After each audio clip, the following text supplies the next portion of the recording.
know, but like, why is it saying offline? I don't know, did you get the key in?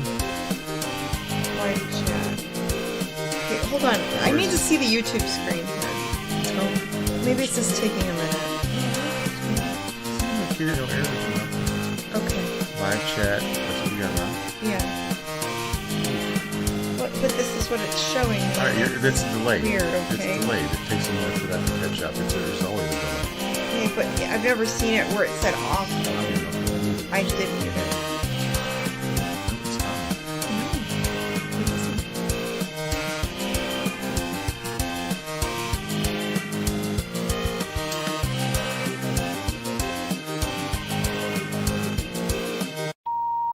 Well, whoop-dee-doo.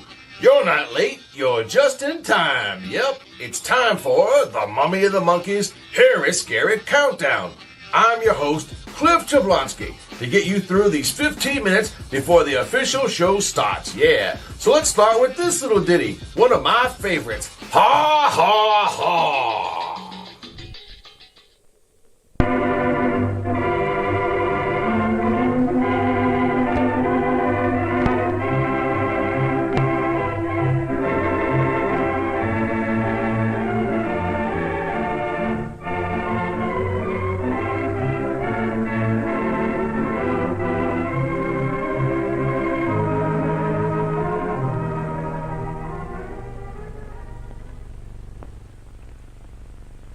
This is the sad story of Eleanor Jones.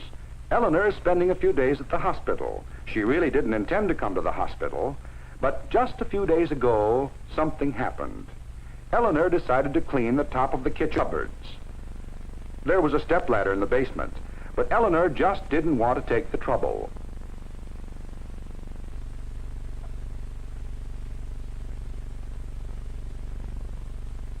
Careful, Eleanor, careful. Ow, ow! So Eleanor has a chance for some extra reading. What are you reading, Eleanor? It's none of your business. Yes, Eleanor has learned her lesson. But how about you? Do you know how to play safe in the kitchen? No. One of the first things to remember is to arrange your kitchen as conveniently and as efficiently as possible. In this way, you avoid those extra steps which cause fatigue and thus reduce the possibility of an accident. Thank you, Mr. Know-It-All. Store the things you use near the place you intend to use them. Duh. And by all means, store poisons, extra matches, and other dangerous items far above the reach of children. Oh, good Lord, you scared me. Keep those cupboard doors closed. A bump on the head probably won't send you to the hospital, but it will be painful just the same. Damn right. Small accidents will happen occasionally, but don't let them become major ones. Wipe up that grease spot immediately before you have a chance to forget about it. Stop rushing me! A knife is a dangerous weapon if not treated with the proper respect. Uh-oh. Strangely enough, a sharp knife is less dangerous than a dull one. Since less force is required to use a sharp knife, it is less likely to slip.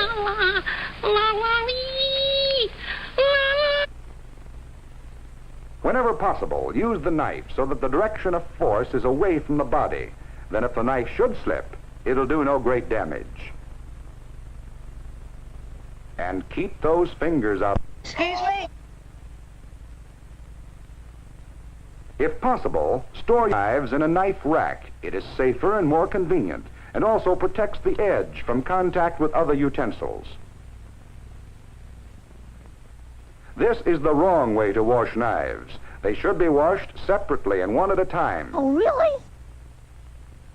If you lose a knife in the dishwater, you're likely to find it the hard way.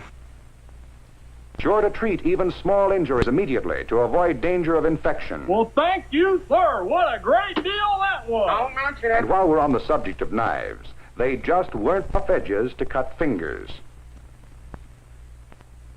Many excellent foods are preserved in glass containers. Should break, throw the food away. no matter how safe it may be. The danger of broken glass fragments is great to be disregarded. No kitchen is complete without a range, but there are right and wrong ways to use one. With a pilot light, lighting the barrel, but make sure that the gas actually does ignite. If it doesn't have a pilot light, light your match before turning on the gas. Before lighting it. This way you allow any accumulated gas to escape and prevent a possible explosion. After this time has elapsed, light and insert the match. Then turn on the gas. A handle projecting over the edge of the stove can easily cause this. What's wrong with you? Keep the handles on your pots and pans tight and in good condition. A loose handle can cause many a spill. That's the fact, yeah! A screwdriver kept in the kitchen will be handy for keeping things in good repair. You are really enjoying this, aren't you? A good way to keep a handle in good condition is to keep it away from the lighted burners. Pork chops and applesauce. That's swell. Use a dry potholder that is large enough to protect your hand, yet not large enough to extend into the flame. A wet holder conducts heat very readily. When removing the lid from a pan likely to contain steam, tip the lid in such a way as to direct the steam away from your body. All right. Foods fried in deep fat are delicious, but certain precautions should be observed in their preparation. The mistakes usually made are filling the pan too full and is at a temperature 200 degrees hotter than boiling. Any water clinging to the food boils vigorously. This is likely to carry the fat over the side, where it may ignite. Pour the fat into a large container. Large enough so that the fat is at least 3 inches from the top. Keep the food as dry as possible. Remember, it's the water that causes the bubbling. You understand me?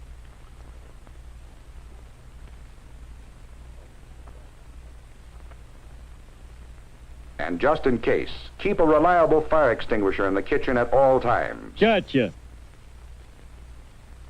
What's wrong here? All the burners are turned off. Ah, but don't forget, this stove has a pilot light. Don't leave papers or potholders near it, or this will happen to you. What a dumb thing to do. When plugging in or removing any electrical appliance, be sure your hands are dry. Why? Wet skin conducts electricity much more readily than dry skin. Therefore, the danger of shock is much greater when your hands are wet. Oh, is that a fact? Here is a dangerous situation. Keep those electric cords where no one can trip over them. Sometimes I'm a forgetful bear.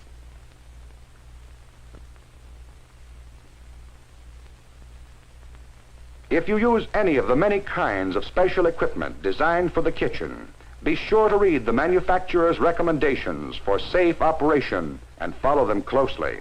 It is not sufficient to follow the advice of some friend who ought to know.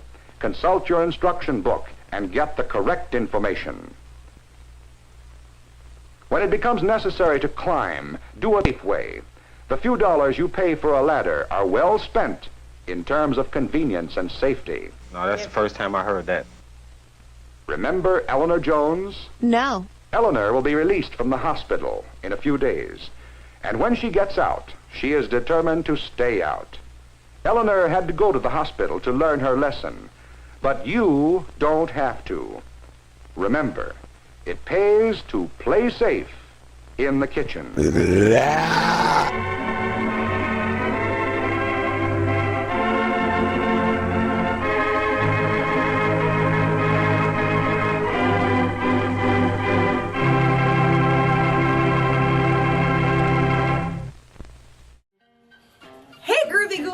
I'm Janet Decay, the Mummy. And I'm Grim Gordy, the Monkey. And together we host The Mummy and the Monkey's Hairy, Scary Hangout. Yes, our live streaming horror hosted show has it all. Skits, bits in a scary flick. That's right. So for more information on our show, go check out themummyandthemonkey.com. And we'll see you at the Hangout. Woohoo!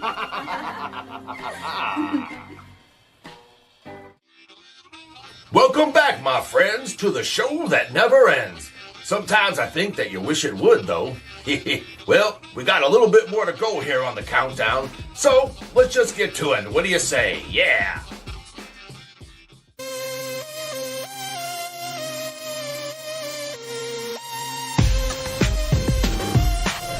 All right, I'm with the lovely and talented Naomi Grossman. Hi, Naomi. Hi, how are you? Great. So a lot of people know you for American Horror Story, but you've been involved in other film projects too. And how long have you been acting? Well, since I was a little girl, I've been involved. I mean, I'm not like Drew Barrymore or anything, but yeah, since I was a little girl, I've been involved with, regional commercials and Father Dally Mysteries and kind of like anything that came out of Denver, Colorado, which is where I was from. Oh, nice. Not a lot. There wasn't a lot there, but whatever there was, I did it. So, yeah. Very cool. And how long did it take to put all that makeup and prosthetics on, and getting into the character for the pinhead? The makeup was like a 2.5, 3 hour process. That was just for the face. That was for the prosthetic nose, ears, brow, arms, fake teeth, wonky eye. And I'm guessing you're a horror fan. Horror film fan, or? Yes. I mean, I can't say that it's not like I didn't like grow up watching horror movies, really, actually. They were strictly forbidden in my house. But I guess I've always really loved big characters, and I do think that horror lends itself really well to that. Later on, was there a character that you enjoyed watching? Or like a favorite movie monster that you remember watching? Or a favorite horror film?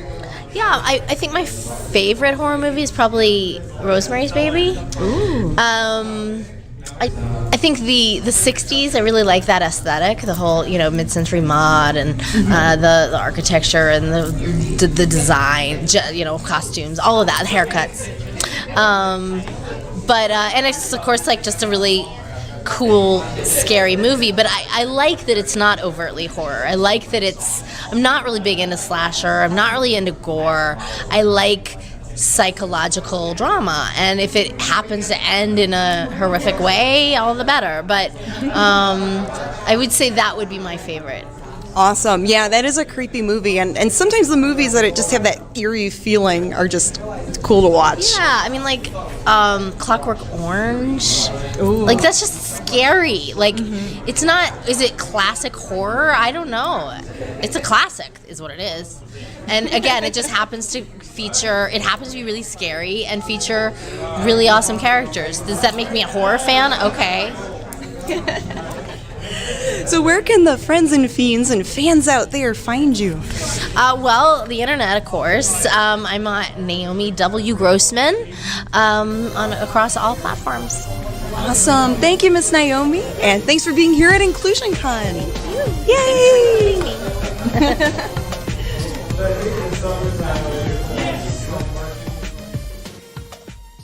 What you are about to see is bizarre, unsettling, and riveting. Sparkling soft drinks. Ain't nothing like a good Mountain Dew. Hey! Hey! Steaming hot coffee. Roses are red, and how do you do? Drink 4 of these and whoop, whoop, whoop, whoop. Steamed or grilled hot dogs. Oh my God! That is huge! Crispy hot fresh French fries. This is the best thing I have ever put in my mouth. How about a pizza? None better anywhere.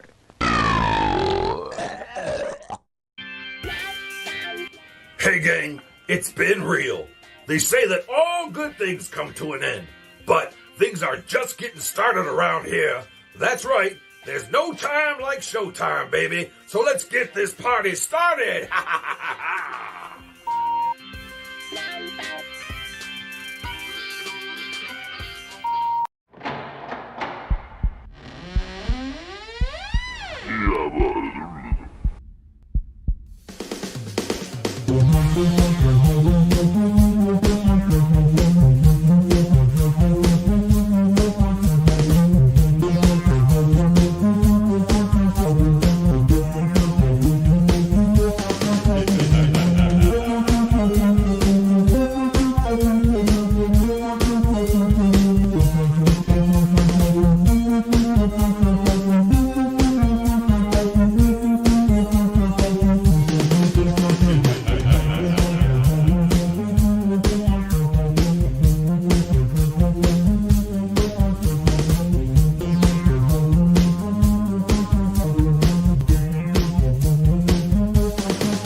Streaming live from the land of the burning river.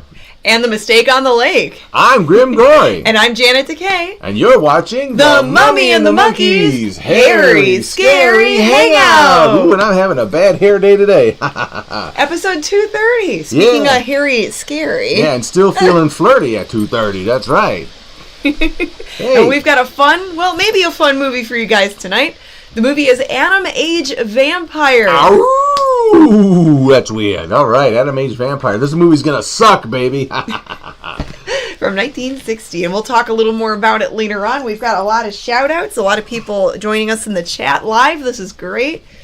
You may be asking yourself out there, is this a banana or am I just happy to see you? Well, yes and yes. All the things. So we want to do a special shout out to Glenn and Robin. We saw them at the thrift store the other day. Actually, they saw us and said hello. Yes, they saw us and they said, we love your show. So we said we'd do a shout out to Glenn and Robin. That's right. That was very nice to meet you two. Very cool. And we want to wish Grandpappy a speedy recovery. That's right. Recovery. We hope he's Elmer Fudd. A speedy recovery. We hope he's feeling better very soon. Mm-hmm. And we want to also wish a very happy anniversary to Jennifer Delaney's parents. They're having a big wedding anniversary. Oh, happy anniversary! Happy anniversary! Happy anniversary! Happy anniversary! Very cool. And we've got a prize giveaway tonight. Prize giveaway. Prize giveaway. But this prize is a little bit different. This is How's that? For the Mini Monsters, or the Mini Monsters at Heart. This is a little Frankenstein figurine, a little bendable figurine, and then some lizard lunch. They're lizards with little flies that they could eat. Those little sticky things. Yeah, they have like sticky tongues. It's cute. So yeah, this will be going to it's like little foil confetti flies that they catch with the sticky tongue. It's pretty cool. Yes, and it says for ages 3 and up. So on the packaging. So parents, use caution there. But yeah, so there's the prize pack, and then to be a part of the prize drawing tonight, send us an email. Ooh, I have to get that ready. That's right. Send us an email too. Where did that go? I don't even. Is it that far down? That's kind of weird. It's there somewhere. Send us an email to themummyandthemonkey@gmail.com. Oh, trust me. By this point, most of the people watching have it tattooed on their arm. Right, our email address. Probably, and then in the subject line, have it say Mini Monster Prize or something along those lines. And I will write all your names in my big plastic shiny mummy bucket. Ouch! And at the end of the night, we will pick one lucky winner. That's right. If you're watching this on television later on, the prize drawing has already been done. That's right. So. But that's okay. You could catch us on YouTube later on, next time. Yes, the contest is void if this is not streaming live on a Friday night at 9 p.m. Eastern Standard Time. All right. There we go. Was it Friday the 22nd? 22nd of March. Oh boy. 2024. It's already can we just get to 2025 already? This year's almost over already. My Lord. Holy mackerel. Okay, and then speaking of that, we've got our Mini Monster shout out. Oh boy. Mini Monster shout out list. Uh-oh. Somebody done dropped the ball. Here it is. I thought I can't lost believe it. It's very unprofessional. I know. I got a little stinky fart wort here. I've got Miss Putrid Petunia, the little zombie ghoul. And we have a lot of families that watch with us. So, He still kind of smells like that air freshener. Woo. Well, that's an improvement. He smells sweet now. He was really smelly last episode. Now he just smells like poop and flowers, Oh, okay. Well, that's nice. That's a little bit better. That's good. All right. So let's start off the Mini Monster shout-outs with the Mini Monster chant. Here we go. And a 1 and a 17 and a 36. Mini Monsters, Mini Monsters, roar, roar, roar. Mini Monsters, here they are. Mini Monster shout-outs too. We've got Baby Joe and Dimitri and Lucy. And Adam and Peanut. Hey. And then we've got Mia and Charlotte. Mamma Mia. And Taylor and Mac. Wow. And Gabriel and Adeline and Eva and Mackenzie. Hi, Minis. And Isabella and Carly and Cassandra and Miss Violet too. And then we've got Lil Kong and Atticus and Penny and Hannah. And Dario. Hey. Can't forget them. And then Sienna and Adrian and Julius and Morgan. Hi, Minis. Hey. And Willow and Xander and Araya and Trayvon And Noel and Emily. This is more fun than bouncing them off your knee. Just kind of flip them around there like that. Little side twirl. Look at that. Oh, there, Grimmy. He's landed on his head a couple times. That's how he was born. He's used to it. He's not a big deal. Oh, okay. Hey, it's just same thing with me. That explains everything. All right, and then there's Kingsley and Kenton and Parker. Hi, Minnies. They like this too. And Nyla and Lucas and Christian and Layla and last but not least, Ramona. My Ramona. They really like this, and they like this too. Watch this. Oh my goodness! It's a helicopter. Wappa wappa wappa wappa. Wow. Okay, be careful. Whoa, there. you're looking a little green there. Put them down. All right. Just something else on me. I've got the macabre mirror here. Let's get this thing started up for the big monsters. All right, watching. you do you. All right, Magic Macabre Mirror. Magic Macabre Mirror. Tell me, who be here? Who be here, Janet DeCay? I see Sears and Toy Painter 1 and James Muscarella and the Bone Jingler. Keith Martin, Karen Dilly, William Rochelle, Chuck, Amanda Childers, Jennifer Delaney, Statue of Liberty, Deneen and Greg Tominski, Hello. Jeffrey Moore, Marty, Ron, Wiki Bobby, Daryl C, Bob Ferguson. Hey, Bobby. Ed, Mr. Molto's here. Mr. Molto. Ron is here, Lois and Rich and Garas Fan and the stellar Tony Beller, Paul Buser, Watson Family, Leo, Mr. Dan, Gary Smith, Thea, Gary Smith, Todd, Gene, and Tuff, and who else? There's Neil House, Grandpappy's here, Axel Slatter, Mark Allen, oh my gosh, John, and let's see, Phyllis is here. We can't forget Phyllis. Someone say Gary Smith. You'd be like, yeah, Gary's here. Look at that convention. It's a nerd. It's a man. No, it's Superfan. Dun, da, da, da, da, da, da. Gary Smith, mild-mannered patron of all things horror, is known as Superfan. That's his new thing. There you go.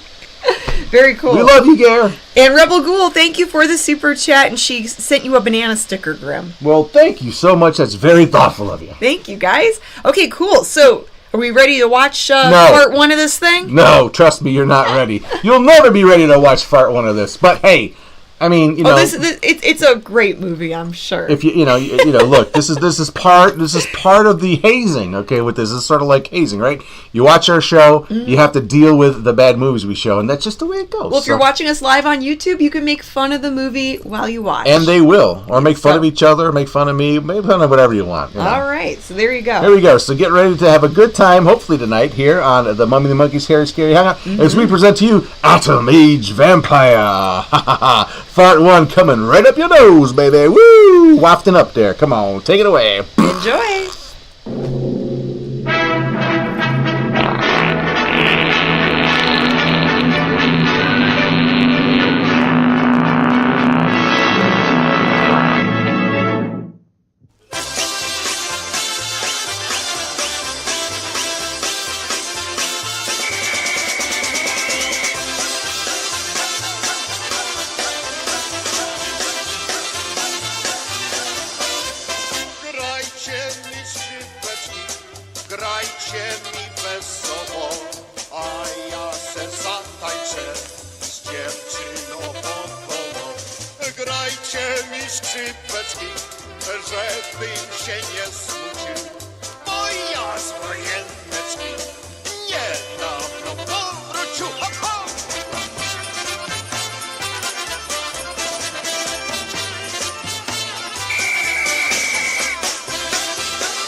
What up? Pierre. Go put some clothes on. I won't be a minute. Give me a minute to paint on some cleavage. Try to get it through your head, Jeanette. I only came in to tell you goodbye. Goodbye? Pierre! It's all over. What? You had your choice. Either me or the so-called profession you're working at. You're still working, so that means I'm through. Oh, please don't treat me like this. You know your ship is about to sail. Better for us.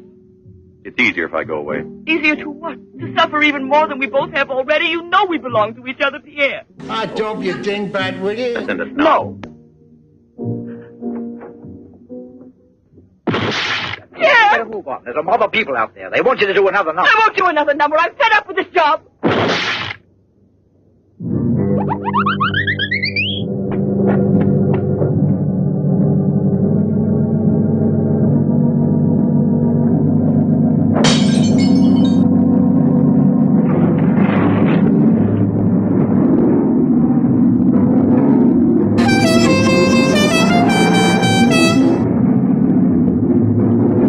I can cause accidents too.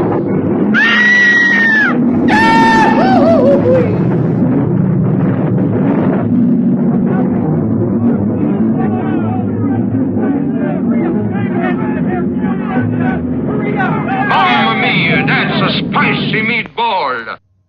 What have I done to deserve this? Miss Moreno, you haven't eaten anything today either.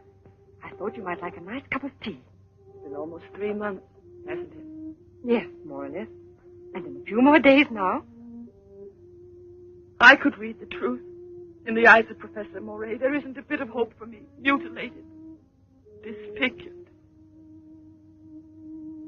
Forever. You might as well be prepared for the worst.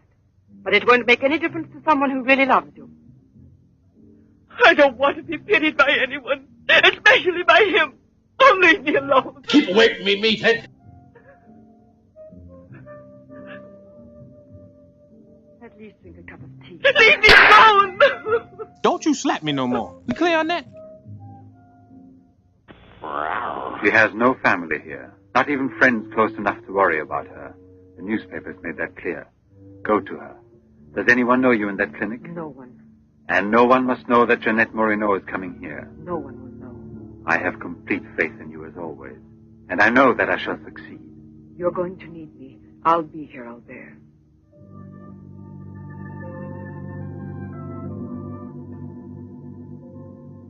You feel dirty, don't you?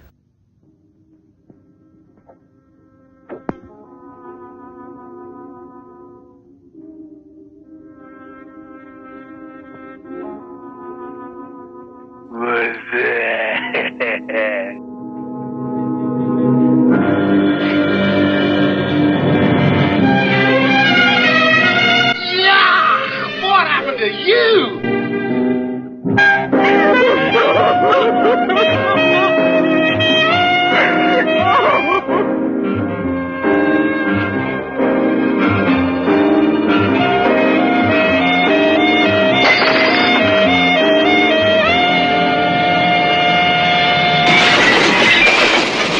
Take a chill pill.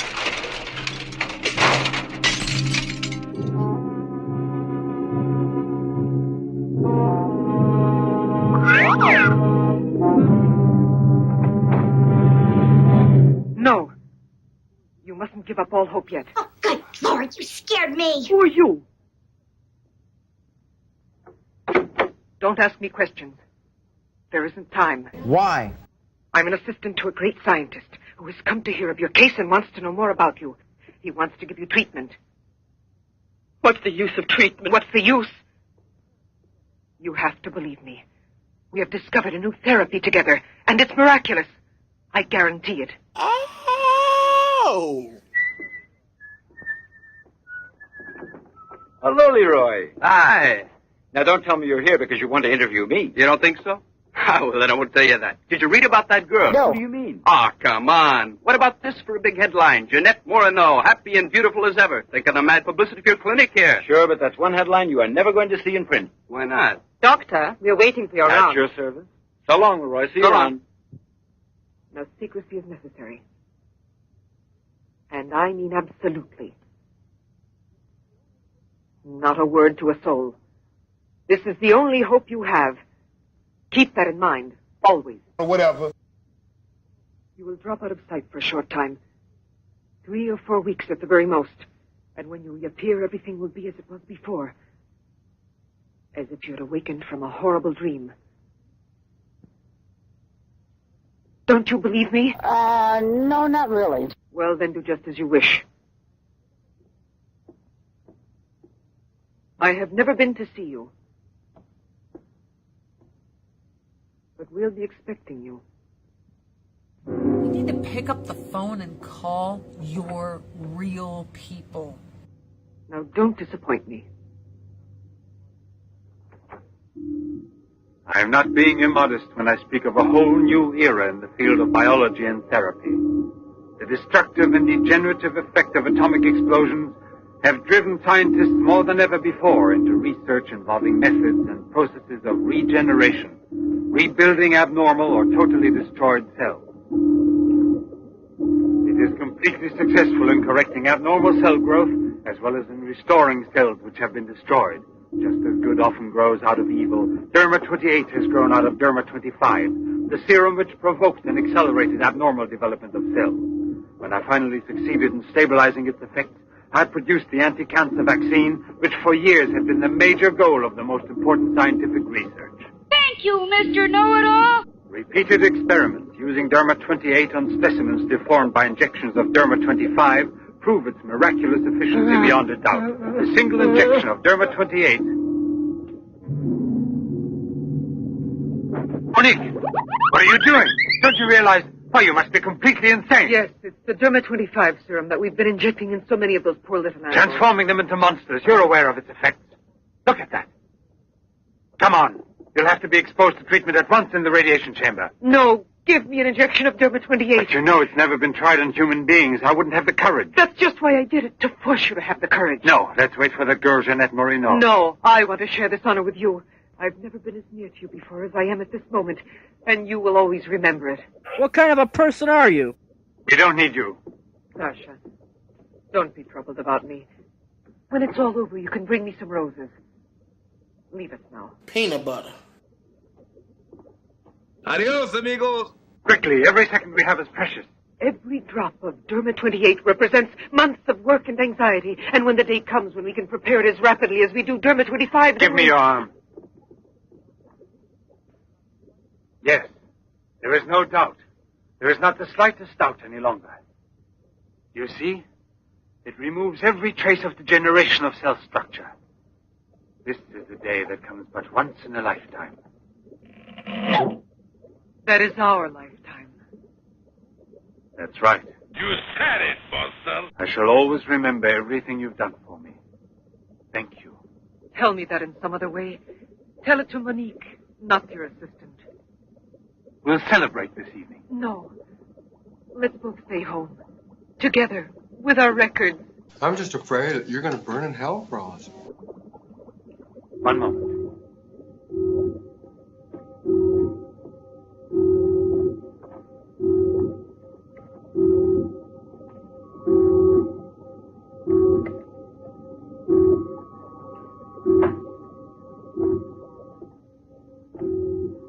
Why do you look at me that way? For a moment there, you seemed to be performing some sacred ritual. Yes, it was a ritual.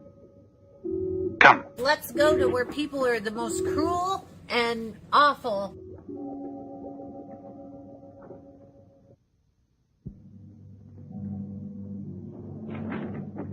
Hubba, hubba, hubba. Big girl. Is this Professor Levin? Yo! Willkommen, bienvenue, welcome, come on in.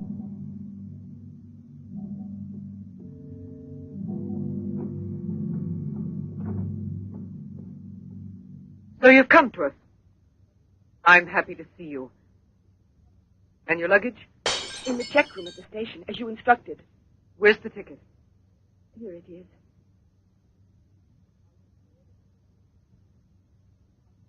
Are you sure that no one knows you've come here? Positive. Go and pick up her luggage. Let's go into the study. Professor Levin will join us in a moment. But this isn't like a clinic. No, it's not a clinic. It's the place where Dr. Levin studies and does his work, with me to help him. Come now.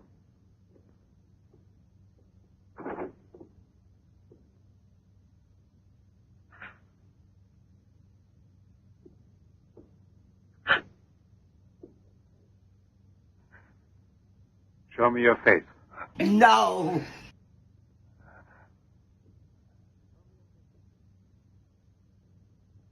Show me your face, I said. Back off, Jack.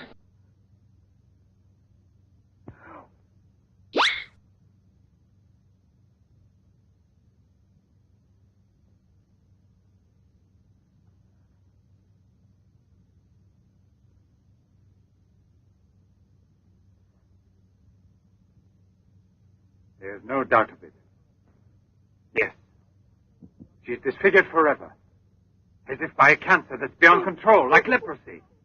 There's no one who can help me now. No one. Let me go away, please.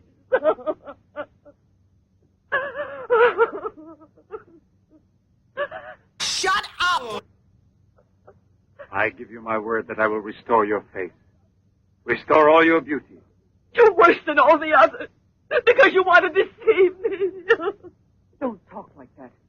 Now pull yourself together. We have succeeded in discovering a great secret. The secret of spontaneous reproduction of living cells. It's the secret of life itself. The secret of life and also of death. That's nice. Just now I deliberately spoke of cancer, of cells which proliferate unexpectedly at the expense of the organism until they have destroyed it. Well, with this remarkable discovery, we have succeeded in creating spontaneous reproduction of cells. We can rebuild cells which have been destroyed. We have tamed the monster which once devoured us and made it serve our own ends. Oh, good for you! It's a miracle, and you'll be the first person in the world to benefit from it. I shall perform this miracle. I've never believed in miracles. I've even forgotten how to pray. Oh, please let me go now. Rather than go on, I'd prefer...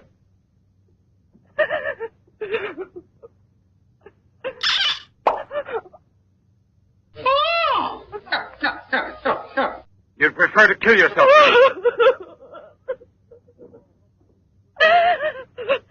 If you've given up all hope, why didn't you do it before this? You're condemned for the rest of your life, and you know it. She knows. They all told her that. All right. Let me kill myself. Right now. This is the most bizarre conversation. If you really are so desperate, take your own life if you want to. Yes, I'll give this back to you. But only on that day when you look me in the face and tell me that I failed you. Do you understand, Jeanette? But until that day comes... Will you try? No, I beg of you. She's fainted. Sleepy sleep.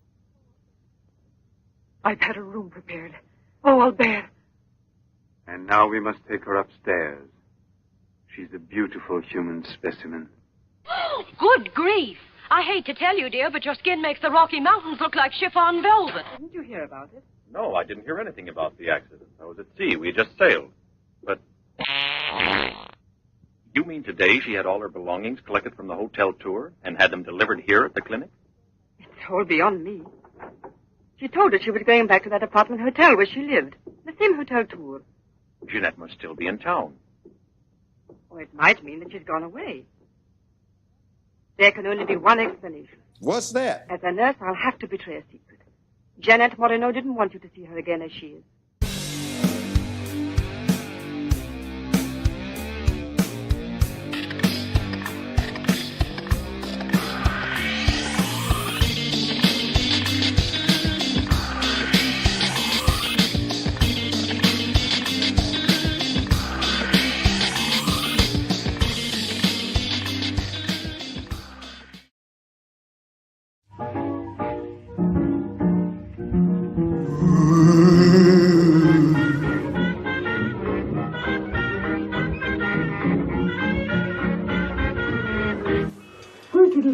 Whoa, hey there, Frankie. You kind of caught me off guard there. How you been, buddy?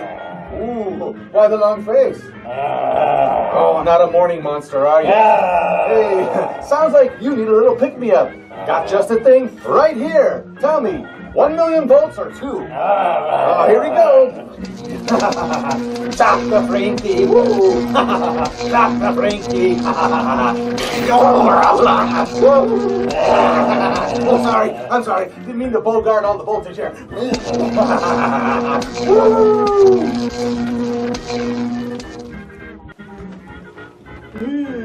energy drink. For the yummiest flavors, shake well. Well, if they say so.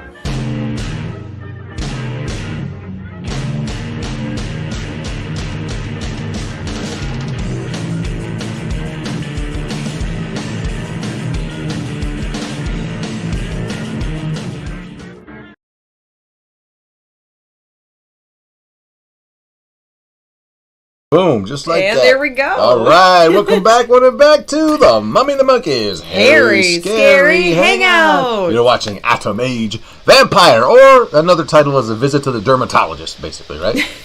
Something like that. The Demented Dermatologist. We're going to talk about it in a minute here because it's coming up. That's right. It's time for the segment that you all know and love. It's time for another installment of the Mummy and the Monkeys Snack Toys. Oh, yeah, our new yummy snacks. Old movie facts. And tonight's movie facts are here brought to you by nobody in particular, just brought to you by Janet Decay. But thank you, Greg. What's our snacks for tonight? Because Greg Tominski, our Snack Master General, did send us some macaroons last week, but Mama Monkey got into them and ate them all up.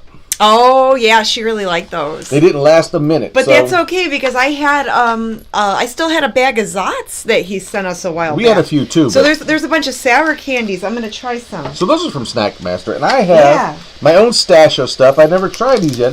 They got all kind of wacky Pringles flavors out. New fandangled Pringles flavors. This one is Pringles Harvest Blends Ranch, blended with multigrains. It's home-style ranch, so... Oh, there we go. Pop the top off of the old lead-lined Ooh, sour seal. apple. How is it? Sour. Sour what? Sour apple. Oh, apple. Apple. I thought you said something else. Clean the bananas out of your... Aren't they all sour? I don't know. Sour apple. Okay. What are you guys snacking on? Yes. Put it in the comments. We would love to see. And you can enjoy all that while you listen to Janet with a mouthful of whatever. A mouthful of sour apple. A sour apple. Wow. Our sour apple. Yeah. Thank you, Jim, for the $5 super chat. And let's see. Sears is having coffee and oatmeal. Moose Munch popcorn, says Ron. Popcorn and milk, says David. Greg is having almond cookies. Hey, we saw some popcorn today at the Giant Igor that you could probably have with milk. It was popcorn, but I think it was a Dunkin' Donut. It was a flavor of Krispy Kreme or Dunkin' Donut, but it was like chocolate covered, donut flavored popcorn. Yeah, that was weird. I've never seen that before. You gonna eat another one? Yeah. Oh, these are good. Put it in your mouth. Oh, hold on. In a minute here. No. Tell me. Trust me. What? Get it in, or get the one in your mouth on your tongue. Okay. And say, I was born on a pirate ship. No. I'm not doing that. Oh. I know what you're trying to do. You're no fun. Okay, guys. Tonight's movie is Atom Age Vampire from 1960. It came out in Italy in 1960. It actually didn't come out to the U.S. until 1963. Who came out in Italy? Who? This movie. Oh, it came out. It was released in Italy in 1960. Then later on, it was released in the U.S. in 1963. You know what I released at about 7:35 this afternoon? What? Big old wet fart. Oh, jeez. I should have known. Okay. Ooh, that's good. It's so sour. Go ahead. The Italian title of this is Sedac Larendi di Satana, which translates to the error of Satan. And if I butchered that Italian, I apologize. Oh, you did. You mutilated it. I'm not always the best at pronouncing things. In English either. I know, right? So the plot of this: a stripper becomes disfigured in a car accident. A scientist tries to cure her. There's no actual vampires in the movie. They just gave it... Well, vampire could be just sort of like figurative, meaning, not necessarily literal, So later on, they're going to use Derma-28 to treat her skin, and it's some weird radioactive, medicine stuff. So what could possibly go wrong, right? Oh, boy. All kinds of things. So the poster art looks really cool. The actors are doing a good job. Alberto Lupo, he plays Professor Levin, and he was a famous Italian film and TV actor. Isn't Lupo wolf in in Spanish? Lupo? That I don't know. I think so. But he was in Django Shoots First, 1966, and he was also in a movie called Minotaur, the Wild Beast of Crete. So, and he was in a bunch of other adventure movies and Western movies, mostly, in Italy. So Suzanne Leray plays Jeanette. the hot blonde. Jeanette Decay. With the little bit of the face thing going on. We got us a little bit of a super chat. Thank you for the super chat. And she was only in maybe about 5, 6, 7 movies. She was only in a handful of movies. She was in My Uncle Was a Vampire in 1959. Another winner, yeah. And then she was also in that same movie with Alberto Lupo, Minotaur, the Wild Beast of Crete. She was a model in Italy. She did modeling, but that's all I could find about her. But I'm from Crete.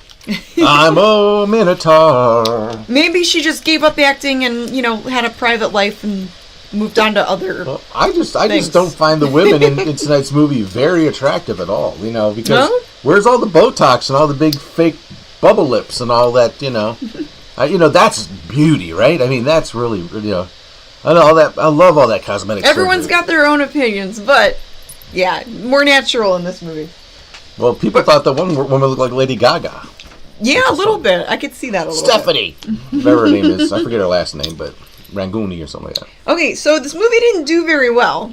It had kind of like lackluster reviews, and it still has like kind of cruddy reviews that the movie's lackluster's being too nice. Even though it's a cheesy movie, it's still pretty enjoyable. We still enjoy it, and we hope that you guys are enjoying it. Hey, the reason why it's so bad is the reason why we can show it. It stinks, but I'm gonna have another one of these. Boy, candies. she's a Zotaholic now. Look out! Oh.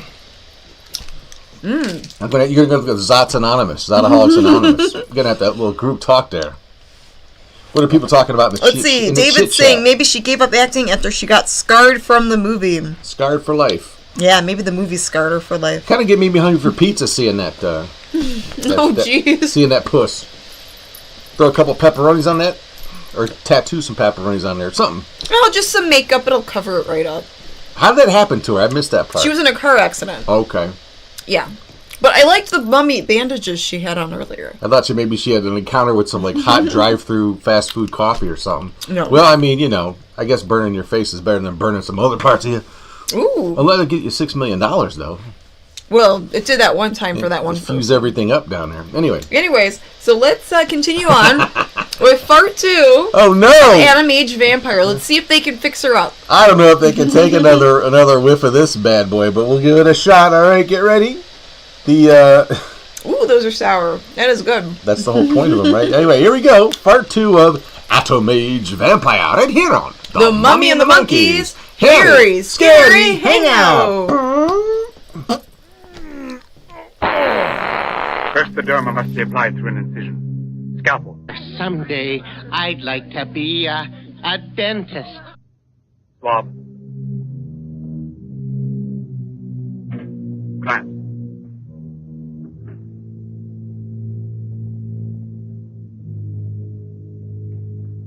Derma.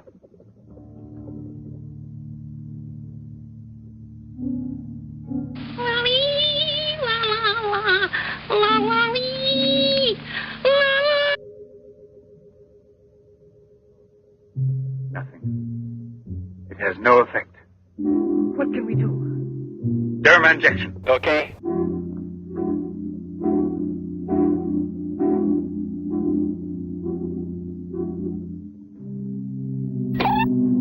Mwah, mwah, mwah, mwah, mwah, mwah.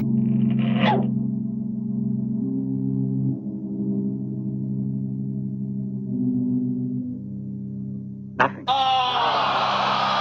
Still no result. What a binge. Good night, darling. Good night. Yeah, let's go home. I'm tired. So long. Pierre, you're still here? I'll help you home. Is it too late? Yeah, it's much too late.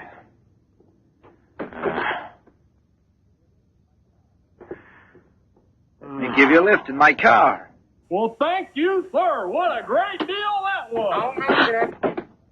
Not a drop of the serum left. 5 injections without any effect at all. And I know I was not mistaken. They took effect on you. Because then you applied it immediately. In the case of cells that are destroyed, you will have to make continuous applications. Yes, perhaps you're correct. But it will take months to prepare serum enough. Let's send her away. We'll find another subject when we've a new supply of Derma 28. And let her go around telling everyone what we did to her? We'll have to kill her. And besides, what if the Derma 28 should have some unusual effect on her? Don't forget we derived it from Derma 25. I can't bear to think of her becoming A monster, is that it? You worry too much about her. Albert! Look there! Jeanette.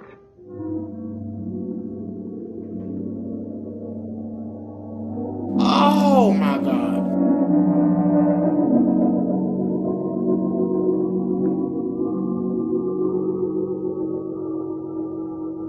I haven't looked this pretty since I was a baby.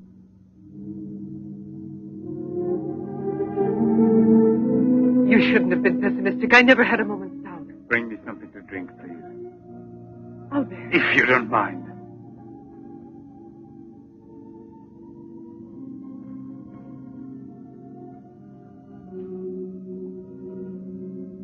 I mean, hello, she's like gaga gorgeous. Yeah.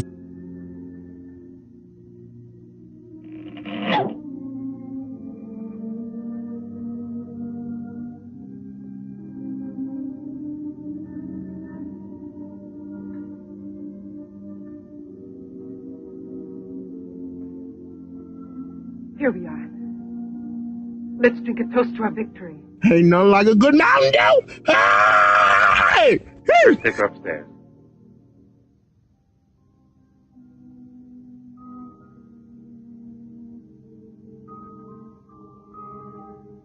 Well, I had a long night. Albert!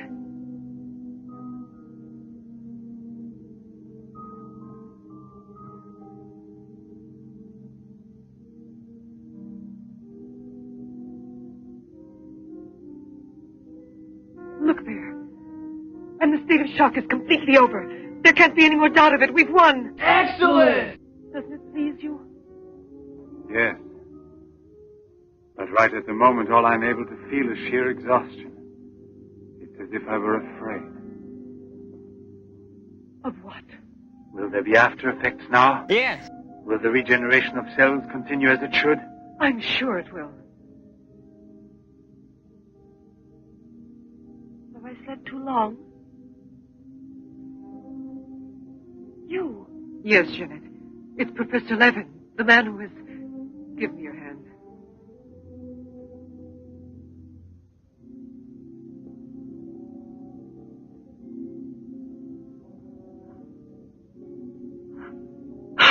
Ooh!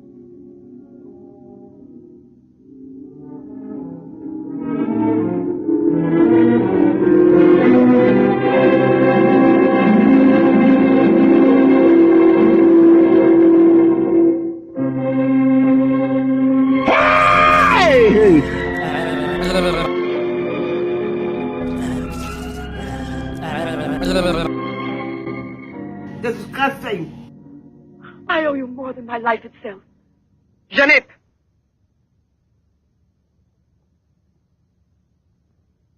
Get back in bed now. Oh, yeah! You have suffered great physical shock with all this. You've recovered, yes, but we must wait a bit. We must be certain what the results are. Absolutely sure. Don't doubt it, Jeanette. The miracle has happened to you. And you will remain with us until we are sure that we can proclaim it to the entire world. Well, isn't that special?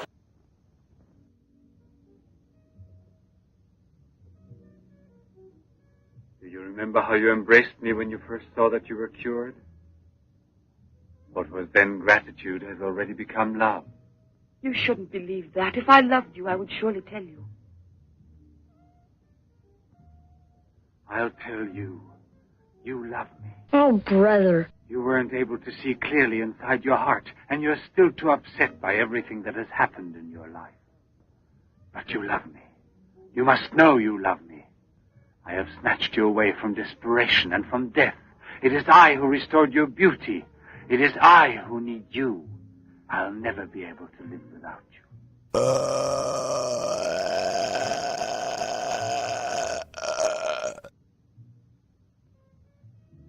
Albert. No, Jeanette. You are nothing if not mine. You belong to me. Uh-oh.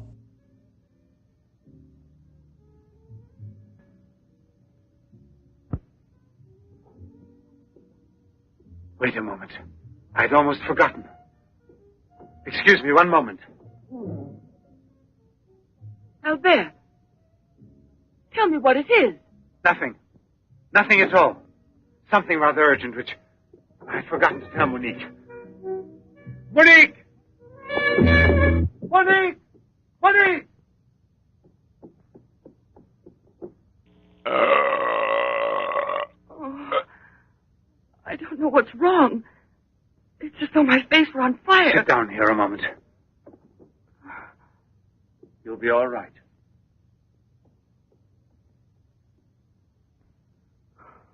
Monique, I don't understand. Albert, what's wrong with me? I am here, Jeanette. Just relax. You're very tired. Now she will sleep soundly for several hours. Time is pressing. Move her to the laboratory at once.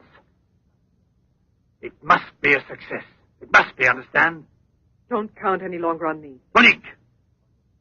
She means more to you now than just an experiment. Monique! I cannot do it without you. I need help. Then I'll make a condition. You know what it is. Yes, never see her again. I give you my word, believe me. All right, Thumbelina, you got me. Sasha, help us carry her to the laboratory.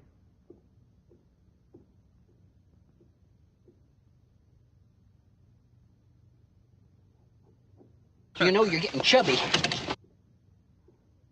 I've prepared everything, but what's to be done? If there were only a single drop of it still left. But there isn't any. I refuse to give up now. We'll try radiation. That's insane. Have you gone mad? Yes, I know it's madness, but I'm willing to take any risk for her. You know very well it's useless. Her scar tissue is forming again, and radioactive treatment is effective only against Derma-25. Jeanette. She mustn't suffer like this. But there's always surgery. And insertion. You're out of your mind. That's it. It's the only possible solution. I'll transplant directly from another human being those glands which produce Derma-28. From another woman, a young one. Albert, you must be insane. You've gone mad over her. I gave you my solemn word. Now I know that I can't trust you. How will you ever accomplish it? By murdering the first woman that passes. If you have to pick two different, you'll kill another woman and another. But I refuse to be your accomplice. And if they ask for the truth, I'll tell. Do you hear? Monique, come back here.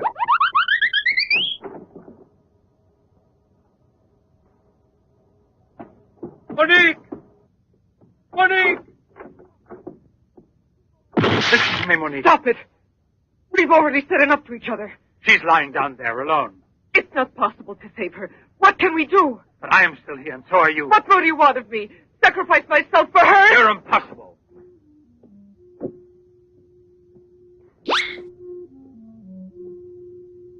Yes, it's true. I'm infatuated with her. But it will pass. Pass away. It's not love, really. It's a sentimental complex. It's only a compulsion, if you like. I want to dominate the girl, to possess her creatively. You will have to help me in this also. Help me overcome this infatuation. Struggle along with me as you always have done before. Can't you manage to convince yourself she will remain like this? Like this?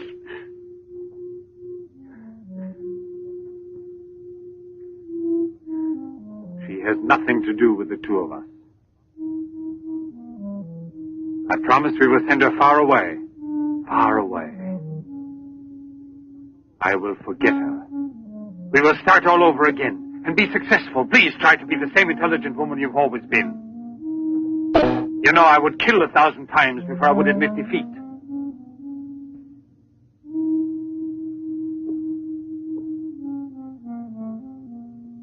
Please be reasonable.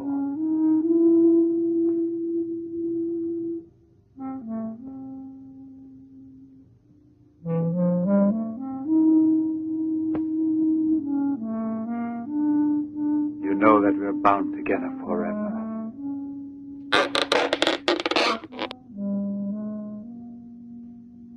Forever and ever. You are really enjoying this, aren't you?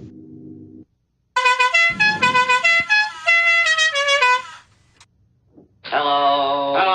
Hello. Police Commissioner Bouchard. Professor Levin, aren't you? Have we met before? No, but your name is so well known. And your photographs, your television interviews. Permit me, Bube, pathologist. Marais, my assistant. I'm sorry we have to disturb you personally this way. You did telephone us, didn't you? I'm all alone here at the moment. Shall we go inside? Good. Chief, I'm out of cigarettes. Do you mind if I... Yes. Can't you go half an hour without smoking? You better not be using my hair crimper on your bad place again.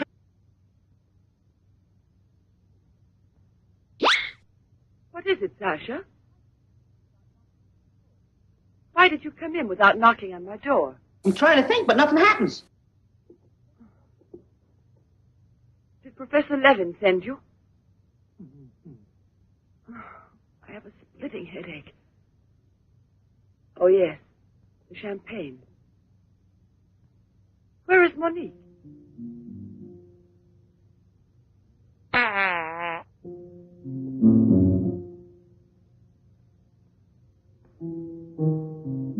What do you mean, Sasha? What's happened to Monique?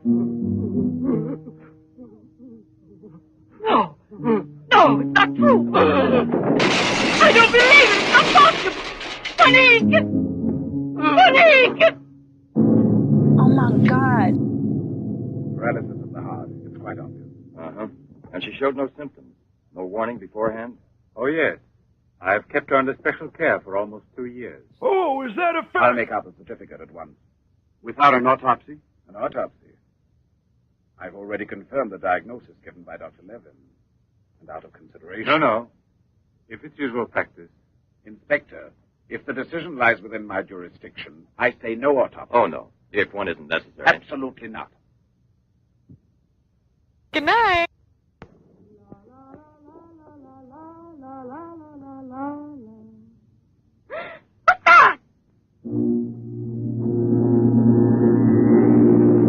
Hey! She's dead! Stop! Stop! Let's go to the police!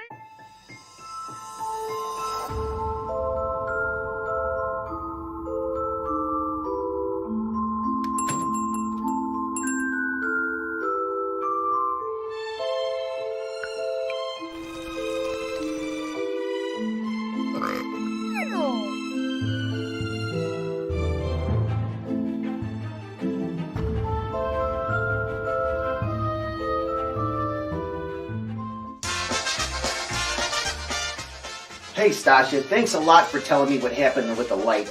You know, it's really dark in here. We really need this lamp to work, right? I mean, because it's going to get dark outside and we're not going to have no light in here. So if the light works, we'll have light. Pretty simple, right?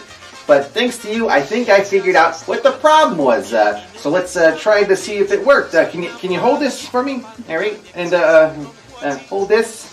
And hold that. Hold that. All right. Let me get in here with this little tool. We got one more adjustment to make here.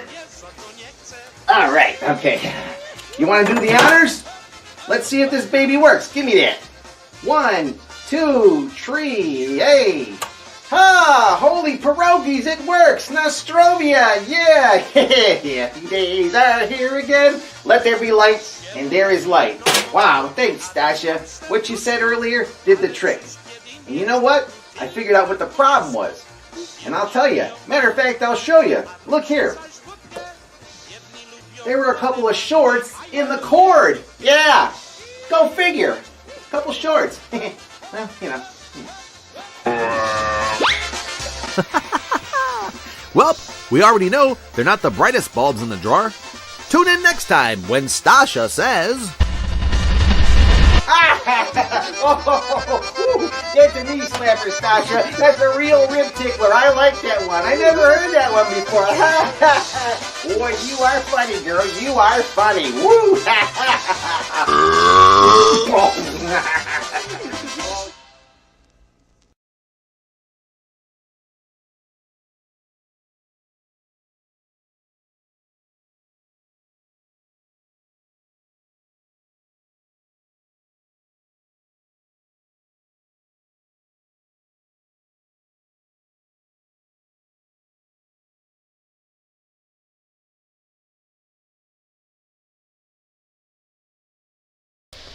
Hello, right, and testing we're back. 1, 2, 3. 1, 2, 3. There we are. Hey, Technical error. There we go. You know, it's live thing. You know, it happens. Hey, welcome back, everyone, to the Harry Scary Hangout. You're watching Atom Age Vampire. Atom Age Vampire. Again, just a botched trip to the dermatologist, basically. Yeah. It's almost like another version of the Brain That Wouldn't Die. Except the woman hasn't lost her head Except yet. she's got her whole body, and she just has a weird scar on her skin. It's really not that bad. Just a little dap, you know, a little that spackle, or... Yeah, actually, I have a better solution. Oh, yeah? You don't even need any of so that. you think you have an idea that could help this gal out, huh? Totally. I've got a cure for her. You don't even need any of that Derma 28 stuff. None of them weird drugs. This one's all organic. This is a home remedy. It's a biodegradable. It's a home remedy. What do you call that thing? Homeopathic. Homeopathic. Yeah, there you go. What'd you call me? Oh. So here's my solution for Jeanette. There we go. Good as new. Oh, lots of guys. She'll look great. Lots of guys have those. Yeah. Right, guys? Right, guys? So that'll work. Jeanette will still look fabulous. Hey, she made that joke, not me. I did. Just saying. I drew the... Do you like my drawing? Send all your letters to her way. Yeah, the drawing actually turned out good. She really did draw that. I did draw that, yep. So, there we go. Problem solved. End of movie. All right, bye, guys. Good night. Oh, don't tune out. Don't tell them that. No, just kidding. We want them to hang out for a little bit. Hey, thanks to Pastor of Muppets for that Pastor of Muppets. Pastor of Muppets. Yes, Muppets, for that generous, for the super chat. Thank you so much. And thank you to the new channel members. We saw there were some new people that joined. Now they are monster members of the channel. For life, no. They will have access to the exclusive videos. Yes. Like some behind-the-scenes videos and some stuff ripped off of like old VHS tapes. Some like old commercials and fun things like that. Yeah, hey, you should give that paper bag away as a prize one time. Oh. Speaking of that... Maybe I should include that with tonight's prize. You want to give that away? We'll include it with tonight's prize. All right, there you go. You get an original Janet Decay drawing on a paper bag. On a paper bag. You know, and again, if a guy wins it, maybe you could take it with him on a date, you know. That's none of my business. Anyway, we've got some prize pack here. This is for the mini monsters. Okay, yes. So watch what you say, Grub. Oh, I was going to say anything. There's a Frankenstein toy, like a figurine there, and then there's some little lizard guys, chameleons with little bugs. It says for ages 3 and up. Mm. So it's for mini monsters or mini monsters at heart. If you want to be a part of this prize drawing, you can email us. And the email is themummyandthemonkey@gmail.com. Yes. And in the subject line, have it say mini monster prize or monster prize or whatever. It's no big deal. Or bag, head bag. Or bag, head. I don't know. That. We'll figure it out. You're going to get that too with this stuff. I've been writing names in my mummy bucket from the emails. This is a big prize. This is pretty good, this is a chunky You going to sign that? I think I already signed it. Oh, wow. And then I even wrote, like, the episode number. Oh, geez. And the movie. Yeah, episode 230, Atom Age Vampire. I love it. So there's Jeanette as a paper bag lady. Now everybody's going to... someone's complaining about their blue star. What is that, like that ointment you rub on your feet? You rub on your feet when they're itchy? Oh, that just means you're a channel member. Okay. Yeah, if you have a blue star next to your name, you are a channel member. Oh. So thank you, channel members, and thank you to all of our viewers, really. You know, the one question that's been in my mind since the movie started, I wonder what happens when Derma 28 meets Plan 9 from outer space. Oh. Like, what would happen all there? All kinds of weirdness and cheesy effects. But one thing is for certain, it would be stupid. All right. Okay, and here's something that's fun and not stupid. This is Bobby Harvey Jr. sent us some cards. Oh! So here, you open one and I'll open one. Me, Mummy. All right. We got some fan mail here. And it says, Easter's here. It's time for parades. It's time for flowers, for eggs and bunnies, and fun-filled hours. Hey. And this one says for Janet. Happy Easter from Bobby Harvey Jr. Oh, hey, cool. And there's stickers and little bunnies, and it's super cute. And mine also is from... And Bobby Harvey also sent me a... there's like a card. Yeah, there's a card within a card. It's like within a card. He also sent me a birthday card I forgot I had. It was underneath some other stuff, and I just found out the other day there was a sticker in there and everything, but thank you for that birthday card, Bobby. Sorry, we didn't read it. It was still sealed and everything. Oh, wow. I forgot and didn't forget about it. It was just under a bunch of, other letters and mail. Maybe we thought we opened it and then missed it. It just was, I just never got... I'm really bad with opening just regular mail. So. And then, St. Patrick's Day. So this says Happy St. Patrick's Day. And there's a bunny on it. So that goes along with the Easter stuff. Easter. When the morning sun shines bright, may happiness be near. May the luck of that this day brings beer. be yours throughout the year. Yeah, and have lots of beer. From Bobby Harvey Jr., and it's got little leprechauns and rainbows and shamrocks. So he's covering all the holidays. He is. He's very thorough, Bobby Harvey. Yes, he's got like all the holidays. And mine's is an Easter card. It says, Easter's here. It's time for parades, time for flowers, time for eggs and bunnies, and fun-filled hours. Oh, ooh. And dropping the card. And dropping cards. That Bobby Harvey sent you. Huh? Oh. All right, hold on a second. So very cool. The inside says, it's time for spring and rainbows too, and sunny wishes for special you. Happy Easter. Happy Easter from Bobby Harvey Jr. Well, thank you for sending those. It's really sweet. And if you guys want to send snail mail, fan mail, old school paper mail, it's on themummyandthemonkey.com. If you go to the website and scroll to the bottom of the website, we've got our mailing address on there. Yes. And it's in the video description below, I believe. I got a chubby hamster on mine. You have a hamster. Oh. And it says, it's St. Patrick's Day. Time to get your green on. Have a fun day. From Bobby Harvey Jr. Very cool. All right. You know who would love this card? Who? What's his name? Richard Gere, I think. Woody? Yeah, I think so. Oh, okay. Yeah, Woody.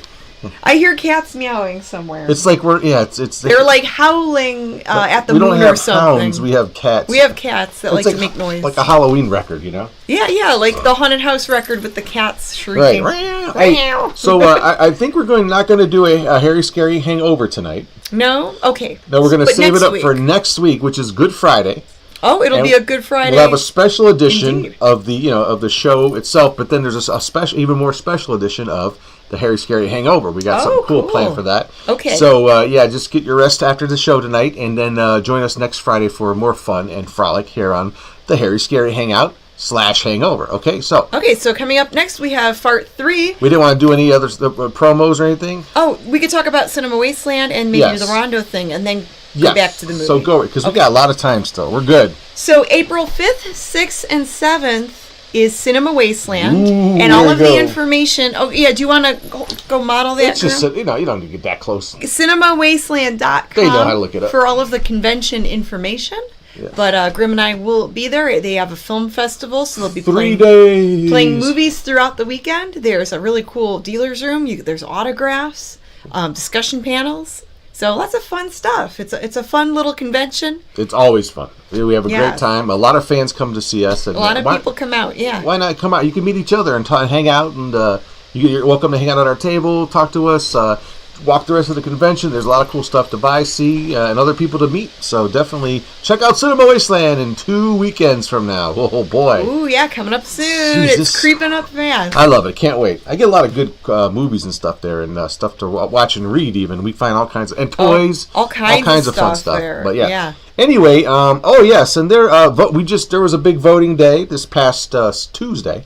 Yeah, right? yeah. This past Tuesday. The primaries was Tuesday, and there's another big voting day coming up. That's right. It's Rondo Hatton Classic Horror Awards. That's right, and we're up again on the ballot for. That's Monster Fest. That's not the one. What am I doing? Those aren't the right things. There's got to be others. That's it. Those are old. All right, let's just stick with that one then. Okay. I thought. Okay. It's okay. RondoAward.com is all of the information on how to vote. All the different categories, the Classic Horror Awards. They have over 20 different categories. That's right. And one was Best Horror Host, and another one is, I think it's number 23 or 24, but Best Artist. And guess who wants to win that? I do. Grimm's, not-so-furry alter ego, James Harmon, would like to get a Rondo for Best Artist, if you don't mind voting for him there. Here's a sampling of some of his artwork. That's right. This is what he do. A little bit of sketches and all the artwork for the show, fun stuff, commissions he's done over the years. Something that was seen by a big superstar there, David Dasmalchian, and there's some other stuff Grimm has done, or the Grimm's human half. So yeah, pretty cool stuff, and that big Chuck and Little John poster so many of you have and hanging up on your wall right now.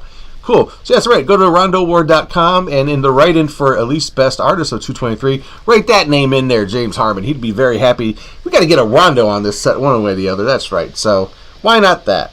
It's been a lifelong thing, right? Well, we have the coveted Rhonda. We have a Rondo. The Rhonda Award is with an one A, of a kind. not an O. It's Rondo's sister. Yeah. Yeah. He didn't even know he had a sister. No one Rhonda. ever knew that he had a sister. It's a big surprise.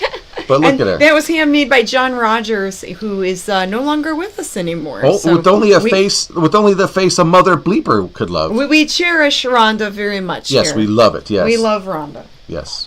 Okay, so let's get into part 3 Okay. of Atom Age Vampire. Let's see what happens with this mad doctor and his patient. Yes, well, his medication, he's got to. So now he's not going to make medicine. He's going to implant glands. Weird glandular things from. And he wants everyone to help him kill somebody. Boy, he's like now killing people to help this lady. Guy. Wow. Which is now weird. that's true love, right? All right. Here we go. He's got the feels bad for This should have been a Valentine's movie. Anyway, here we go. Here we go. Part 3 of Atom Age Vampire. 1, 2, 3. Here we go. Boop. Annette is upstairs in her room. She won't wake up for several hours. But I want you to watch outside her door and don't move from there till you see me. Put this stuff somewhere else. All righty then. I must save her at any cost. I give my life to save her. There's always one way. Insertion. Transplant the glass of another woman, a young one. What more do you want me to do? Sacrifice myself for her? Yes, another one like Monique. As if the after effects are the same. Another and another until I save her once and for all. But I don't have the courage. I don't want to kill again. Everyone knows you, your article, your interviews on television. Yes, I know. But who, if not a wild beast with the most ferocious instinct, could have killed a poor girl with such savage fury? You got screws loose, Cal? Yes, Turbo 25. Exactly, Turbo 25. It can create a monster. A monster who doesn't fear killing. Who doesn't suffer as it's killed. Roses are red, and how do you do? Drink 4 of these, and woo, woo, woo, woo.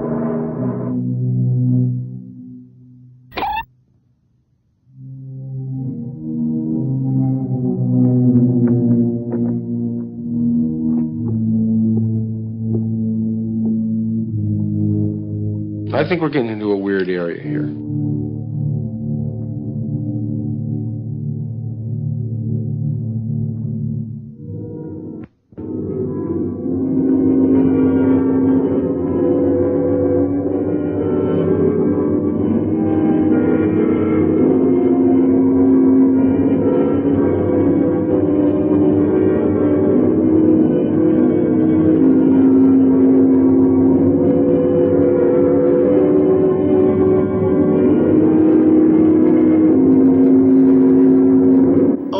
If you're about to shed your human form, please don't make my body the next house.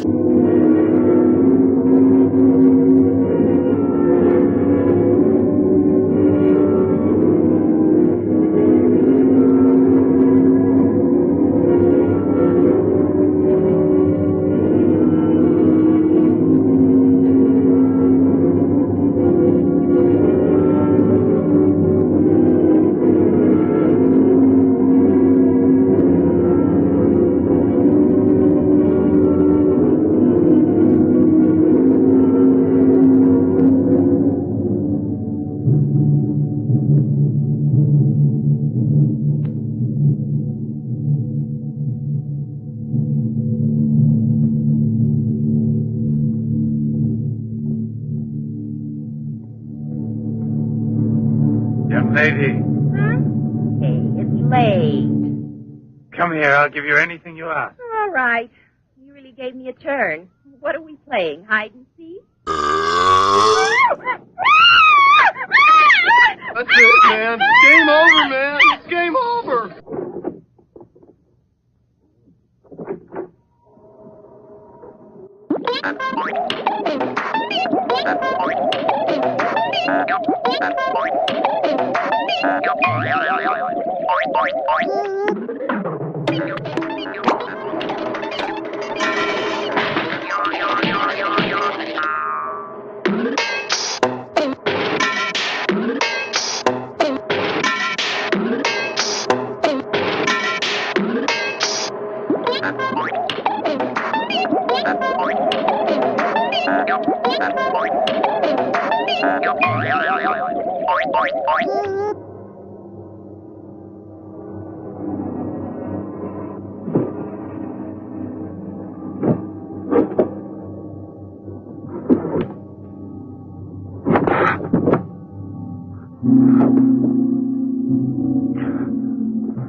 Hi, Marilla. Hi, girls. How you doing this evening? Oh, I'm going to smoke one more cigarette and call it a night. Well, we'll be back and walk home with you. Fine.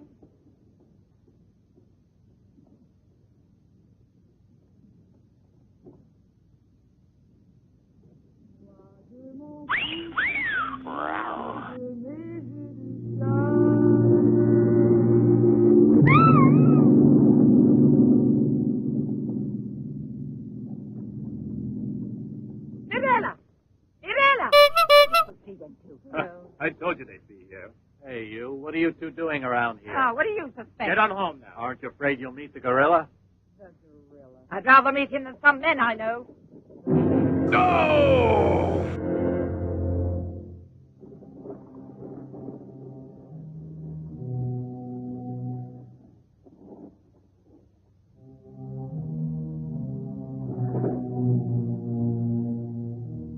Mondays, huh?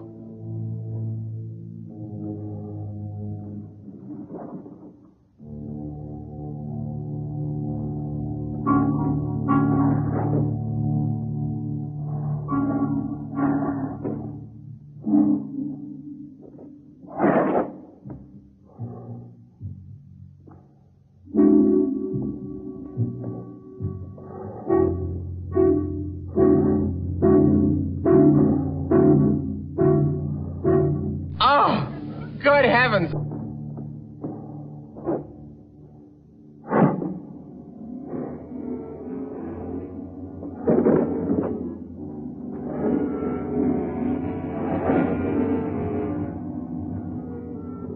Well, for my money, he's got all the facial characteristics of a criminal. You know, the narrow chin and the eyes close together and slack jaw with a prominent overbite.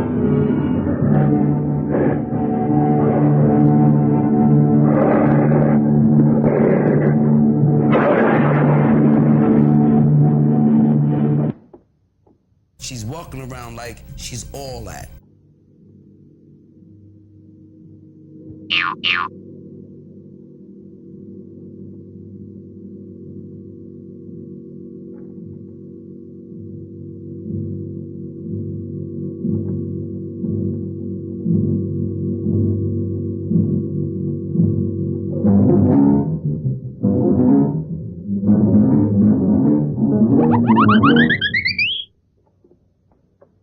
Come on, hurry. Get the bar set up. Arlen, why must you always be late? Huh? I'm all ready to go. Well, look who's here. Yeah. Oh. Arlen. It's been ages. How are you? Ooh, he likes girls. Don't tell me you've been pining for me. Well, I have, if you want to know. Hi, Yvonne. Am I wrong, or are you getting fatter? It's becoming, isn't it? Hey, good evening. Back, old buddy. A carton of cigarettes if you play me something. But only for me here. What's new, huh? Let's get with it, boys. We got a paying customer. Sit down here.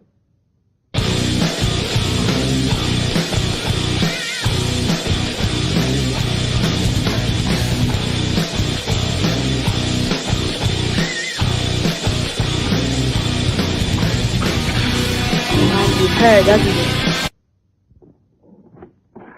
The Booze Hounds return.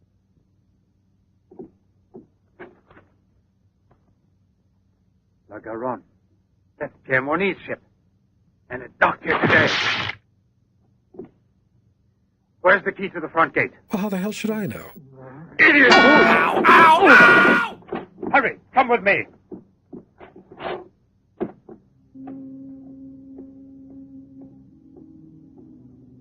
Hey, lady. Look, let's go.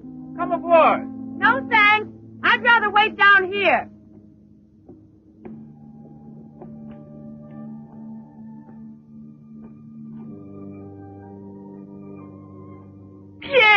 Hey, girlfriend! Oh! I can't believe it. Jeanette. Jeanette.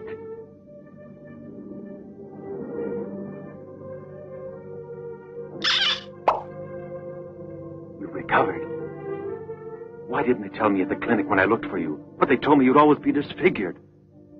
Didn't you ever want to see me? It was the truth, Pierre, the truth, I swear.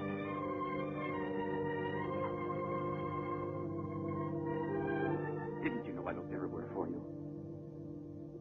Jeanette, where have you been? You can let me know. Where were you staying? What happened to you? Didn't you receive my letter? What letter? Oh, Pierre, take me away. I'm so frightened. Of what? Tell me.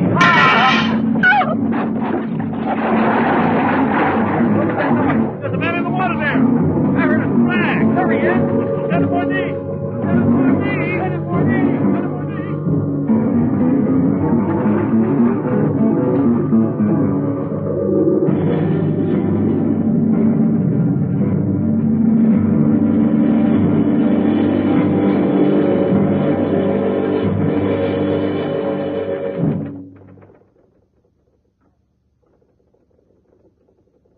And you're positive that she's the same person?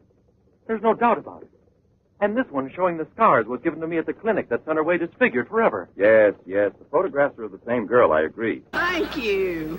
But I was referring to the person you met tonight. On the waterfront. You don't think that... Oh, no, Commissioner. It was she in front of me. But in the dark, with the fog and all. But I know her. I couldn't possibly be mistaken. There's no Jeanette Morino listed with the Bureau of Missing Persons. But she's not a missing person. She's here. I've seen her. She has no relatives in town, even if she'd been kidnapped. Listen, you know, I want to believe you. I remember the auto accident from which Jeanette Morino barely escaped with her life. But this story of a recovery is impossible. Yet she's cured. Perfectly normal. It's her same face. But who would be likely to hide such a miracle as that? Whoever it was who tried to kill me. For what reason? I don't know! An hour ago in Rue Dormay, Police Sergeant Brundell recovered a stolen automobile. This is the license number. You want to rejuvenate me? How long has it been since I bothered about stolen cars? The same automobile, a short time before, just about the same moment the assault occurred, was stopped for speeding on the Esplanade, where it passes the waterfront by Patrolman Cholin. Inside, as well as the driver, there was an unconscious woman and a doctor taking her to the hospital. You see? Check the hospitals? I've already telephoned. There's no record of her. Maybe he was taking her to a private clinic. The name of the doctor? Brad Pitt. Yeah? Well, Cholin didn't bother to ask him that under the circumstances. It could have been a doctor who commandeered the first automobile he found. Or a clever criminal who would say anything to avoid identifying either himself or the woman. Jeanette. Perhaps. But there happens to be a real doctor who might give us some information about this miraculous recovery. Will you let me come with you? Yes, but on one condition, however, that... No, I'll tell you in the car. Gentlemen, let's go to KFC. I'll drive, you pay.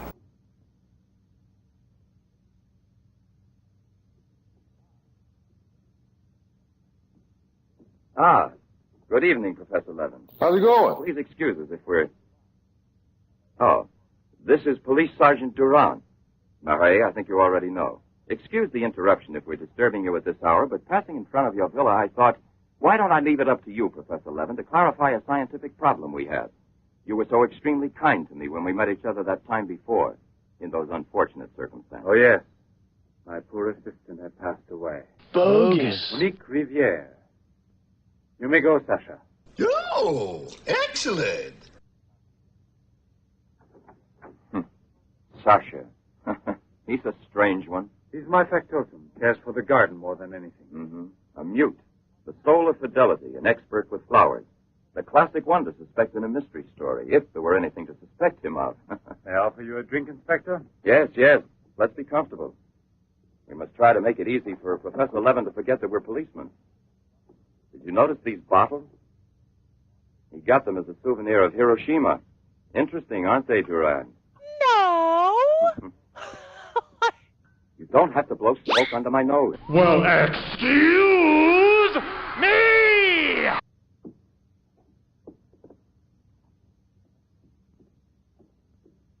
Here you are.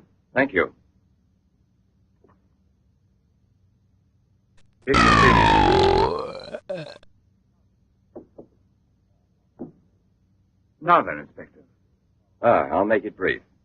Look here, Professor. Have you been following in Éclair Soir all that Tommy Rot about Sadok, the monster? Not closely. Tommy Rot is the right word for it. Cheap, sensational journalism. Excuse me while I whip this out. All right, go out and smoke.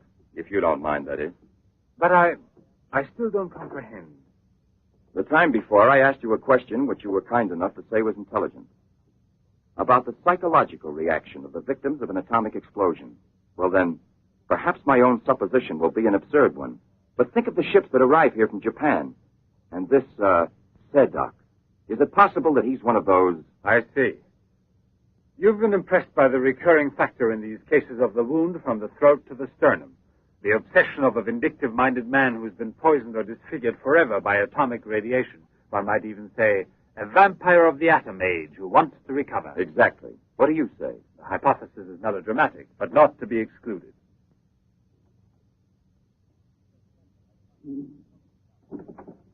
You just said the hypothesis is melodramatic, but the fact that you don't exclude it altogether puts me, how shall I say, more at peace with my own conscience. We mustn't let our feet get too far off the ground. Chief, the photographs? Ah, right. Excuse me, I had another purpose in coming here to see you. 3 months pregnant.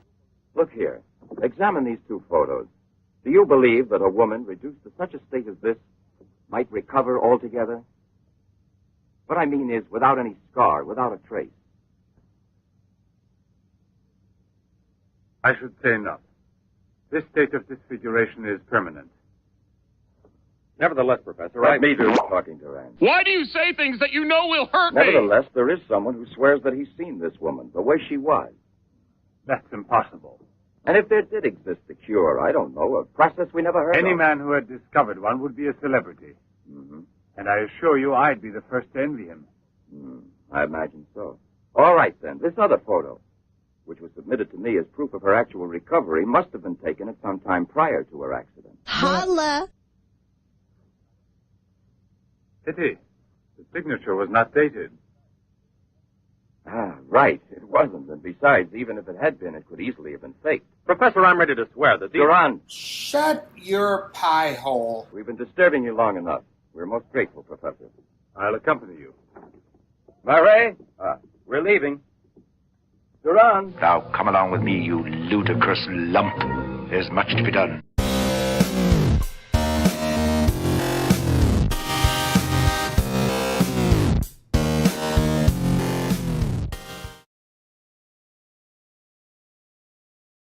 Hello, mommy. Old monkey. Who's gonna give that rockin' monkey beat? How do you put a mellow mommy with a rockin' monkey?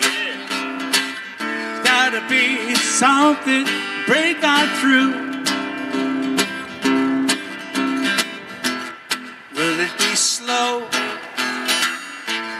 Will it be fast? Which one will win out? Which one will last? Mellow mummy with a rockin' monkey. Which one will win out? 'Cause rock and roll or something nice and slow, I don't know. Tell me what to do. He's got a rockin' monkey. Rockin' monkey. He's a rockin' monkey. Ooh, ooh, ooh, ooh, ooh. Rockin' monkey. Rockin' monkey. Come on now, rockin' monkey too. Rock, rockin' monkey. Rock a monkey. Woo, woo. Rock a monkey too. This is one monkey you won't contain in any old suit. Rock a monkey. Rock a monkey. Rock a monkey. Rock a monkey too. Rock a monkey. Rock a monkey. Rock a monkey too.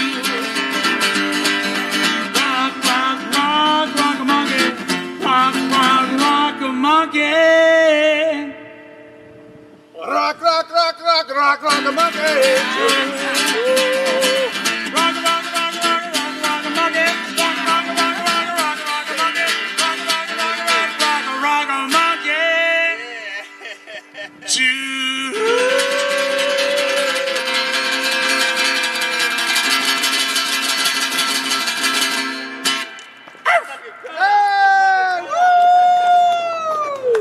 Rock a monkey.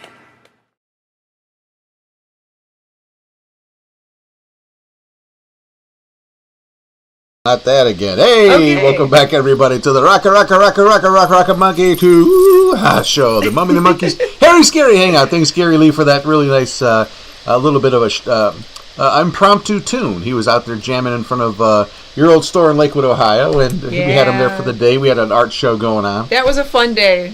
It was a great day. We got hassled by the man. That's right. The cops came, and it just told us we had there were people that lived in the apartment upstairs, and it was just getting up. But he played all day. The one day we were rowdy. Yeah. Acoustic guitar just was too much for him, but he was playing Beatles songs, all kinds of good stuff. It was too out of control. It was great, but we had a good time though. It was out of control. We got that got shut down. The store didn't get shut down because of that, but no.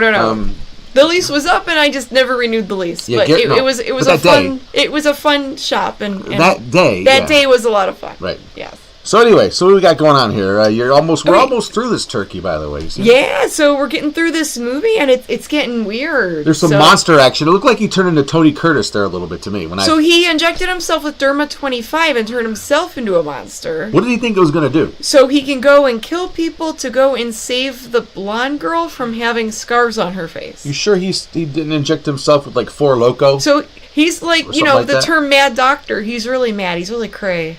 So that's what's going on there.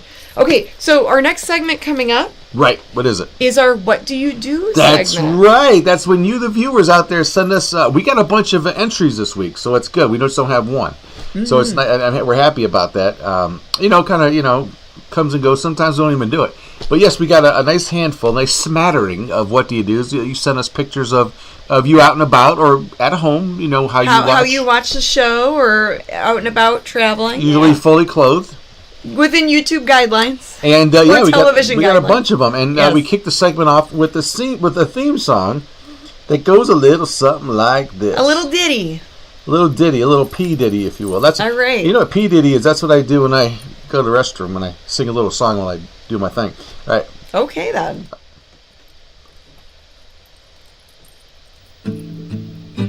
What do you do when you're watching the Hangout? Do you watch on your PC? Do you watch on your phone, in a group or alone? Send us pics and let us see. What do you do when you're watching the Hangout? Does your hairy, scary show? Do you watch with your dog, or you sleep like a log? Send us pics and let us know, yeah. Oh, that was quick. Okay, the first entry we have is from Todd Andrews. Now, this is a little bit of a delayed one. I think he sent this to us on the 17th, so we didn't have a show last week. Well, he was ready to party for St. Patrick's Day, and it looks like he had a fun time. Look at the green. Worked out they coordinated with what he had on it. Matched back to our shirt artwork. I like those glasses. That's pretty cool. It's very funky, man. Hopefully, he had a good time. Hope you remember a lot of that day. But as long as you don't forget to watch the Mummy and the Monkey's Harry Scary Hangout. See, that's the thing. There you All go. right, thank you, Todd Andrews, for sending that in. And our next thing is, so there's Bobby Harvey Jr. with his cat Salem. So he watches a show with his cat Salem. Salem, named after the cigarettes. Salem is a cutie. No, I'm sure it's named after I know. It's Salem, Massachusetts. Or wasn't that Sabrina's cat? There was her cat was named Salem on Sabrina the Teenage Witch. Yeah. Okay, cool. Very cute. Bobby and Salem. All right, Salem's a cutie. Thank you, Mr. Harvey Jr. And then, this is one of 3. This is a sequence, if you will, from Van Ciatras. Yes, this is I forgot what the email said, but this must be something like a picture they took or something. They were on vacation. And they sent us some stuff on their vacation. There they are hanging out. Oh, cool. There's a whole family hanging out. They probably spent most of their time on vacation talking about our show. That's why they're sending us these pictures. I'm sure that's what happened. You know, they just wake up talking about the show, high-fiving each other, going to have beers, and they're in the pool talking about our show. Yes, the oh my whole God. time. Waxing poetic the whole time. Everyone's just like, please, will you stop? All the way on the plane, they're boring people.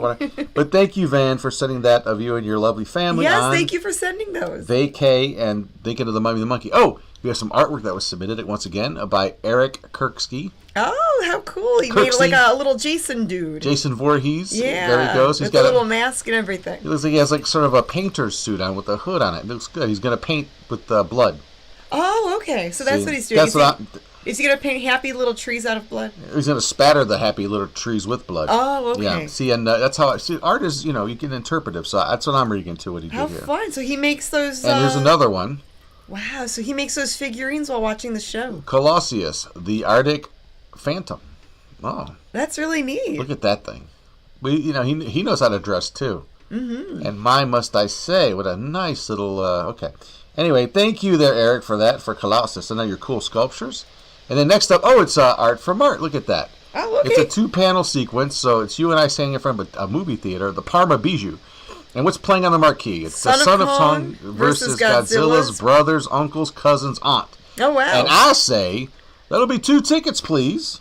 Oh, that's funny. And then, so sorry, sir, but currently we're closed. We're experiencing some relative issues right now. Because I'm, see, there's stuff going on. It's like Maury Povich or Jerry Springer with Kaiju. Yes, some weird family feud reunion thing. I think so. Yeah, I think so. And actually, that does wrap it up for tonight's installment of What Do You Do? What Do You Do? And if you want to send in what you do while you watch the show, you can email us. Where's the email? Where'd the email go? There it is. It's there. Relax. themummyandthemonkey at gmail.com, and we would love to hear from you guys. We love seeing all the pictures, and it's a lot of fun. Yes, and that's the same email you will send your entries for tonight's prize giveaway. Mm-hmm. And Rebel Ghoul says, nice ensemble. Mm-hmm. Where did Colossus get that coat, says Mofei Chen? Probably at Burlington Coat Factory. No, and, but in the Arctic, likes your shoes. In the Arctic, it's called Burlington. There you go. Different store. Thanks, James. These were actually, I think these were thrift store finds.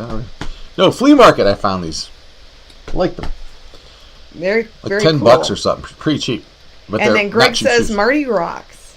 He got some good artwork there. Thank you, Mark. Yeah, some funny situations. Yeah, so the prize giveaway, one more time, last call for prize a haul. That's right, last call for the prize giveaway. Guys, so we're going to do a prize pack, and it's kind of Mini Monster oriented. It's evolved. Or for Mini Monster kids at heart. There's a Frankenstein little figurine there, like a bendy figure. And then these are lizard. It says lizard lunch. They're chameleons with sticky tongues that eat flies. Oh. And this is for ages 3 and up. So if you are 3 and up, you can send us an email to be part of the prize drawing. And then also we mentioned this in an earlier segment. There's our solution to the movie. The girl's problem with the... Yeah, the Jeanette's problem with her disfigurement. That'll cure it. But yeah, there's a paper bag that I That's an original Janet drawing based on an original Janet joke.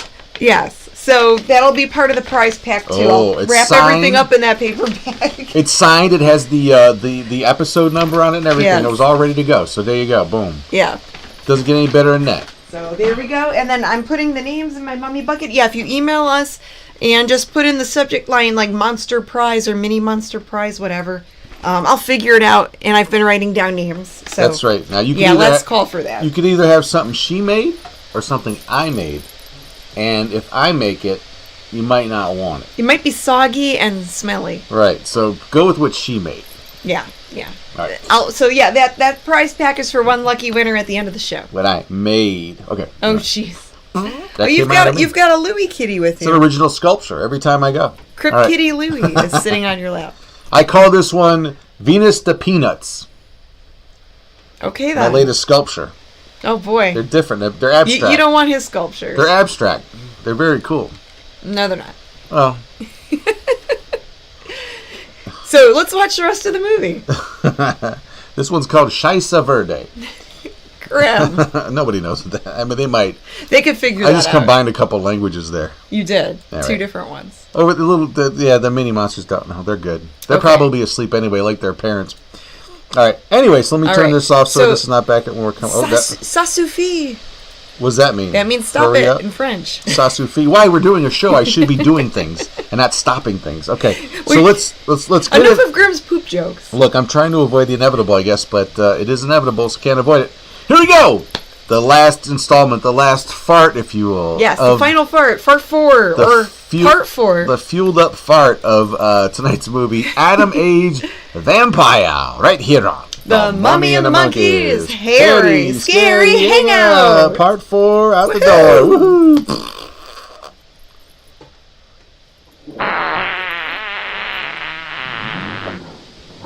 I'll be back in a couple of hours. Follow it. Step on it. Very good. In his automobile. Mm-hmm. Have you arranged for reinforcements? No. Take all precautions. Exactly where is he at the moment?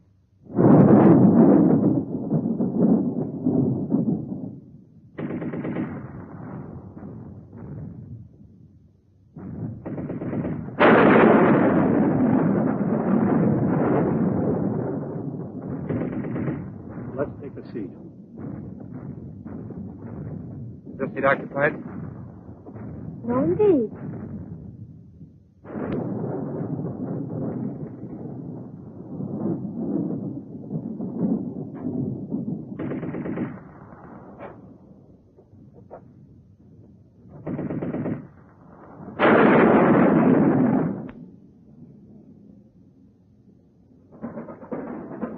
You all right? Watch yourself now, Buster. Let's not start on your bed, huh?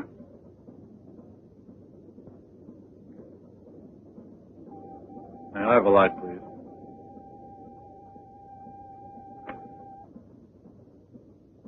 Thank you.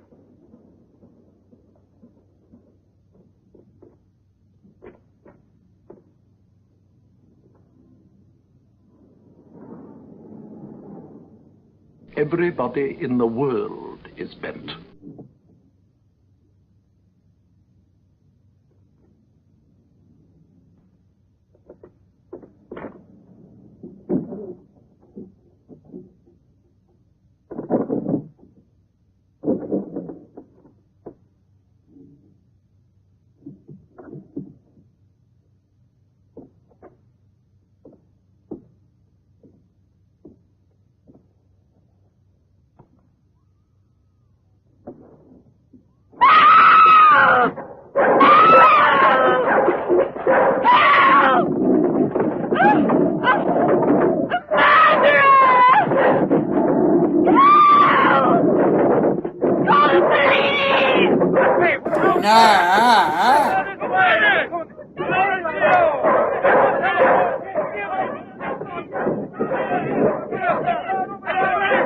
You gotta get me out of here! Get me out of here!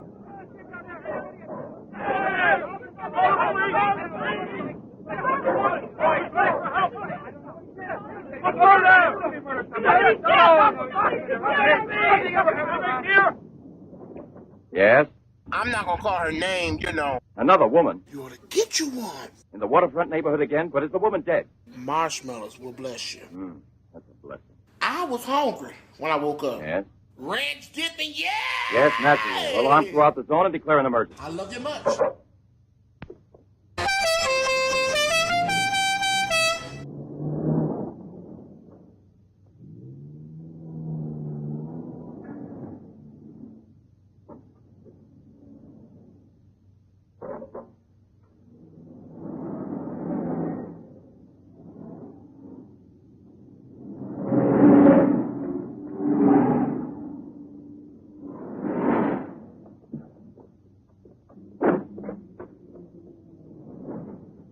Professor Levin? He sat through the whole film and then he went out.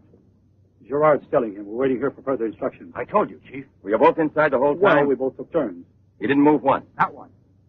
Let's go in. Leroy. Well, what are you up to? I'll complain with you now, Chief. If you won't let me chase setup, then I'll chase you. As you can see, it's your fault. Well, from now on, you mind your own business, get me? At your orders, Chief. You dick!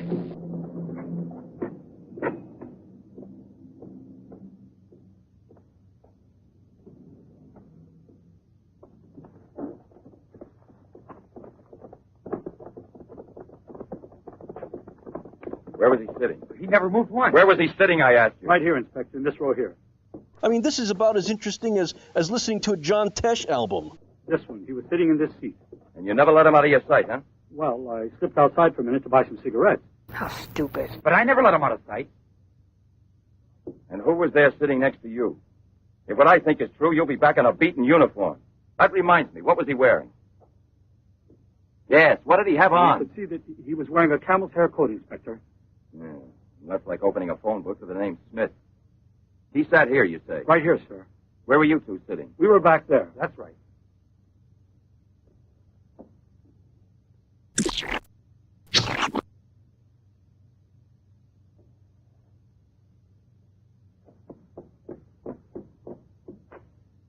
Inspector, headquarters told me I would probably find you here.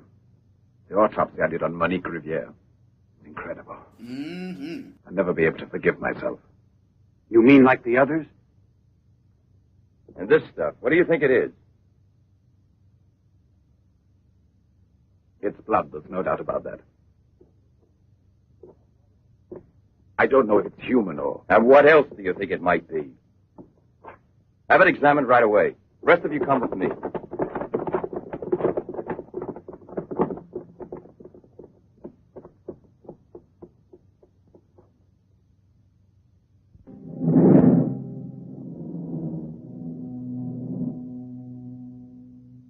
I don't want to lose her. But I no longer have the courage to kill, not even to save her life. I don't have the strength left. I felt this evening. I'm not what I was before. I'm not the same. I get some urges sometimes. I have to tell her. It's finished. I failed. But I don't want to lose her. You're useless and pathetic. Like a useless and pathetic thing. Please forgive me. It's too late now to make any difference, and there's nothing more I can do to help you. There's no hope of your recovery. You will remain as you... No. It's impossible. The treatment has taken effect at last. We are saved. Do you hear me? Saved, I say. Come, get up now, Jeanette. We must leave here immediately. I don't believe you. But you're completely cured, and it's forever. It was I who did it. Just when I began to think that... Come on, get dressed. Don't lose any more time. We must get away from this place as soon as possible. Get away? Yes, at once, I said. No. Have you lost your mind, Jeanette? Those policemen suspect me by this time. The police were here. Don't ask me to explain it to you. I don't want to. Hurry up now. I'll hurry, but I'm not leaving with you. Jeanette! You made me a promise, and this is the decision I've made. Jeanette, I want to dismind you here. I've even killed for you. What? I've fed you. I've unleashed a horrible force within me that I can no longer control. You alone can help me stop it. Tell me that you will never abandon me now. Begin to understand now. Tell me you belong to me, that you will run away with me. It is my only hope of salvation. Then you will see again the man you came to for help and who loves you so much. It all depends on you. No, it's horrible. Jeanette. Let go of me. Her screaming. I'm eating my McDonald's. Hey!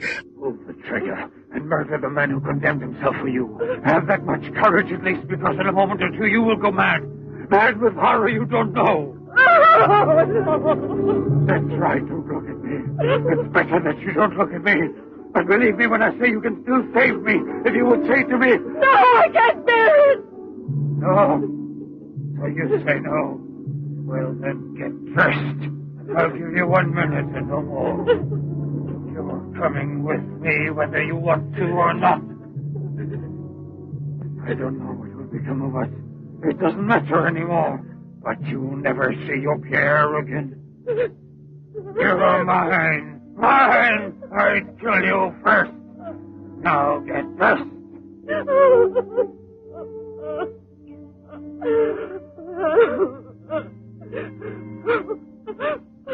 Albert, have you no pity? You should be ashamed of yourself. That's should I ask of you? I. No! Help!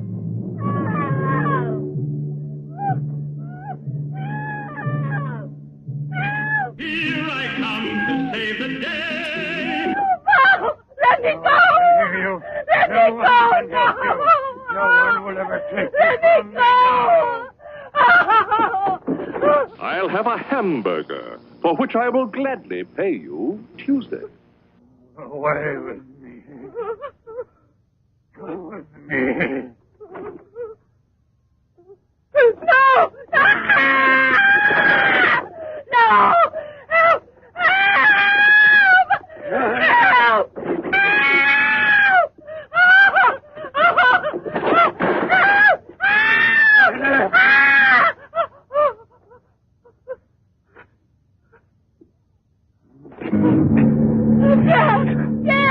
We are two wild and crazy guys.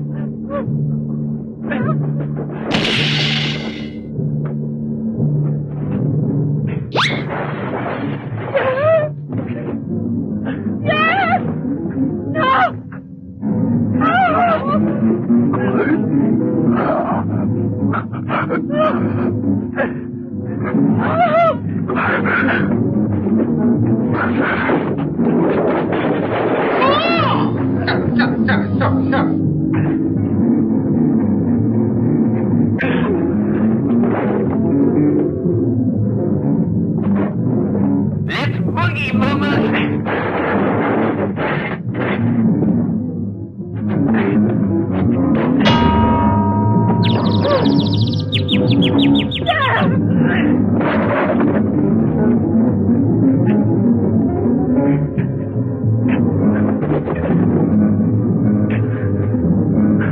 You're dead meat, Pilgrim.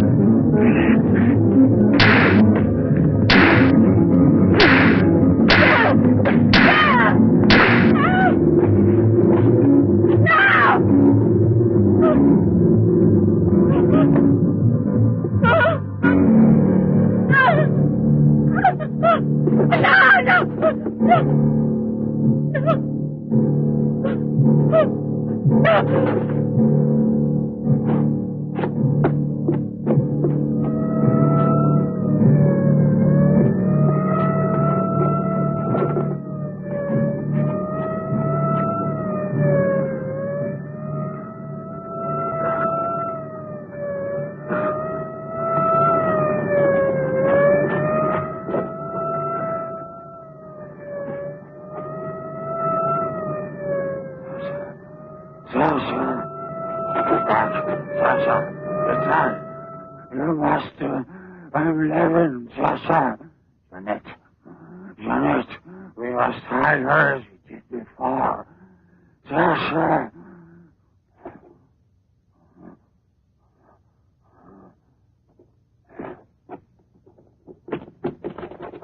Well, you're just in time for what might be a very unhappy ending. Inspector! Pierre, watch out! Levin! Look there! Fire a volley through the window pane. Come out, Levin! Come out with your hands up! No. Jeanette! Don't come back! I must kill you too. I must kill you too, Jeanette. Ow, ow, ow!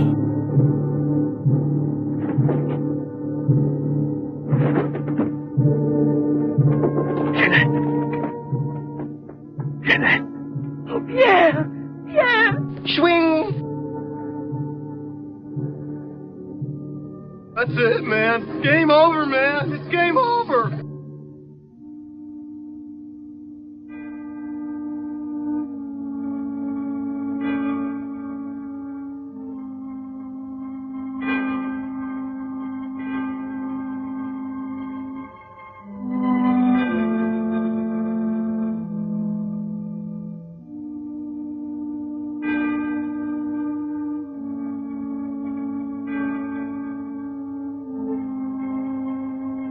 You are the weakest link. Goodbye.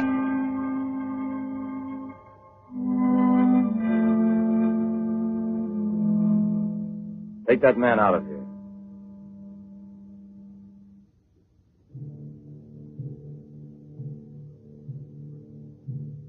Well, come on, give me a light.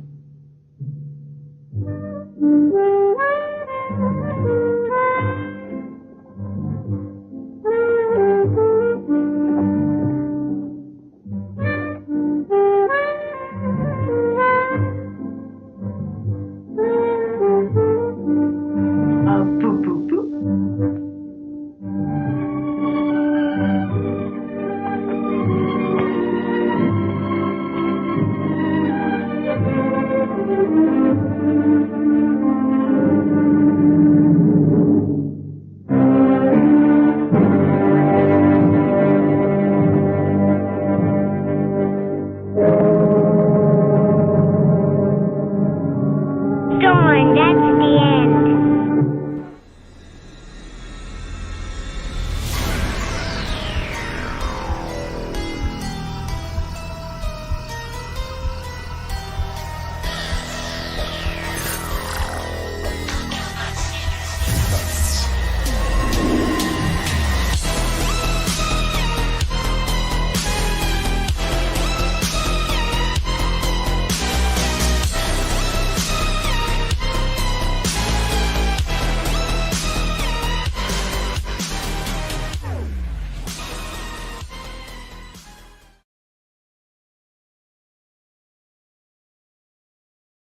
No, we're not. Now we are. Now we're on. Boy, you're just right ahead all the time. Always. Always 8 steps ahead. Hey, everybody, that's it. You did it. You got through Adam Age Vampire. What did you think? I liked it. It wasn't so bad. It wasn't. I mean, it's pretty bad, but it's not that bad. There was a monster, you know. Yeah. You got to see some kind of freaky guy who looked like a mini Gargantua, right? There was a monster. There was the girl. Not so Gargantua. You know, Mad Doctor. He fixed her. Laboratory scenes. I mean, somebody got killed for it, but, you know, she'll look good. She'll be able to, you know. Well, he did it. Date. She had nothing to do with that. I don't know. Well, I don't even know why he injected himself. That's what I guess I got to go back. Well, I'm not so gonna he go could back. be a monster so he could go and kill the people? You got to be a monster to kill people? Well, so he doesn't... I guess so he doesn't feel bad about it? The guy never heard of a mask, I guess. So he turned himself into a monster so he could go and get bodies to go and treat the girl? I don't know. That's even more convoluted than what we're working on. Anyway, but so and no, there weren't any vampires at all in this movie. They tricked us. I don't know. I like I said, I don't try to figure them out. I just dole them out, and we host them. That's it. Yeah. Ours is not to a reason why. Ours is but to host or not quite die, but you know what I mean. Cuba said it's a beautiful movie. It's beautiful, man. Beautiful. We liked it, though, so cheers to Adam Age Vampire. Another one bites the dust. All right. Yay, we got through it. And we did it together. See, that's the whole thing. Oh, yeah. So what do we have next? But there's more mirth and merriment to come. That's right. We still have our TV show, Cleveland TV show time travel segment to get to, and then we'll come back and we didn't even do our spots. We just kind of mentioned that we'd be at Cinema Wasteland in a few weeks. And the Rondo thing. And the Rondo. And that's really all. It's, you know, Teespring and all that. But okay, well, we can mention it now. Blah, blah, blah. You know. But we don't have to. We do have a Teespring store. Are you going to go to the stills? Well, for a quick second. Okay. The Bargain Barons, thank you. The Bargain Barons are watching. And they say, Canada loves you guys. Well, the U.S. loves, and we love Bargain Barons. Yes, yes. The Mummy and the Monkey love the Bargain Barons. And they have a really great YouTube channel showing all the cool antiques that they find at different yard sales and estate sales and things like that. That's right. And to find them, just Google the Bargain Barons. You know how you guys are, you know. The Bargain Barons on YouTube, and you can catch their videos later on. You guys are, everyone's Google savvy now. All you have to do is Google. That's an just adjective Google it. now. Google it. That's They've got a website and everything too. It's an action. Yeah, they got everything. So check out the Bargain Barons. The Bargain Barons. Yes. Okay, so here we go. I don't know what's... Oh, hey, the Teespring store. So there's our Teespring store, and the link is in the video description below if you're watching us on YouTube. It's also on themummyandthemonkey.com. We've got tank tops, t-shirts, hoodies, and so much more. Different styles and colors to choose from. It's all there on the Teespring store. Use coupon code BANANAS. Bananas? These deals are bananas for 15% off whatever you decide to pick up on the store. That's right. Okay, cool. So there you go. And there's a burp. Okay, so onto the Cleveland TV show Time Travel, which is a segment that we like to I like to put together, and basically show you what was being shown on Cleveland TV back in the 70s, 80s, 90s, mostly the 70s and 80s. And real quick, Greg Tominski, thank you for the super chat. What? Use this for a lock on the macaroons. We're gonna need that. Yeah. But we did get a few in. We got a few in, but Mama Monkey. We ate a few, and then Mama Monkey ate really most enjoyed of them. She really we liked didn't want them to go bad, so we ate them up. Yep. Okay, so Cleveland TV show Time Travel. Get ready to jump in my little time machine. It's there's plenty of room for everybody, so come on in. All right, we're gonna travel back in time. That's right. We're gonna see what was playing on the Cleveland airwaves back. Well, let's see when we're gonna go. How far we're gonna go back. Here we go. On our way, we go to Cleveland TV show Time Travel. This installment starts out on Friday, March 19th, 1976 on WJKW-TV. And at 11:30 was Mary Hartman. Mary Hartman, yes. Another, the same guy who created Archie Bunker and Jeffersons did that show.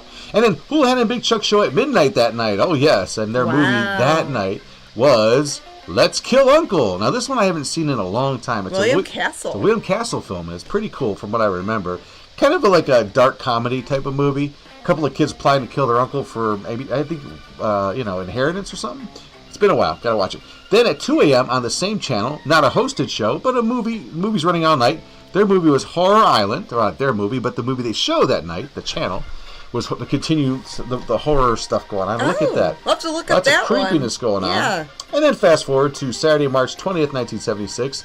On WAB, it's the one, the only Superhost, and his 4-hour show started out with an hour of the Three Stooges. Oh, gotta laugh it up with those yucks, right? And also another, within that hour, more comedy with Leon Errol.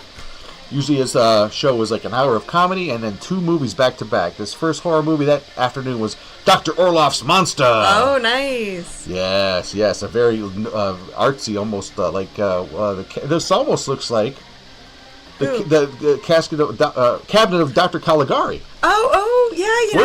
What he's got the same turtleneck. A Solumnus? Yes. Like that. Okay, yeah. And then at 2 o'clock, or 2:30, The Underwater City. Now, this movie, I believe, is a British movie, and it's kind of hard to find. But I'd like to catch it just to be able to watch it again. I don't remember this at all. But anyway, that wraps up this edition of Cleveland TV show Time Travel. Wow. Yeah, back before your streaming services and all that. Yeah, you check the TV guide. And there are some years back in Cleveland when there were like up to 4 different horror hosts and movie hosts on it during the weekend. So, and you've seen some of those if you watched our shows. So yeah. And if you guys, I'm sure there's lots of people from other cities. Oh yes. If they have memories of a movie host or a local show from back in the day where they grew up, we would love to hear their stories too. Yes, we've actually heard several, and actually more than that throughout the years. And I collect them too. I've got lots of stuff that I've traded with people. Oh yeah, you've got mountains of TV guides. TV guides, and then actual horror host shows from other states and other cities too. So not just Cleveland. Tapes and DVDs. Oh, we love it all. All that stuff, all that physical media. Okay, now. All right, so the actual moment people are waiting for. We the need big to see who's prize win giveaway. This prize pack. Oh, baby. There are. Let's see. There's a Frankenstein bendy figure. There's a lizard lunch. Ooh. Little lizard guys that eat bugs. And then a handmade prop for today's movie. For Adam Age Vampire. Okay, so everybody let's get up. Let's shake our buckets. Oh, time to shake. Let's get ready, y'all. Get ready. Shake my bucket. Let me check That's right. check my bandages here. Okay. Get ready to do it. Shake. Whoa, hey. shake. Shake my bucket. Shake your bucket. All right. And I've got a bunch of names here in my bucket. Let's stir this up. You've been busy during the breaks. Oh yeah. During the movie, I should say. You're on your phone. Oh yeah. And writing down all the names you could scrounge up from those emails. So. All right, time to pick one. The drum roll is ready. Okay, ready. Ellen Blue, or who's going to... Okay, ready? No, Ellen won last time. I know, but it's the running joke. Okay, ready? The drum roll's coming. Okay. And the winner is... Hey! This is a new one. Onyx Slaughter. Onyx Slaughter is their screen name. So Onyx Slaughter, congratulations we will correspond through email later Yes, on, and we'll please. get the prize pack sent out to you. Wow. Wow, that's a new one. Well, it wasn't Ellen this time. Yes, or some other people that the repeat winners. But hey, Yeah. you don't win if you don't play. So if you don't try, maybe you win the lottery tonight. I think you have a better chance of winning one of our prizes than winning the lottery. Yes, that's true. Your odds are way greater. You guys are all winners to us, though. So thank you for watching the show. We want to thank our. Thank you for dropping your phone. There's my phone. I guess I don't need it. You don't need that thing. Get rid of that. We want to thank our viewers out there, our YouTube channel members, our chat moderators, and just everybody in general. Everybody in general. You guys are awesome. So you get a round of applause. You make Friday nights all right. That's right. You do. So much fun. All right, so we will be back next week with another fun and exciting episode. A big fat Friday show for next week. We're gonna do our regular bit here, and then we'll roll over into a nice, fun, hairy, scary hangover. All right. Easter topic or some kind of our chat topic. show. Our after show chat. Yeah, we'll loosen up. We'll have a couple, and we'll just kind of talk about whatever, man. And we have some ideas of what to talk about, but you're only going to know what that is if you tune in. Mm-hmm. So that's right. We'll see you all next week, and until then, good night, good fright. Mwah. That's right, and we'll see you later, alligators. Bye-bye. Oh wait, I'm running out of laughs. Okay. That's a different character. That's true. All right. Laters. See ya.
Well, whoop-dee-doo. You're not late. You're just in time. The Hairy Scary Hangout will begin shortly. Welcome to the Hairy Scary Countdown with me, Cliff. You got about 15 minutes until showtime, so grab your drinks and snacks, settle in, and enjoy the pre-show. Yeah! The motion picture you're about to see was filmed by many teams of cameramen in more than 100 locations around the globe. Oh, really? Scientists representing the world's foremost research centers took part in the examination of the evidence. The facts that will be presented are true. Oh, is that a fact? This may be the most startling film you'll ever see. This lame story he's about to tell me?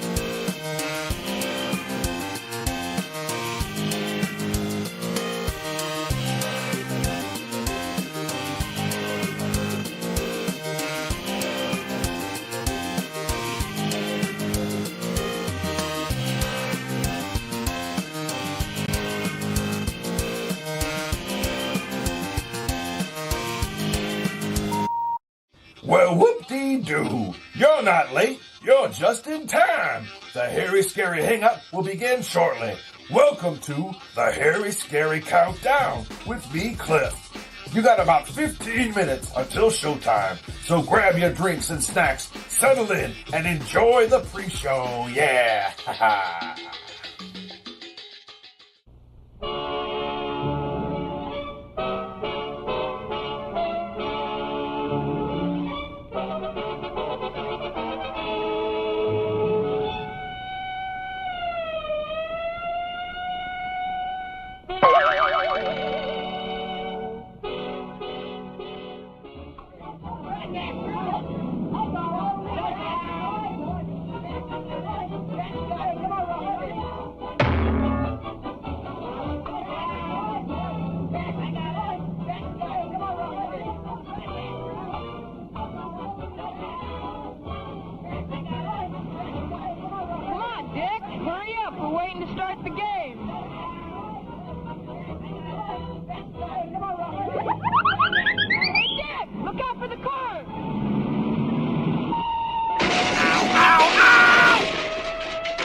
Yes, sir. That was the worst accident I ever seen.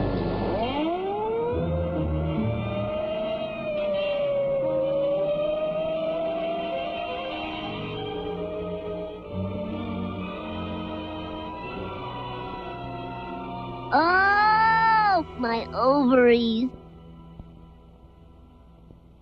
He won't be awake for an hour or so, and I'll be back by then.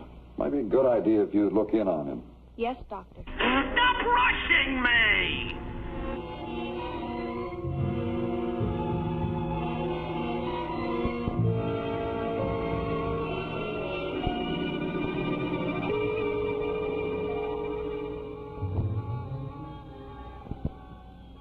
It didn't work this time, did it, Dick? Excuse me? Oh, I know you've crossed against the red light a lot of times before.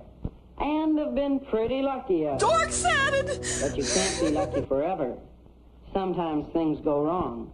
That's why you're here. Who are you? You ought to know me by now. I've been trying to keep you out of trouble all my life. And your name? I'm known as Good Judgment, but call me Judge. For a minute, I thought you were going to take my advice at that intersection and wait for the beginning of the green light. Back off, Jack! But it seems you were in too much of a hurry to make that ball game to bother thinking about good judgment. Good judgment? Phooey. Satan! Why don't you leave Dick alone? What? He doesn't need a babysitter. You and your advice. Look both ways. I'm the devil. Wait for the green light. Don't play in the street. Ah, kid stuff. Dick's old enough to take care of himself. You think he's an idiot or something? Yes. He would be if he listened to you, and it's a cinch your advice hasn't exactly helped him. Who's this fellow? Oh, that's Bad Impulse. Imp for short. He's the character who told you it was okay to cross against the red light. Bogus. You see what happens when you listen to him? That's a lie. Yeah. If a guy did all the things some people think he ought to do, he wouldn't have any fun at all. And another thing. What's that? If you hadn't confused him with all that safety hokum, he could have dodged that car easy. Look, if he would have stayed on the curb, he wouldn't have had to dodge anything. Okay, so he had a tough break. These things just happen. They just happen? That's exactly what Officer Davis was talking about when he came out to your school the other day. Remember? No. And now, here are just 3 simple rules that will help you be safe. This lame story he's about to tell me? 1, look both ways before crossing a street. All right. 2, watch for turning cars. And remember that the driver of a turning car can't always see you. What are you talking about? 3, Always remember to walk on the left side of the highway facing the traffic. What else? And that way you can see the oncoming cars. You confusing me. Accidents do not just happen. People make them happen because they take chances and because they violate the law that was made for their protection. Be careful, and you'll not only help yourself, but you'll also help the driver behind the wheel. Or whatever. He has a job just driving his automobile without worrying about pedestrians crossing in the middle of the block or against red lights. Thank you, Mr. Know-It-All. Now, you see this line? Yeah. The first part represents the reaction time, or thinking distance. That is the distance the automobile will travel before the driver can get his foot on the brake. The rest of the line shows how much farther the car will travel before it comes to a stop. If a car is traveling 20 miles an hour, it takes the driver 45 feet to stop, after he knows he must stop. Boring. Now, this line indicates the distance it takes to stop an automobile going 30 miles an hour. The first part shows the reaction time of the driver, while the second part shows how much further it takes to stop the automobile, making a total stopping distance of 78 feet at that speed. That's why you're asking for trouble when you take chances at an intersection. Oh, is that a fact? Or when you try to cross the street in the middle of the block. Or when you play in the streets. Oh, come on now, Dick. That's third grade stuff. That accident you were in was the driver's fault. He could have stopped in plenty of time if he was any kind of a driver. They ought to take his license away. I'd say the driver did everything he could to stop. Don't you think so, Dick? Get a load of this guy. Some friend is Judge, trying to blame everything on you. Why, if I were you, I'd... Now, just a minute. Shut up! Judge is right. Oh, let's forget the whole thing. It's not that important. Not important? Are you kidding? It's something everybody should know about, and remember, and do. Da-da-da, da-da. Oh, listen to that guy talk. One more crack like that, and I'm going to come over there and break one of your legs. A lot of other guys are going to be in trouble, too, if they try to beat the red light, or if they play out in the middle of the street. So what's wrong with playing in the street? These kids can take care of themselves. What do you want them to do? Sit home and play patty cake? What's wrong with you? It's true they're big enough to take care of themselves, and that's something pretty important. But it certainly isn't very smart to play out in the middle of the street or to take unnecessary chances, especially around traffic. Damn right. The guy or girl who takes a chance is gambling with his own life. He makes things difficult for automobile drivers, no matter how careful they try to be.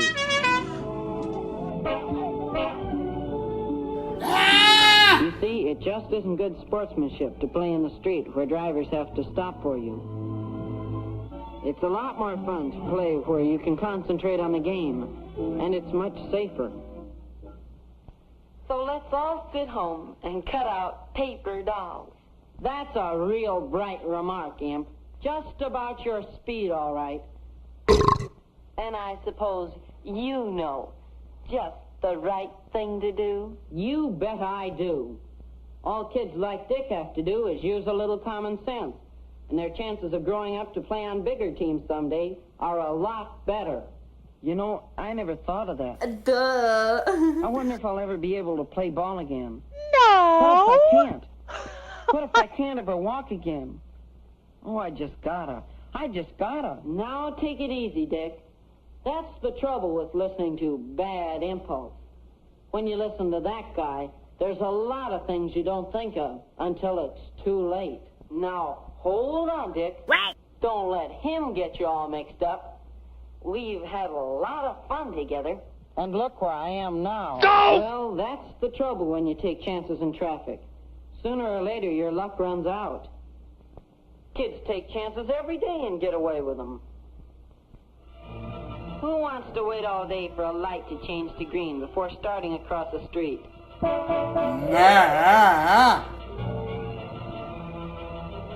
walk walk down to an intersection just to get to the other side.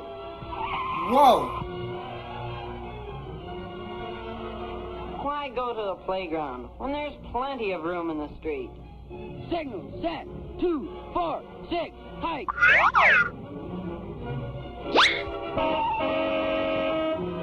You know, you just have to be on your toes, that's all. After all, what do cars have brakes for? Yes, and all you have to do is just slip once. And I don't think it's worth it. Neither do I, Judge. No, sir. I think everyone who has gotten past the first few grades knows the safe thing to do around traffic. Yes, Judge, we know them, but a lot of times we ignore them, the way I did. They're easy enough to remember if you really want to. Ain't nobody got time for that. Always wait for the beginning of the green light before crossing a street. Cross only at intersections and stay in the marked zones if there are any. Never cross between intersections or come out from behind parked cars. Ooh, he likes girls. Play where you don't have to worry about jumping out of the way of automobiles. If you have to walk along the edge of a road, walk facing traffic. And at night, wear something white so you can be seen more easily. Well, Dick, I hope that you and I can stick more closely together after this. Don't listen to him, Dick. Now Judge is right. You don't care what happens to Dick, do you? All you try to do is take the out of life. No, I just try to protect people. Who needs to be protected? Who needs to be hurt?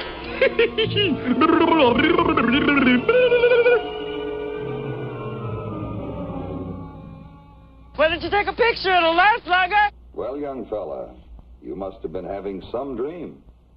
Dream?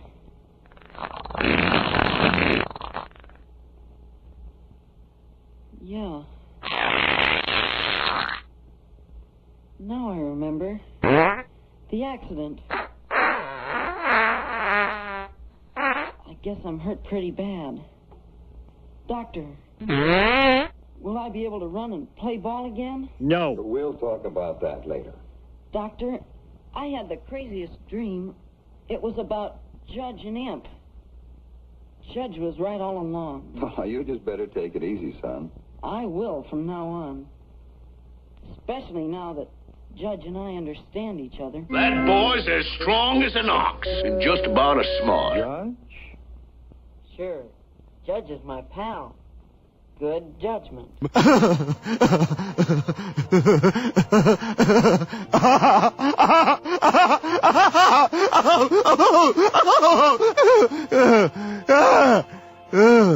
What you are about to see is bizarre, unsettling, and riveting. Sparkling soft drinks. Ain't nothing like a good Mountain Dew. Hey! Hey! Steaming hot coffee. Roses are red, and how do you do? Drink 4 of these and whoop, whoop, whoop, whoop. Steamed or grilled hot dogs. Oh, my God. That is huge. Crispy hot fresh French fries. This is the best thing I have ever put in my mouth. How about a pizza? None better anywhere.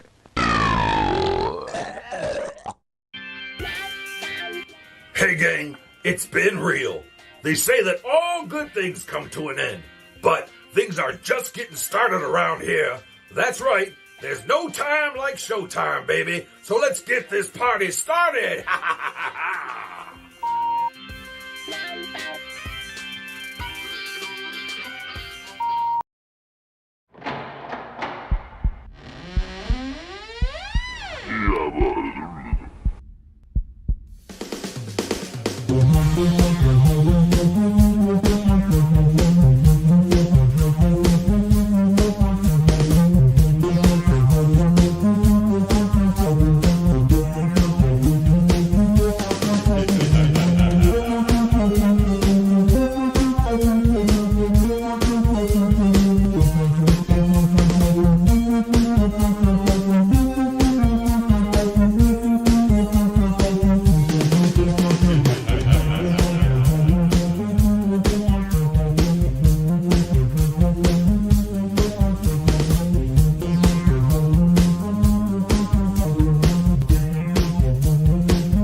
Friday. Hey, hey, hey, hey. Are you DTF? Well, around here that stands for Down to Friday. and And we're having fun on this fantastic Friday night. That's right. And I am Grim Gory, your funky monkey. And I'm Janet Decay, your yummy mummy. And together we be hosting The Mummy and the Monkeys Hairy Scary Hangout. Episode 236. 236. 236. Wow. What a fix.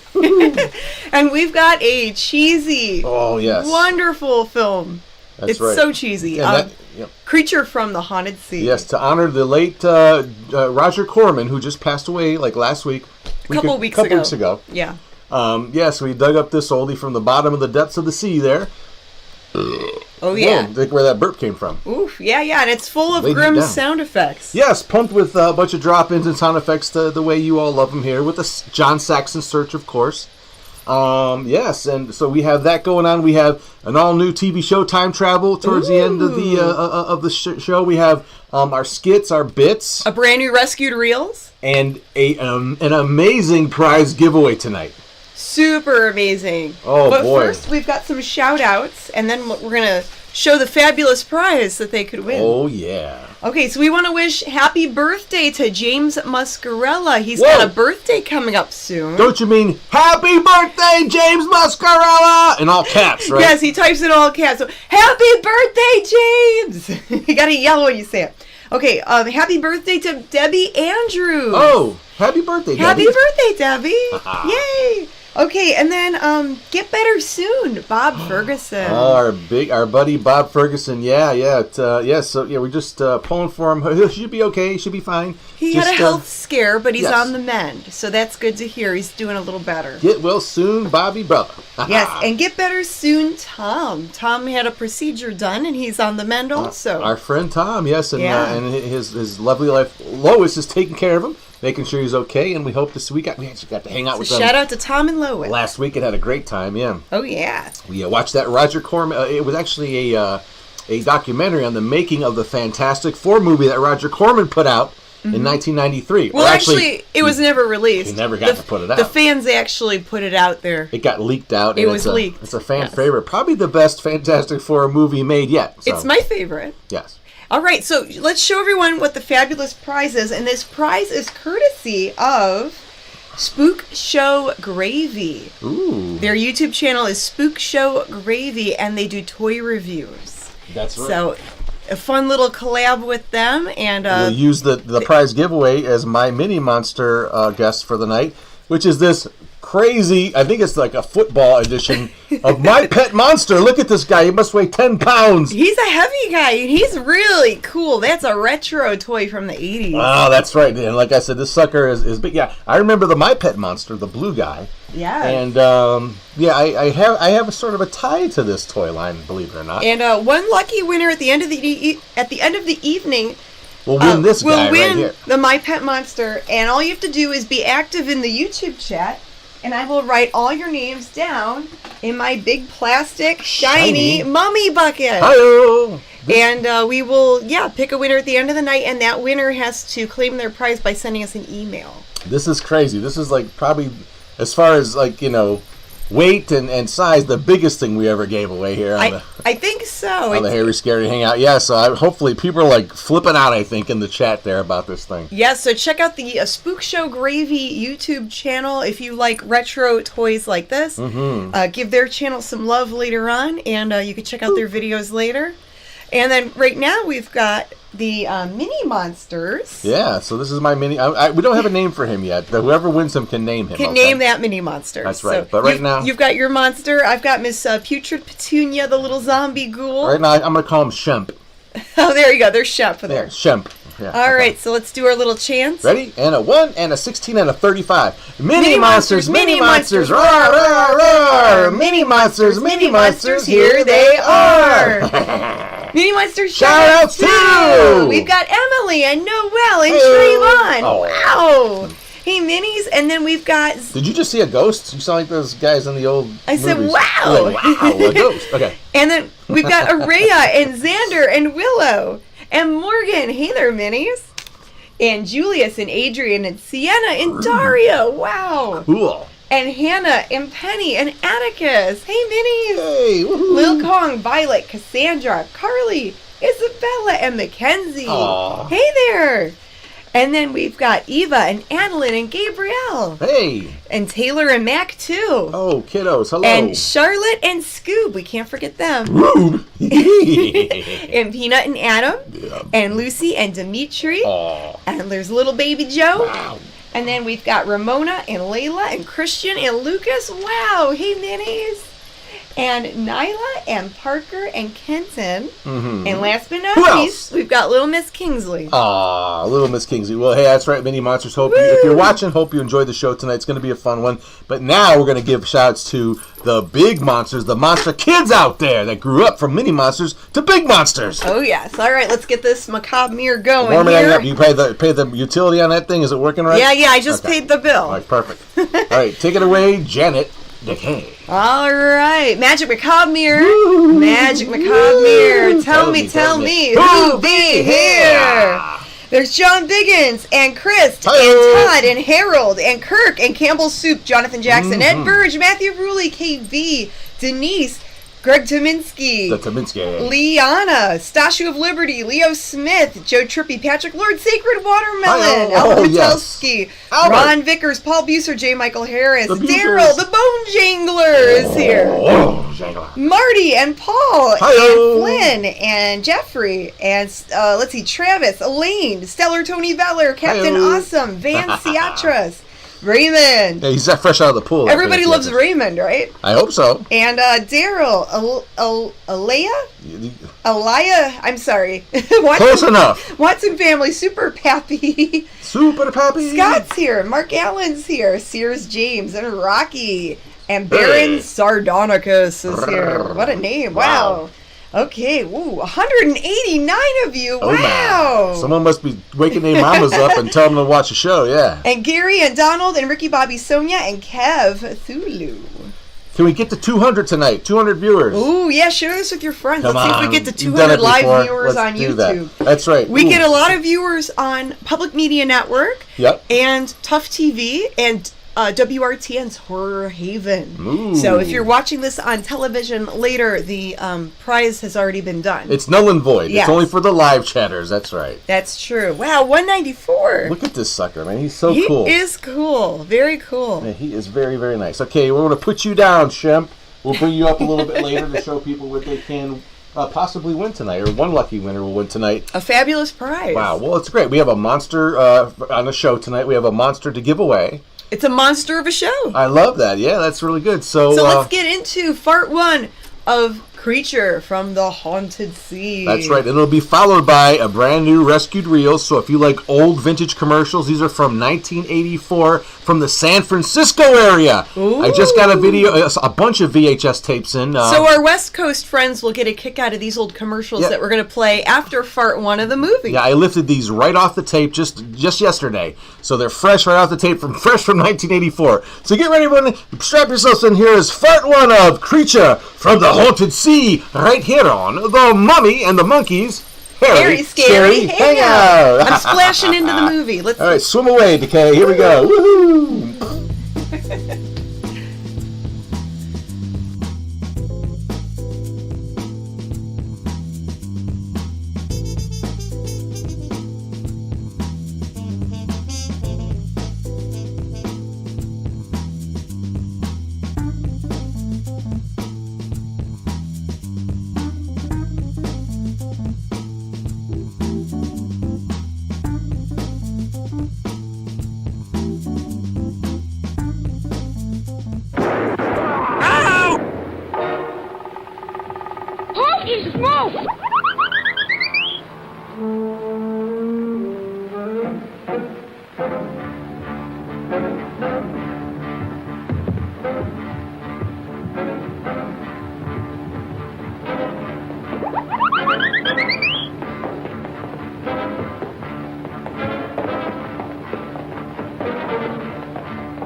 Blah, blah, blah, blah, blah, blah, blah. Yours truly, some bozo.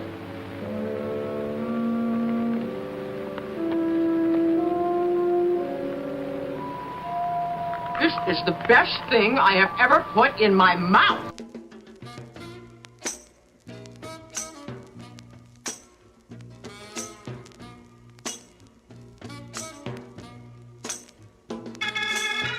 Hello.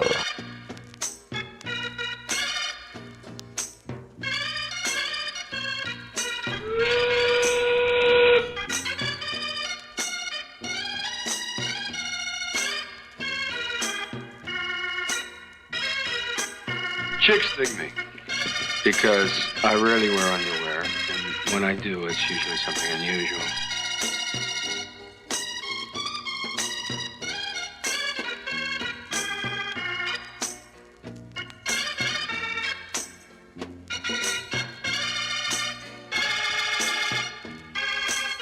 King is dead. Long live the king. I like play table tennis. I like shoot dog. Is that supposed to be a political remark? I don't know anything about politics. Do you play? I never work if I can help it. I meant chess. It's a very interesting game. So is this one we're playing. Would you like a drink? I wouldn't mind. Waiter, bring us a bottle of Chateau Marmont, 1907. 1911 was a better year. Thank you. 1911 it is. We don't have any Chateau Marmont, but we have a good Chateaubriand, 1922. Forget it. Make it a couple of rum cones, kilo 58. You say. I had to be sure it was you.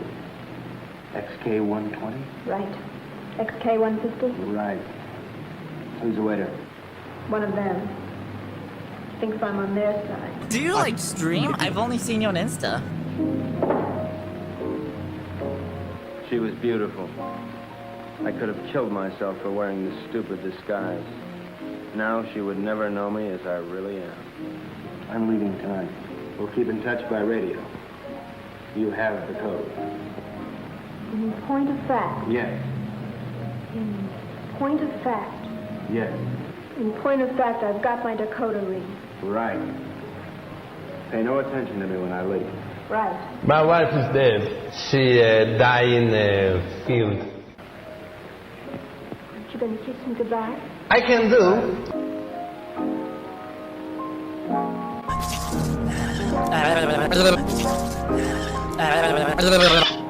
It is nice.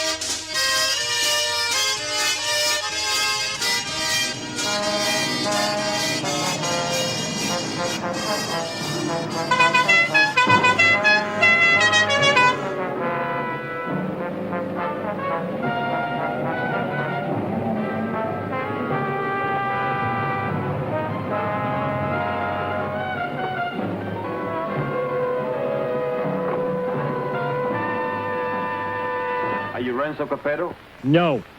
I am. Who are you? Never mind who I am. It's the mission that counts. Let's get on with it.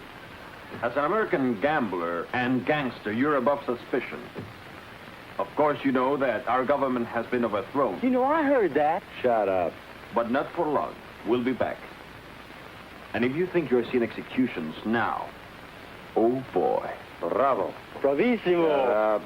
But of course, in order to finance our great counter-revolution, it has been necessary for us to steal the Cuban treasure. Hurrah!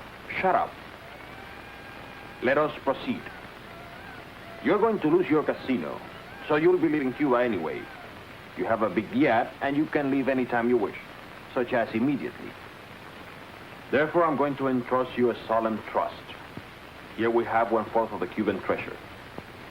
Your group, General Tostada, Coronel Cabeza Grande, and a squad of men will proceed to Ciudad Trujillo. There you'll wait for us to contact you and relieve you of the money, 1/5 of which will be paid to you. Do you understand? I get the whole picture. Now you do the rest. Señores?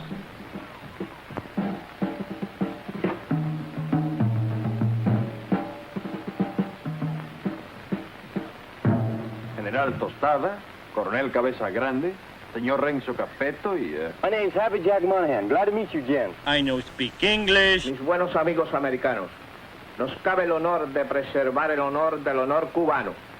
En un solemne acto de confianza han confiado en nuestras confiables manos ese botín con el cual reconstruiremos todo lo que Castro piensa construir. I mean, this is about as interesting as listening to a John Tesh album. And now, the gold. Swing!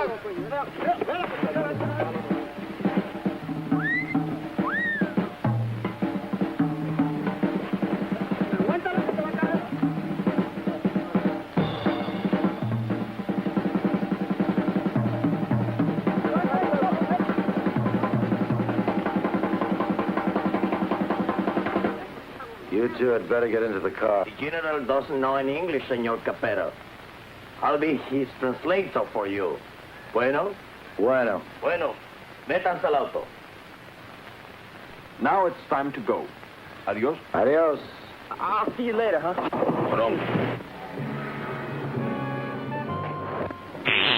The first move in the great conspiracy had been made. Oh, is that a fact? The Cuban treasury was now in the gentle hands of Renzo Capetto, the most trustworthy man ever to be deported from Sicily.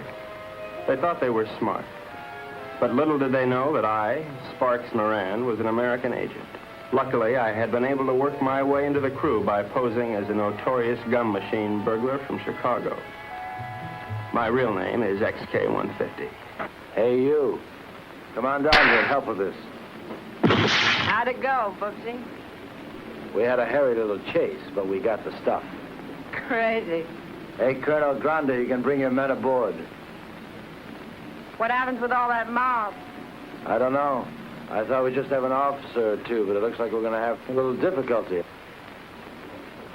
You think of a way to remove them and grab that loot? 'Cause you're my big, strong, swinging brain. You're sweet, baby.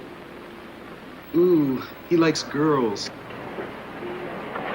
Hi, sis. Hi, baby doll. Did they scare you? Just a little. Oh. All right, boys. Get ready to go. Pete, take the wheel. Jack, you and Sparks, get ready to cast off.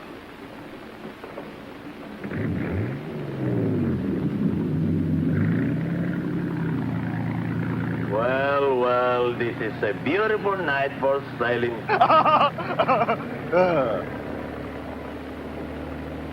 And so we left Cuba forever, sailing the most astounding adventure to be inflicted upon man. And what a group we were.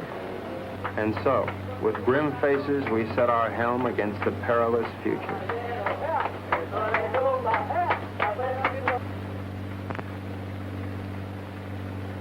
Okay, now before I begin, does anyone anything to say? Pete? How about you, Jack? What do you think we should do? You up? Oh, now, honey, is that any way for Maribel's big man to talk? Now, look. We've got to get rid of at least half of these Cubans without making the rest of them suspicious. What are you talking about? There used to be a Cuban fisherman by the name of Hemingway. He got hooked on a sea monster in these waters a couple of years ago, and he was dragged for miles. Got a lot of publicity. We're going to show these boys the greatest sea monster they ever saw in their lives. Jack, in my trunk, there's some garden rakes used for weeding tomatoes. You get them and sharpen them like scalpers. Pete, you mix up a mess of olive oil and peanut butter and snag some seaweed from over the side. Now, Jack, what are you going to do? Sharpen up the garden rakes? Good boy. Pete, how about you? Does he have to do that? All right, Jack, beat it.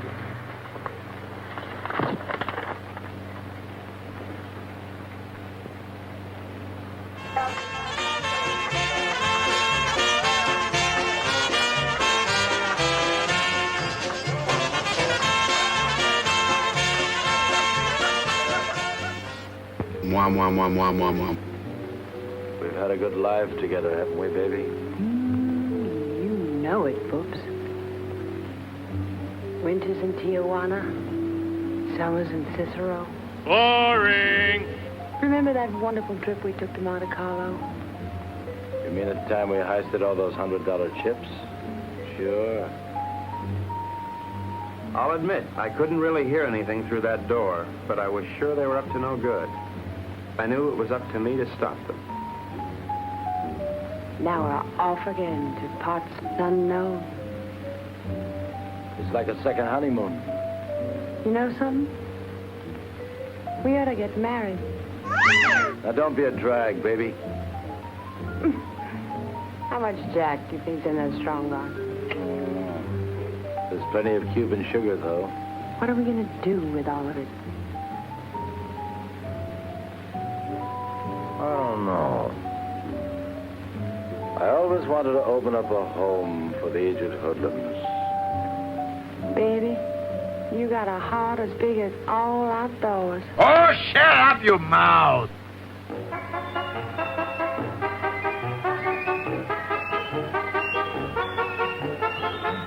A government agent lives in constant peril.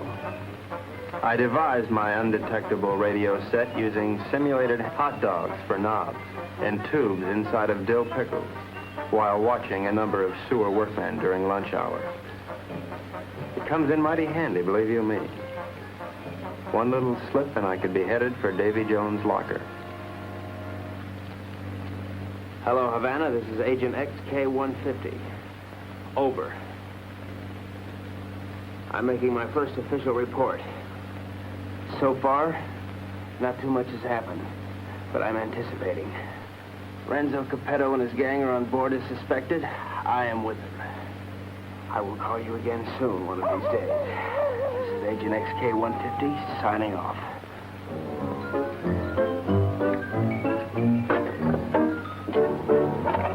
Hey, what's happening? Just having a bite.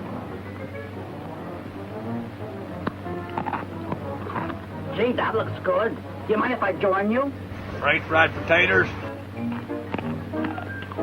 I like them fried potatoes. Mark Ruther. On Record Store Day 2019, I drove to Chicago overnight to get in line for free tickets to a concert and for Record Store Day as well. But I got to Chicago at like 1:30 in the morning to wait in line. And fortunately, The Mummy and the Monkey is on live on TV in the middle of the night on Facebook. I can sit there for 2 hours and watch The Mummy and the Monkey and get entertained and keep awake while I'm waiting in line, instead of passing out on the sidewalk or something in Chicago, and you never know what would happen then. So I just want to thank The Mummy and the Monkey for keeping me alive.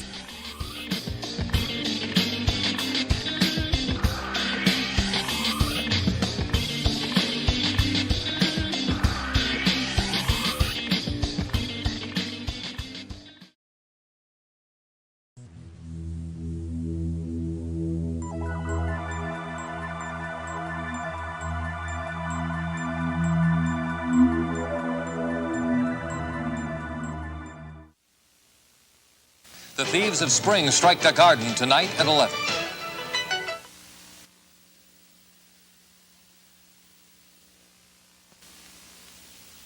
Fall Guy will continue in a moment. Friday. It's an ugly, disgusting business. But someone has to do it. It might as well be the Thunder Team. Blue Thunder. Then there's dirty money and Houston's being taken to the cleaners. I'm gonna bring you down hard, you hear me? Friday.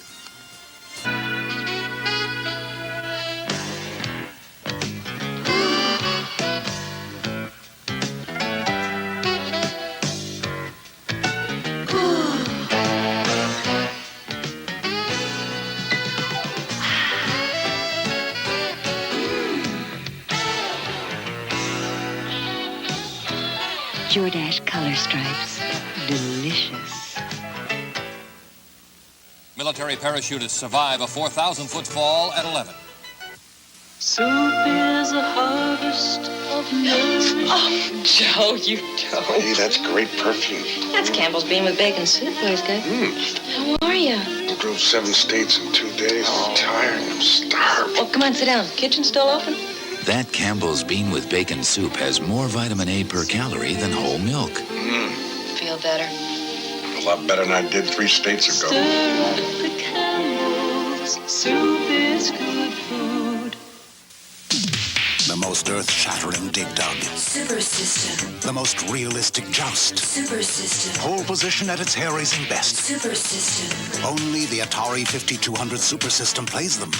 Moon Patrol with arcade graphics. Real sports baseball. You're out. Only on Super System. 2,600 games, the adapter plays them all. The Atari 5200 Super System. Its only competition is you. Super System. Friday. Only you can see me, Benson. Benson's being haunted by his old boss's ghost. Why couldn't I have ulcers like everybody else? Then After tonight, we're never going to see them again. is Webster on his own again. Friday. Hello, where's my package? My job depends on it. What is the airbill number that it was sent out on? When did you send that out? It should be the particular company that you sent it to. I can get the information confirmed for you. I'll love to trace it together. In the Air Express business, fast talking is funny for commercials, but sad in real life. At Airborne, we don't talk fast, we move fast. So fast that we make most of our deliveries before 10:30 a.m. No wonder more people are switching to Airborne than ever before. So watch out, Federal. Here comes Airborne. When I warm up for a game, I use Bengay. Professionals like Larry Bird use Bengay not only after exercise, but to help warm up before. Does Bengay really help? Yes. Warming up plus Bengay helps you get ready for action. Helps you loosen and tone muscles so you can run more comfortably, longer, to help you do your best. So whenever you're planning to exercise, use Bengay after and Bengay before. Feel better with Bengay. Saturday. Hooker won't listen to a psychic's warning. Hooker's dead. Then, when a guy's love life is sagging, his buddy hires a pro. $500. On the Love Boat. And a mermaid's creating quite a splash. Beyond imagination. Fantasy Island. Toxic smoke victims double jeopardy tonight at 11.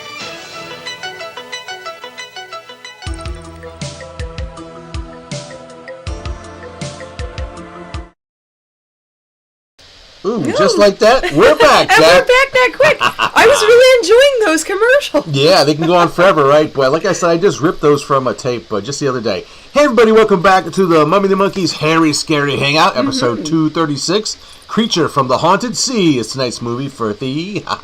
Yes, and then you got to see a snippet of Rescue to Reels from a tape from San Francisco in the 1980s. Yeah, those are all from the Fall Guy episode. Somebody taped, let the whole thing run. They didn't edit the commercials out. So I just ripped all those from that 1 hour. So yeah, a lot of fun. And the real treat there is they were from ABC. And as a lot of Clevelanders know, Ernie Anderson, who played Ghoulardi here in Cleveland in the mid-60s, moved out to California, became the voice of ABC, and he did The Love Boat, and then on Fantasy Island. You got to hear him do his... So we got to hear him doing his announcer voice. Yeah, Ernie was like the voice of ABC from like the 70s up until the around early the 90s. Like mid-90s. The mid-90s. So yeah, it's actually fun to when I'm watching these things just, hear Ernie's like booming voice, and then on The Love Boat. And for those of you watching who don't know who Ernie Anderson is, just Google him. And all the information's there. Yeah, he was he portrayed a very prominent horror host. Actually, Cleveland's first horror host that really took off. There was one before him that from 1958. The Mad Daddy. 1958 that didn't really take off, but Ghoulardi owned the Cleveland airwaves for 3 years, from 1963 to 1966, and it's still remembered by many a Clevelander. So. Oh yeah. Excuse me, that was no way disrespectful to anybody. Anyway. And I've been writing down everybody's names you've been for a busy the prize ghoul. giveaway. A busy ghoul. Because we have a really cool prize giveaway. Yes, and if you didn't see it when you if you just I've been writing tuning down in, names of the YouTube chatters, the people chatting on our YouTube live stream. This here is tonight's prize giveaway. It's one of those. I think he had like football gear on, like a helmet and a shirt, which he doesn't have, but you get the guy underneath it. This My Pet Monster from the mid '80s will be someone's lucky win tonight. At the end of the night, what a prize! That's a really cool thing. He's big. He's great. And then we want to thank Spook Show Gravy on YouTube. Spook Show Gravy supplied tonight's prize, and they have a great little YouTube channel where Dr. Dolls himself, he reviews toys and Christmas and Halloween things. Yes, all kind of animated stuff you get for like by Jemmy that comes out for like Christmas and Halloween and things like that. So yeah, but he furnished this prize. So thank you, man. Really appreciate it, Dr. Dolls. All right, so our next segment coming up. Oh, that's right. We're just gonna bellow right in this. And this is a fun one. It's snack toys. Well, give me a second here. Some people have factoids. We like to have snack toys. We combine a couple things. It's time for the Mummy and the Monkey snack toys. New yummy snacks. Old movie facts. That's right. And tonight we have some snacks. Different things. I forgot to mention a super chat from Super Pappy. So thank you for the super chat. And Dane Stotzer gifted 5 channel memberships. So thank you so much, guys, for doing that. So let's get into our snacks. What are you snacking on tonight? I've got some corn chips. Some basic beet corn chips. Some basic corn chips. Yes, and I got Utz sourdough special pretzels, which I'm in love with. Oh, those are good too, but they're very good. I love corn chips. I love them with salsa. And then I'm pairing that with some Giant Eagle branded cubed Colby Jack cheese cubes. You mean Giant Igor? Giant Igor. I'm sorry. So I got some good There's stuff. There's no grocer. There you go. No grocer. grocer. And then I have some bevies to wash it all down. Some special adult things. But yeah. So get on with the snack toys. You guys could put in the comments what you're snacking on. As always. Mark Allen says he's having camel corn. Camel toe. Camel corn. Albert says Marty said shrimp Alfredo. Wow. Bargain Barons, thank you for the super chat. There's our Barba Papa. The Bargain Barons get a Barba Papa. Yeah. Ed is having cheese and pepperoni tonight. Whoa, pizza. The Horror Garden's having Funyuns. Oh, I love Funyuns. Very cool. So all right, let me snack toy right there. So tonight's movie is called Creature from the Haunted Sea from 1961, a Roger Corman classic. He directed this, but his buddy Charles Griffith wrote it. No relation to Andy. Uh-oh. And Charles Griffith also wrote the script for A Bucket of Blood. Oh. Which is also a cheesy Roger Corman film. No wonder why it's so bad. And this movie was released as a double feature with The Devil's Partner. Ah. All right. Or Devil's Partner. I'm trying to read my handwriting. It was filmed in Puerto Rico. And Corman did it to get a tax write-off. Some type of tax rebate for working over there. Okay. And the script was written... Uh-oh. Ooh, hold on. I need some water. Ooh, baby, too. Ooh, baby. Ooh, corn chip went down the wrong... hole. Yeah. Hey-o. It should go down the corn hole. The corn chip hole. All right. Anyways, the film was written in 6 days. The script. Right. The script for this, written in 6 days, but the movie itself was filmed in only 5 days. It looks like it. Yeah. I believe isn't that crazy? I believe every snack toy so far. And locals appeared as extras. They were paid $1 an hour. Yeah, it looks like people do get paid here now. And yeah. Was that minimum wage back then? I don't know. Yeah, probably like $10 back then. And then you have to factor in inflation and everything. Yeah. Okay. So the creature was made out of a wetsuit, ding, moss, ding, lots of Brillo pads, and tennis balls for the eyes. And you're going to see him later on in the movie. He looks like a weird, demented Muppet. It's really corny. The strangest thing you've ever. It's so corny. And then, an oilcloth to make him look slimy. Okay, and Anthony Carboni plays Renzo, an Italian actor, and he was in The Last Woman on Earth, and he was in a Bucket of Blood, and he also did a lot of TV appearances. He was in an episode of The Twilight Zone. He was in Peter Gunn, all kinds of shows. And stuff. The Bucket of Blood actually turned up in another movie, like in the late 70s. Really? It's in Carrie. Remember that part where the bucket? Oh, I didn't know. Yeah, that was the Bucket of Blood's last movie appearance. They reused that prop. Okay. Well, yeah, the Bucket of Blood was only in 2 movies. Nobody knew that. See, that's my snack toy. And Betsy Jones Moreland, she plays Mary Bell in this. Yes. And she was also the last woman on Earth. She looks like Captain Janeway a little bit, that actress. She was a stage, film, and TV actress. She was in Perry Mason, Gunsmoke, and Bonanza, and lots of other different TV shows. But those are like the most popular ones she was in. Yeah. And Sonia Noemi, she plays Mango. You're going to see her later on. I know who that is. And Mango was a pop singer and actress in Puerto Rico. And she's still around. She's 82 years young. Yeah, she becomes the guy that's making the sound effects with his mouth, the animal sound effects. He meets her later and takes her as a bride, like an instant bride. She's a curvy lady. Yes. She's a Zoftic, they call that. Mm-hmm. So, very cool. Yeah, well, thank you for the snack toys, Janet. Very informative, as always. Yes. Mm-hmm. So, yeah, wow, we're just what Fart 1 is through here of Creature from the Haunted Sea. I guess it's time to move on to Fart 2, yeah? Yeah, let's move on with the rest of the movie and go into Fart 2. All right, anchors away! Fart 2 of Creature from the Haunted Sea, right here on The Mummy and the Monkeys. Hairy, Scary, Hangout. Memorial Weekend Edition. Woohoo! Whoop.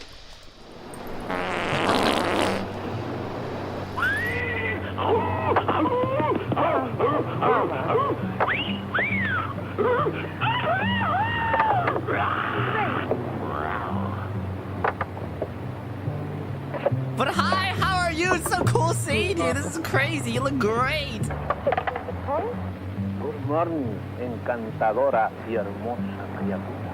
The general says, good morning, you gorgeous, beautiful creature. Would you ask the general to remove himself from my presence? Ella dice que muy buenos días para usted, mi general. Usted para mí es como una flor del mar, como un ángel de Neptuno sonriéndole al mundo. The general says you're a golden angel flower singing. Would you tell the general that I feel that he'd be most at home, barbecuing slowly over a hot spit? Ella dice que mi general es un hombre muy digno y de gran empuje.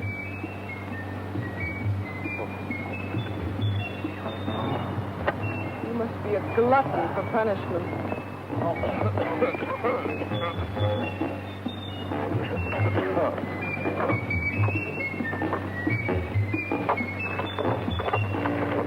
now, what do you want? You're too good for this life. You're young and you're innocent. You should get out. Only getting you good. Are you unwell? The getting is great. You're a victim of circumstance. I try. I do try. You're a crazy, mixed-up kid.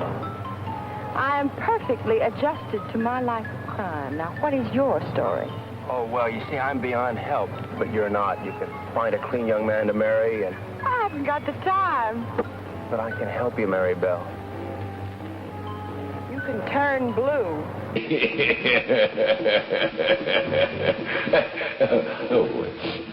Don't worry, Mary Bell. I'll save you a die. That's a comforting alternative.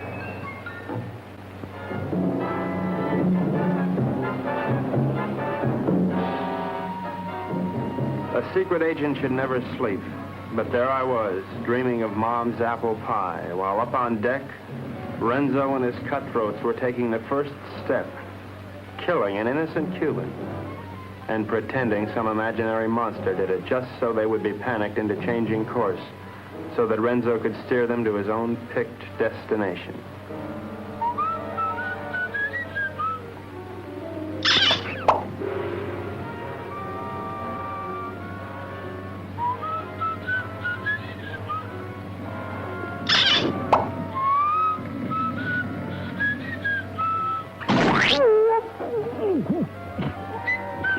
Wait 1 minute, then give the alarm.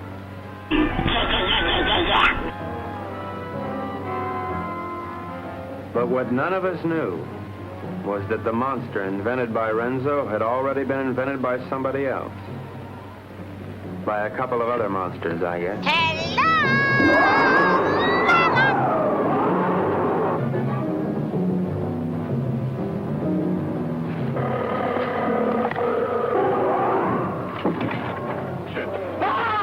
There's 3 men for himself!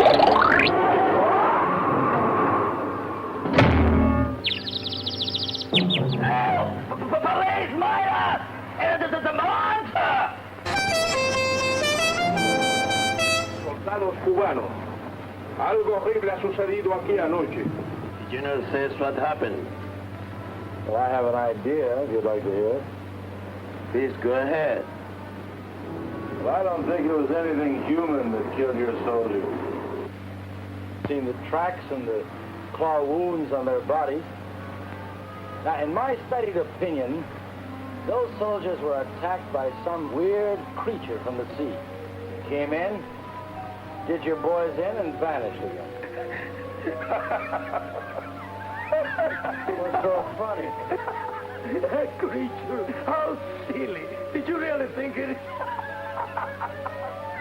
What is that? That's why you can't, monkey boy. Este estúpido gringo cree que Alejandro lo mató un monstruo que salió de... Shut up! Este estúpido gringo tiene razón. Yo creo que esto solo ha sido hecho por un anfibio desconocido de aguas desconocidas. Yours, Colonel. Well, the general says, you're right. It is the monster. Estas aguas son muy peligrosas. Debemos trazar una nueva ruta. The general says these waters are very dangerous, so we must plot a new course. Media vuelta a la derecha. Ya. De frente, marcha.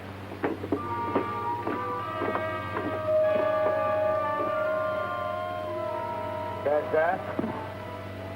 Our brave General Tostado didn't miss an excuse to blow the trip and change course. You think he's got a glint in his eye? Pure gold. Maybe we won't have to knock them all off. Oh. You boys are getting careless. I told you to kill one, not two. What's that? I get your count? Okay, Pete. Take the wheel. Gee, I thought it was only one. Well, I can figure this out. So we were going somewhere I didn't know. Washington didn't know. Renzo didn't know. We all had to find out. Gentlemen, I think we ought to make our decision.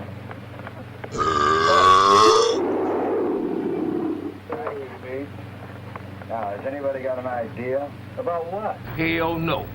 About where we're going. I thought it was to Ciudad Trujillo we were going. Oh, no. That's been changed. Well, General Tostado thinks we ought to change course in order to escape the monster. ¿Por fin dónde vamos, General? Caracas, Venezuela. No. I think we ought to go to... Let's go to India. I've always wanted to see a second car. Actually, I think we ought to go to Cannes. It really swings this time of the year. Yeah, will you listen? So strange, my friends. I always had a secret desire. I always wanted to go to Bali, you know. Bali? Bali? Bali!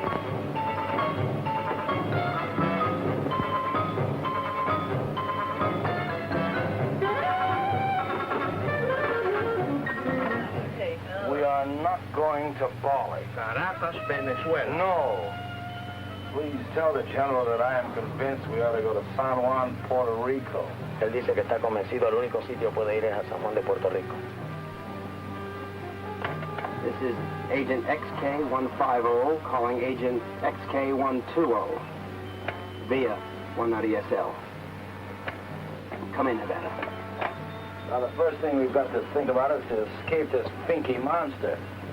Now, if you take a look at the chart, you'll notice there's a lot of deep water just north of Puerto Rico. Too deep for the monster to live in. Well, how do you know he can't live in deep water?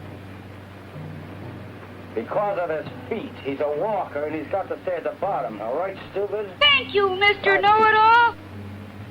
Now, when we get to Puerto Rico, we'll take the strong box ashore. Now, as an American, I won't be noticed. I'll take a plane up to Ciudad Trujillo. take the box with me. I can say unequivocally, without the slightest qualm of doubt, that this gang is heading for Bali. I think the government should watch for us at the Panama Canal. Over. Que no perderé de vista esa caja. The general says it's all right. We may go to Puerto Rico. But he wants to keep the strongbox out of his sight. Okay, it's a deal. Here it is.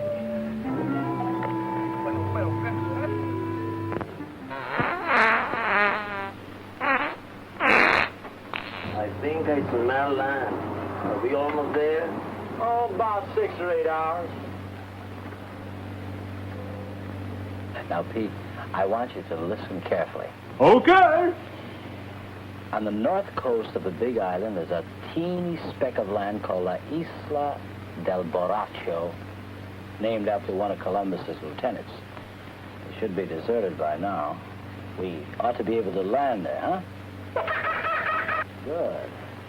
Now, there's a reef around the island and a very narrow opening which we have to go through. I am going to run this yacht on the rocks, right at the entrance. Now, during the panic, we'll take the strong box, load it on a skiff, and head for shore. Now, Pete, when we get over 30 feet of water, I'll give you a signal. And then I want you to capsize the boat. You understand? I'll have to say yes. Shut up. Later, Pete, we'll come back and dive for it. You understand everything? Sure. We hit the rocks, and then we put the box in the skiff, and then we dump it over 30 feet of water so we can come back and get it. And that's because it's filled with nitroglycerin. That shouldn't be on board anyway. Hello, Baracco. Look at the reefs.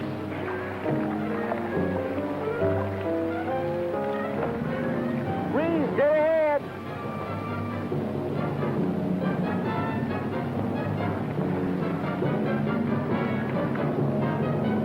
We're starting through.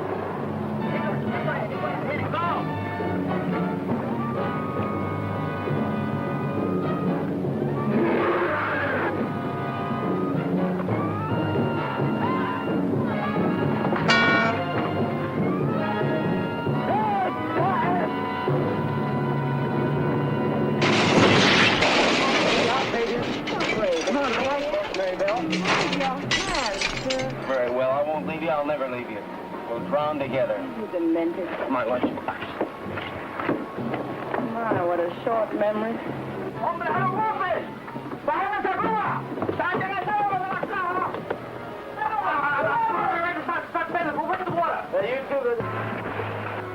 It's all right. Be calm, everybody. The boat's insured.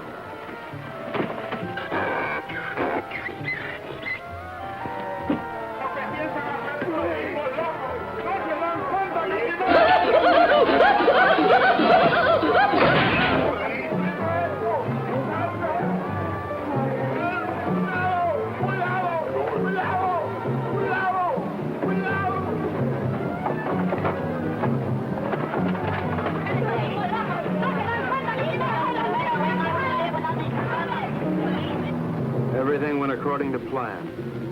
The Renzos and the monsters. Help! Help! Help! Save me, pal! Save me!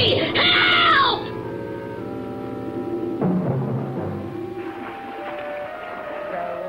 Row your boat gently up the creek. Merrily, merrily, merrily, merrily, I'm going to be sick.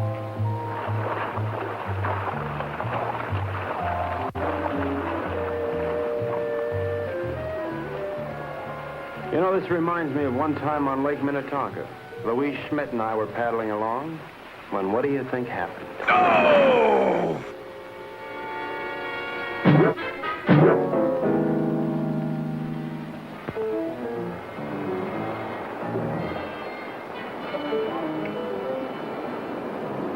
General says you have your orders as soon as he can estimate the situation. Well, you can tell El General. Tell him he's through giving orders around here. Now, look, you men have no money and you have no guns and you're on U.S. soil. That's all right. I'm on your side. Pete, I want you to search the island, see if anybody lives here. Jack, you take one of the lifeboats and row to shore. Make your way to San Juan and rent us a fishing boat and plenty of diving gear. Come on, boy. Let's go. Oh, Colonel, you see if you can get your men to build us a lean-to or something to keep the rain off. Atención. De frente. Marche.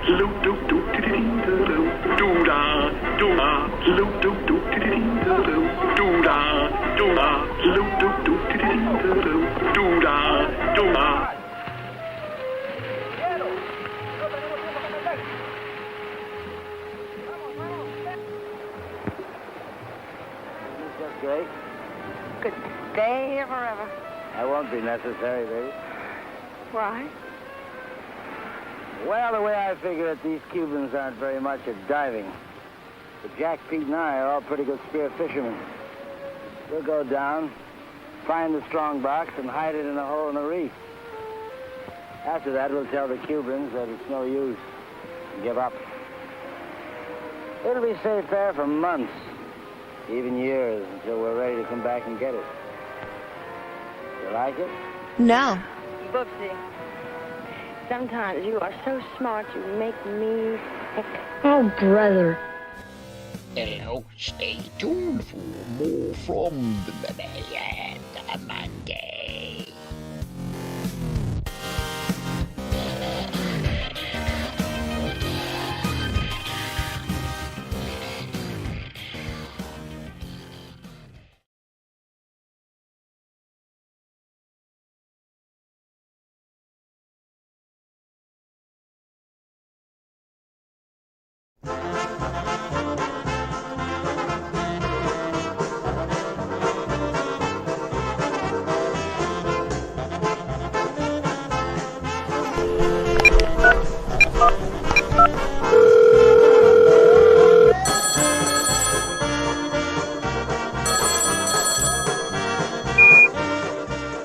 Hi, Stasha. It's your bub Chuck. I heard you were going to take a walk over around Parma today. Any chance you could take a picture of that sign in the park, the new sign of Parma, and text it to me? I'd appreciate it. Thank you, Stasha. Bye.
Well, looks like Stasha's gonna have some splaining ski to do. Tune in next time for more misadventures of Stasha from the old country. Hello, boys and ghouls. This is Eric Uncle Pigger, creator of Toxic Tunes. I specialize in creepy, kooky, spooky, macabre art that I put on my t-shirt line. I'm always creating new t-shirts every month. I've also got patches, stickers, monster masks, calendars, artwork, scare fresheners, pill. I got so much stuff I can't even keep my eyes straight. Just come to Toxic Tunes and see with your own eyes where it's Halloween every day. And stay tuned for more of Mummy and the Monkey. I love these two.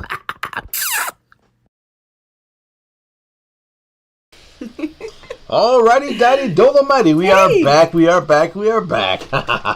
We are, and there actually is a street in Parma called AMRAP. That is true. Which is just Parma backwards. Right, and it's sort of an inside, well, the whole Stasha bit. The whole Stasha bit is an inside Cleveland type of... It's an inside Parma, Ohio joke. But a lot of people still love it. I think she translates, across the country. Oh, but, yeah. But the AMRAP thing is really super specific because it's a Ghoulardi and the ghoul reference. Just basically spelling Parma backwards. Yes. I don't know. It is what it is. It's it's a nod to that thing. So maybe the people in Berwyn would also get it. Maybe. Do they ever think they're similar to the Parma people. Berwyn backwards? I don't know. And Ghoulardi sometimes would do a joke called Oxnard as well. He had a bird he called Oxnard. Oxnard, yeah. After Oxnard, California. The place in California. So it's a whole thing. I guess back in the 60s, if a street name sounded funny or a city sounded funny, they would joke about it. Joke about it, right? So anyway, hey.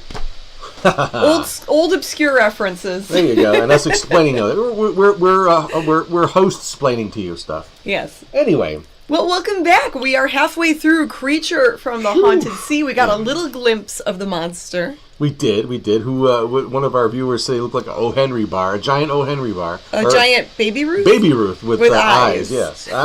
He's being kind because I thought it looked like something else with eyes, but there you go. Like a big poop or something. Yeah. There you or go. A weird demented Muppet. Quaintly as you put it right there. Yes. Yes, a big poop with eyes. All yes, right, to put it nicely. Did we get a super chat? We did. So Super Pappy sent a super chat over, so thank you so much. And thank you to our channel members. And if you guys want to join the channel membership, you could go to our... do you want to talk about that? Just for a second, because there's something you want to share in a video this weekend. And we're going to put it on our channel. We're going to explain... I see go into detail about it. Yeah, because in the chat, when we're ramping up for the show in the countdown, people will say how they're looking forward to Friday night, and this is like, they waited all week for tonight, to hang out with everyone in the chat and the Harry Scary Hangout. And as a wee ape, okay, I was Friday night was my favorite night too. So much so, I got some like shirt paints, like little pen paints.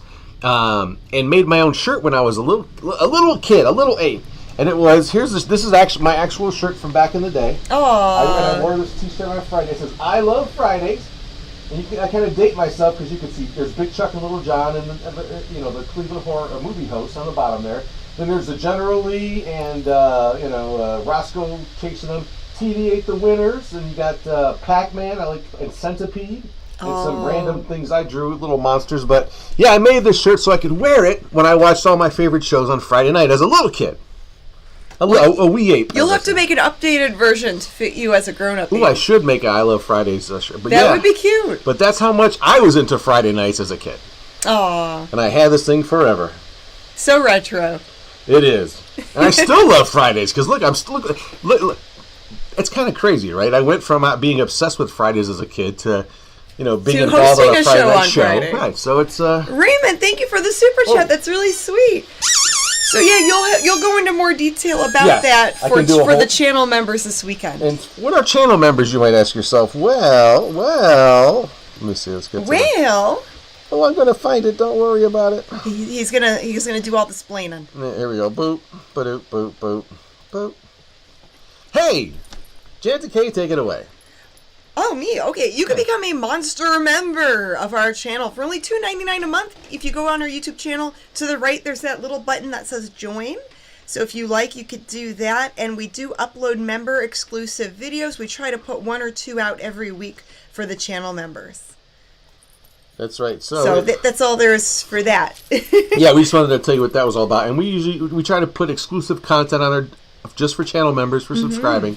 So yeah, if you become one, hey, we try to like provide bonus content, things like that, and that money keeps the channel going. Yeah, lets us thank you guys. Buy pizza. No, I'm just kidding. No, we buy if we equipment. need camera stuff, lighting, SD cards, it goes to supporting the channel. If Grim needs new sunglasses or more hair products, which is never. Hey, Kirk Harrington, thank you for the super chat, buddy. Oh, thank you, Kirk, for the super chat. We're gonna do lunch soon. Don't worry about it. Bill Berry says, "Nice shirt. Late night Friday movies were my jam in the '70s." Oh, how cool! Yeah, and wait till you see tonight's TV show Time Travel, the Cleveland TV show Time Travel. That's where we.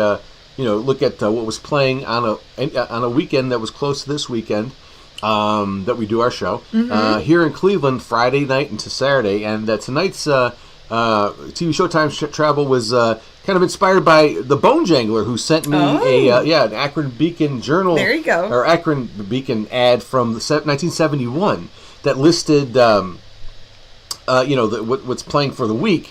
Well, we'll go in more into details later on when it's time for that. It's a real beefy one tonight. But right now, it's time for fan mail. Fan mail? Ooh. Yes, we did get some fan mail. Well, actually, Cliff got... Well, actually, let's show this mail first. Yes. And then we've got something that Cliff wants to Cliff is share. waiting in the wings to show what he got in the mail. Okay, so Marty sent us these cool buttons. There's one for you, Graham. Our buddy Marty. Marty Garcia sent us this, and him and his buddy Grandpappy have a little thing that they do called Geezer Gab, and they sent us some buttons, so thank you. Giant button. That is really neat. It's like a little cartoon thing they do, and it says, "To my buddies, the Mummy and the Monkey, thank you for bringing so much fun to my life. Much love, stay cool and together, Marty." Oh, thank you, Marty. I still want that guitar, dude. LOL. That crazy guitar. I'm starting to play that thing, and I really like it too. So we'll have to think on that one. Where am I going to pin this? I don't know. I got a lot of room on this jacket. Maybe on my jacket over there. I don't think that'll fit on my sleeve. That's one big old button. Uh-oh. Albert Metelsky, thank you for the super chat. Yeah, he hasn't been able to watch because it's scheduled. But he's able to watch tonight, so... Thank you so much!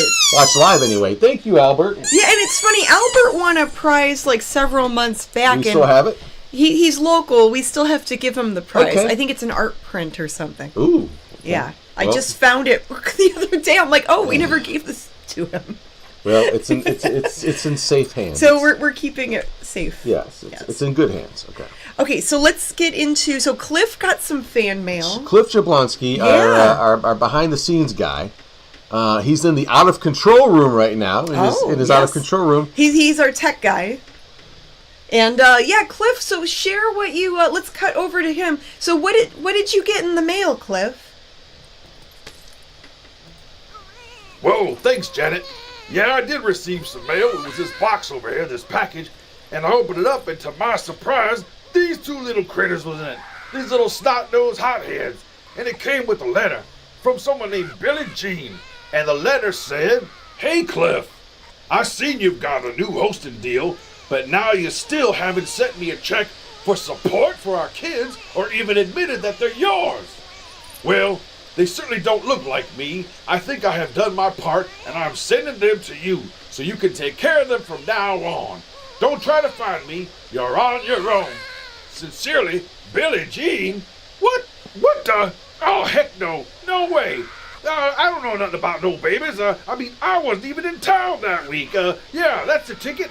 Hey, someone get Mari Povich on the phone for me. Book me a first-class ticket to somewhere other than here. I gotta get out of here. Ha-cha! Whoa. Oh my, Cliff's in a little hot water there for a devil. So Cliff's got some splaining to do. We told you to. Yeah, wow. you got to wrap that rascal, Cliff. I don't know what to tell you, man. You just got to Got to be careful out there, you know. He's got some mini monsters to take care of. Yeah, well, he's claiming that they're not his, so that's between him and Billie Jean. They do look like him, don't they? Yes, I wonder. I don't know. I mean, yeah, maybe. Okay, we'll have to call Maury Povich and see. If he can help out. Maybe Maury could sort it or out. Judge Judy or someone who I don't know who. One of those daytime TV people. Karamo or whoever the heck's doing it now, you know. Anyway. Wow. Okay. Well, we should probably get back into the movie. After all of that. After all that drama there. Drama. Save that drama for your mama, Cliffy, baby. Cliff. We're going to have a chat about this later. All right. We're going to dive into, since it's a sea-related movie, we're going to cannonball. We're going to dive into. We're going to jump into and make a splash into Fart 3 of Creature from the Haunted Sea. Right here on The Mummy and the Monkeys. Harry Scary Hangout. Ow! Ow! Whoop.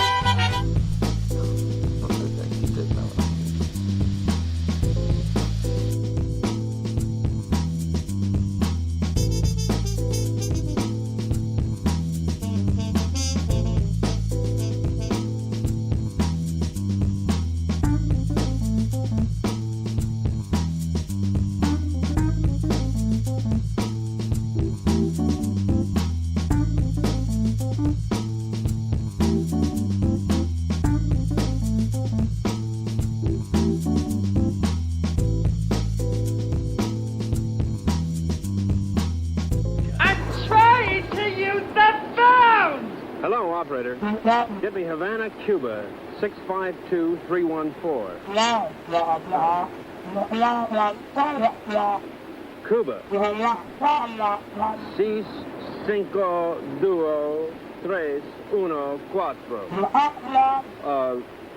Oh, listen, I don't have the right change, so would you mind charging that to my home phone, which is in Washington, D.C., in USA? It is 762-691.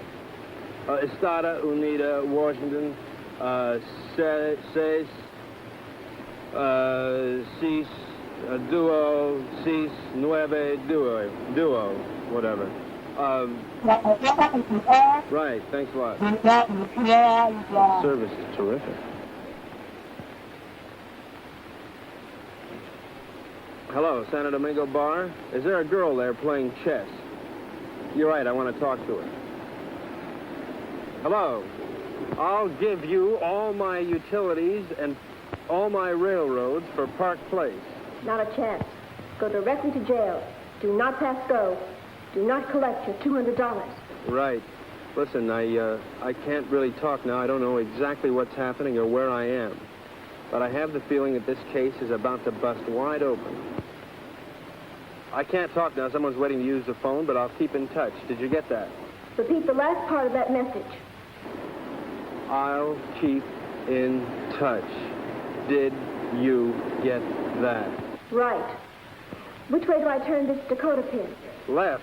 Left? Right. Right.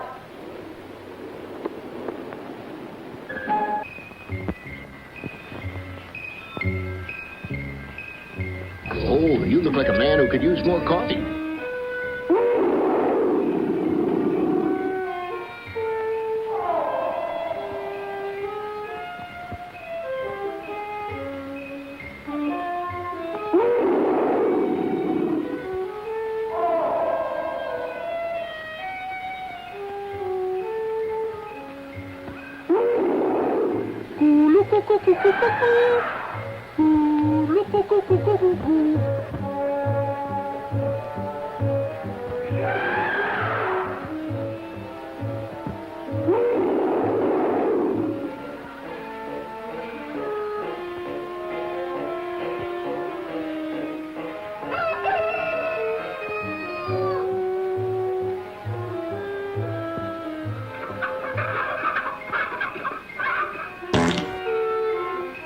What is going on?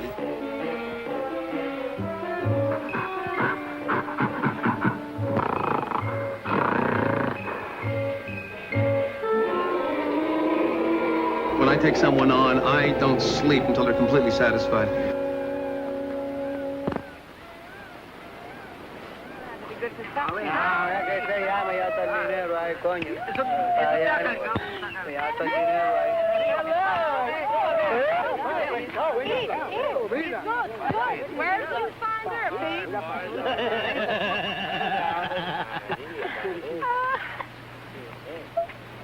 feet. Aren't you going to introduce me to the lady?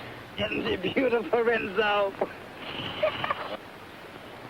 Very lovely. Where did you meet?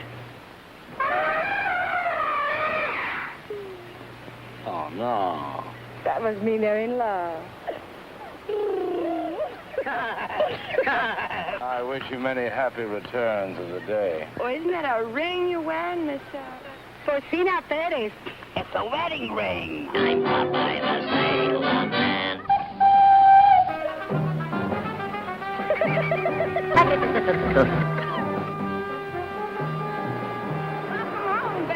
Aloha. Get the equipment. Oh, about 20 bottles, 10 regulars, masks, beer guns, the works. Overdid it as usual. Well, okay, we're going to start diving this afternoon. I brought something else home with me, too. Pongan todo eso ahí otra vez. Vamos a Carmelita, I'd like you to meet Renzo Capetta, my sister Mary Bell, Mr. Pete Peterson, and, well, I don't know who the large woman with him is. Porcina Perez. Hi. Hello, everybody. You found this woman in San Juan? Well, she was living in a sort of sorority house down by the docks. She's awful friendly. Why don't you come on with me, honey? I'll show you our sorority house. Senor Capero, I have the honor to report that my men will be ready 1 hour. Ready for what? To dive to the strandbox. You mean your men are divers? Yes, they are Cuban Army frogmen.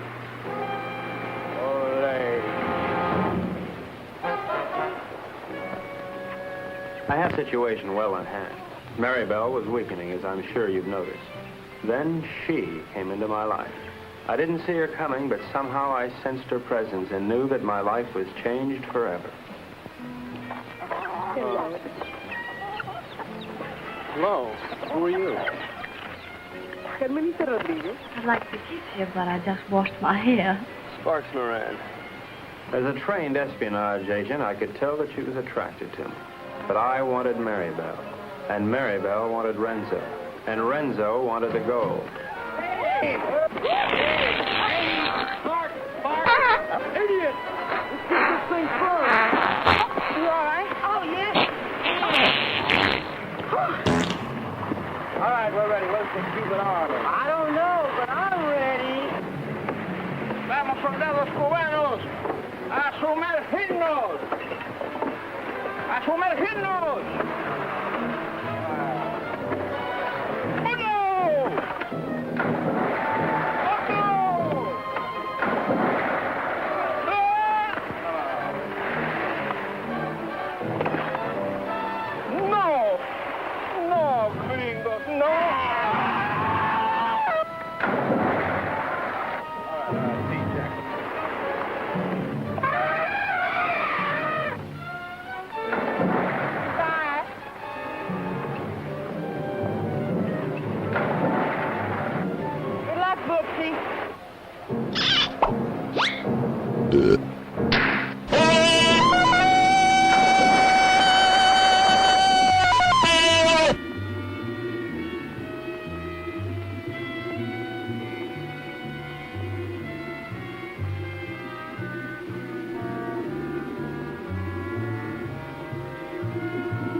The search for the strongbox had begun, but the sea was cluttered up with Cubans, dispersed by General Tostada to search independently. All those Cubans alone in the deep. This was a chance for Renzo to again become the sea monster.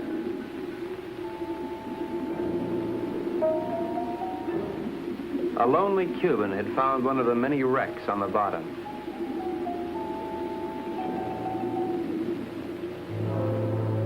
And Renzo had found the lonely Cuban.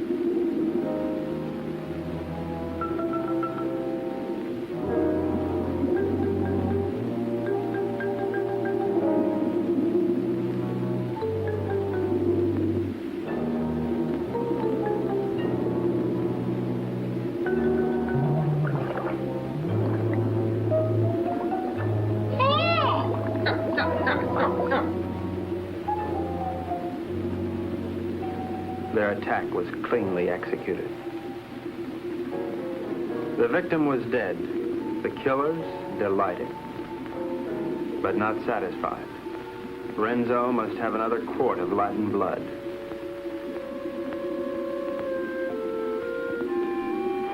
We waited, sensing the dangers below, while the unholy three sought new prey.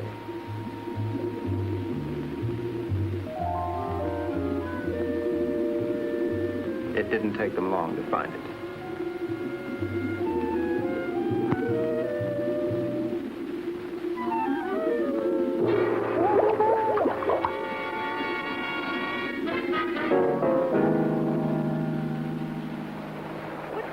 What's this, Tut? No, it was a monster. What do you mean a monster? A real, live, honest-to-goodness monster with claws and everything. Oh, you're nuts. Pull this way. Carmelita, it's too dangerous for you here. Let's run away and live a little. No, I'm in love with Sparks. Sparks Moran? Let's see. Well, how can you be in love with him? He's an idiot. You ought to be in love with me. No, I'm in love with him. And I don't care if he'll never see you again.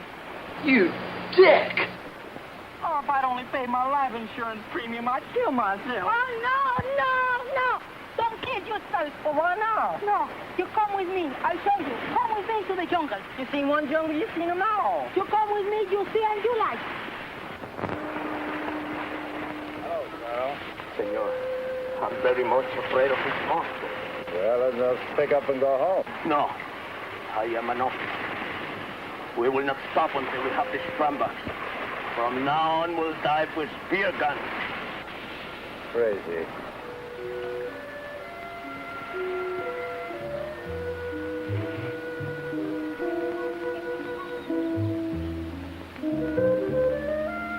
Mango!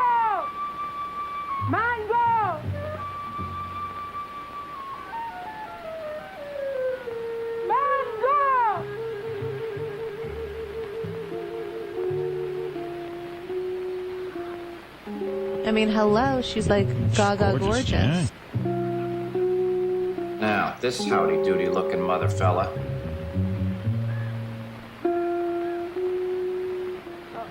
Senor Happy Chuck, this girl is my daughter. Her name is Mango. Mango? Óyeme, la novia lo dejó ahora por un idiota y el pobrecito, tú sabes, quería matar. Pero yo le dije que no lo hiciera, que él necesitaba una persona que lo alegrara. I was telling her what that no good of Carmelita do to you. I was telling her to cheer you up. Oh, gee, thanks, Porcina. But it really wasn't necessary. You not like Mango? Oh, yeah, I like Siento mucho lo que le ha pasado, señor. Es algo que le pasa a todo el mundo con mucha frecuencia.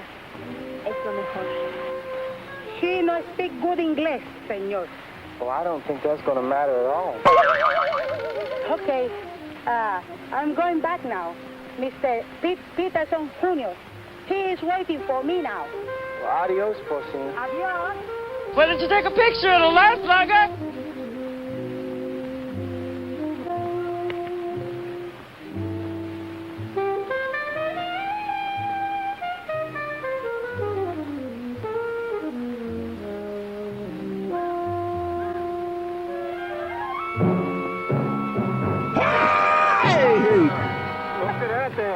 La tuya, ¿verdad? ¡Suéltame, perro sapo! ¡Suéltame, quita tu mano sucia!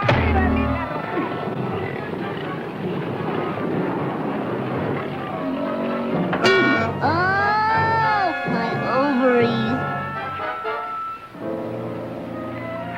Are you all right, Porcina? Oh, I'm all right, my hero. Hey, where's Happy Jack? Oh, come on. I'll take you to them. Them? Yes.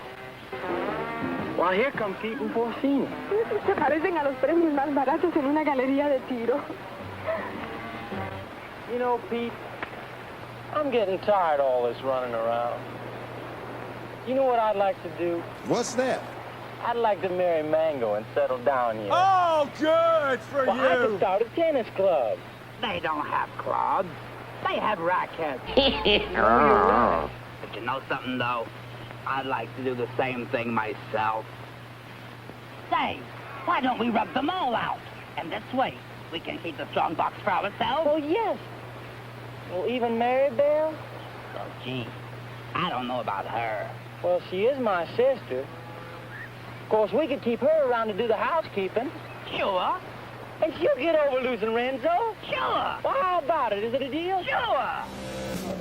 Dr. Tar. I'm Professor Feather of Psycho Cinema.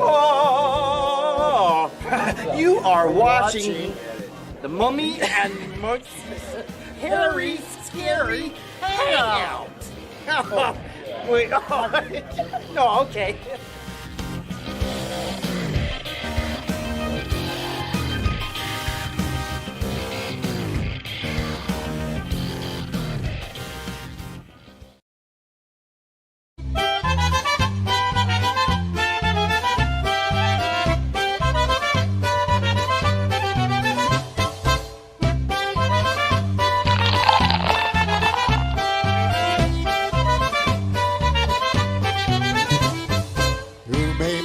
Wogródeczką trawka zielona. U mej mami wogródeczką trawka zielona. Nie powiem ci moja sienku, ani co wie mój Stasieńku, czemu jestem pracowana i zasmucona. Nie powiem ci moja sienku, ani co wie mój Stasieńku, czemu jestem pracowana i zasmucona.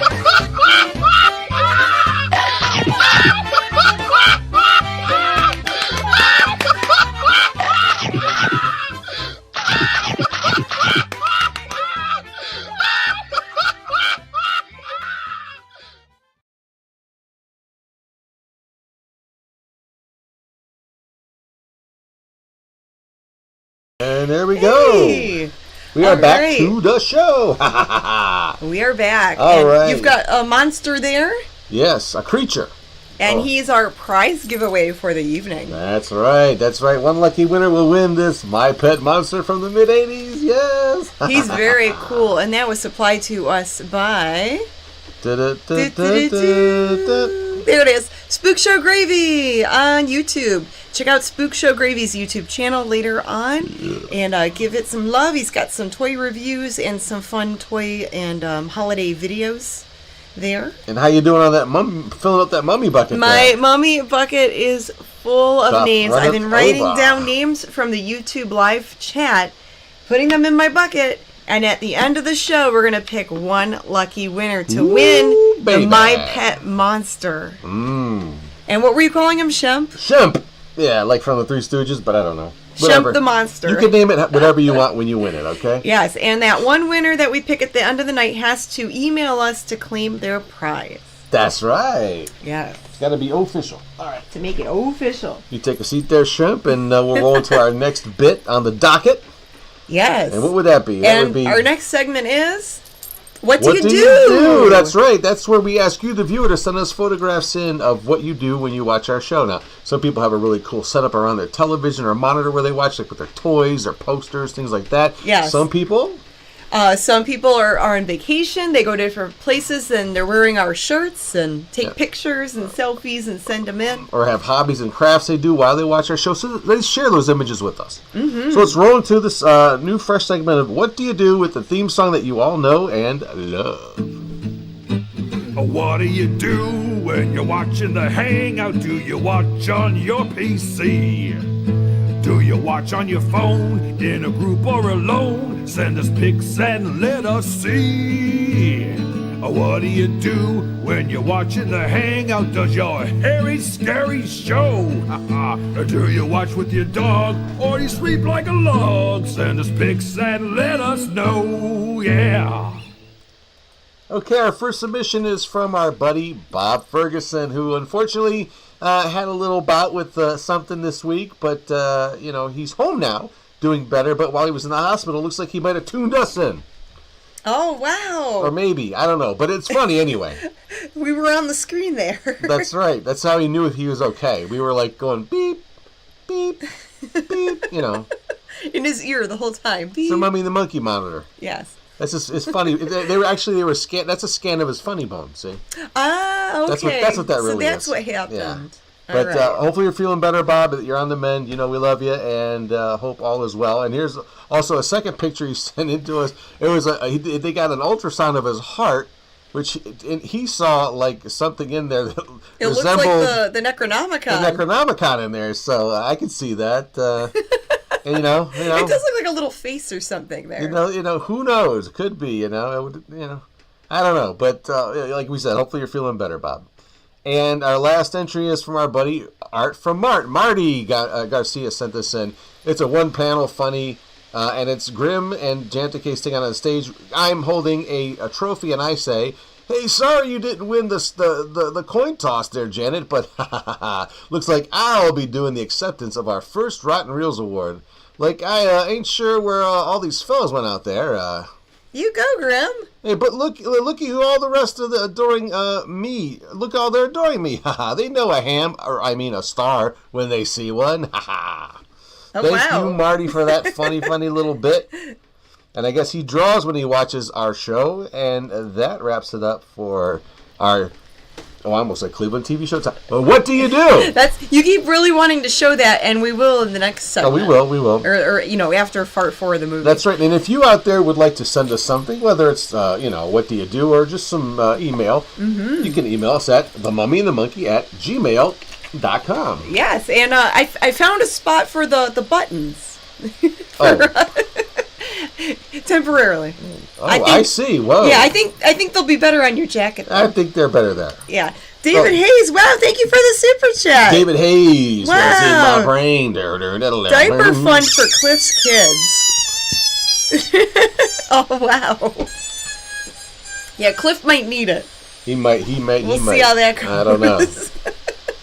Wow, that's a huge super chat. Oh, my gosh. It is. Wow, okay. Now we can afford a few things for him, that's for sure. That's very nice. If nothing else, it'll pay for this prize to be sent out. All right. Okay, well, let's get into the rest of the movie. I want to see more of the monster. The rest of the movie, this is it. That's right. Yeah, we've got one fart to go. That's right. One part or one fart, as we like to say. We're going to cannonball right into the kiddie pool with this one. We're just going to make the biggest splash we can with the exciting conclusion with a question mark of Creature from the Haunted Sea by Roger Corman right here on The Mummy and the Monkeys. Harry Scary Hangout. Memorial Day Weekend Edition. Mummy Memorial Day. Memorial Day. Okay. I'm trying to crowbar that in. What you say? Yeah.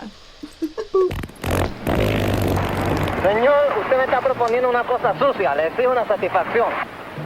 What's this?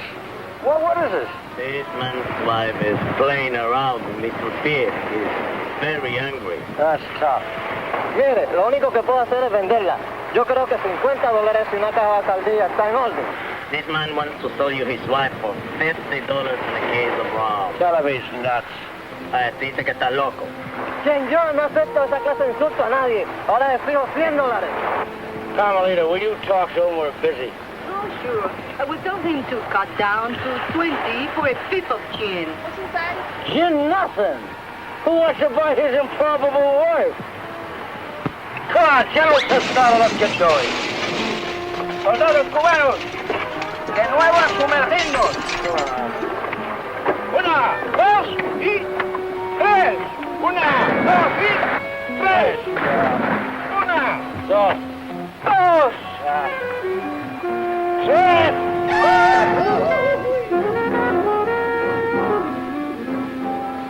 All right, baby. Listen, you hold on to these because I can't use them without Peter Jack to help me, huh? I'll keep them warm for you.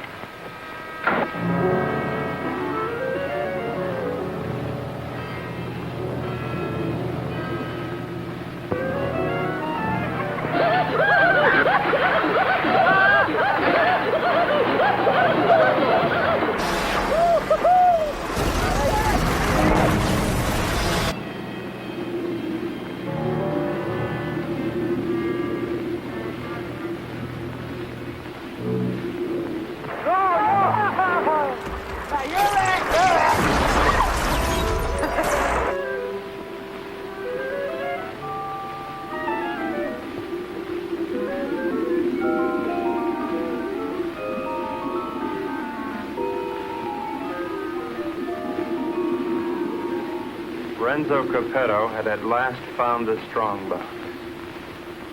And the unknown partner had found Renzo Capetto.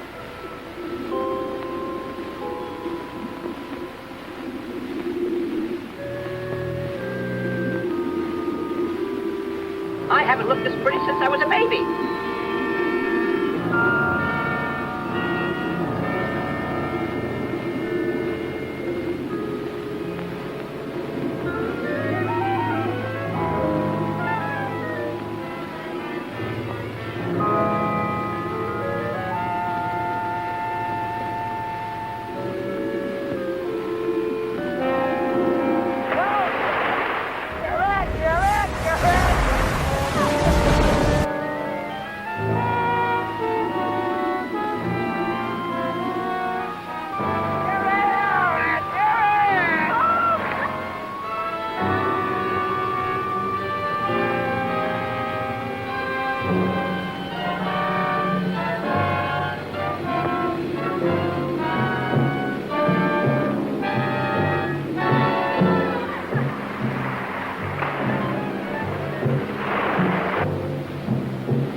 Hey!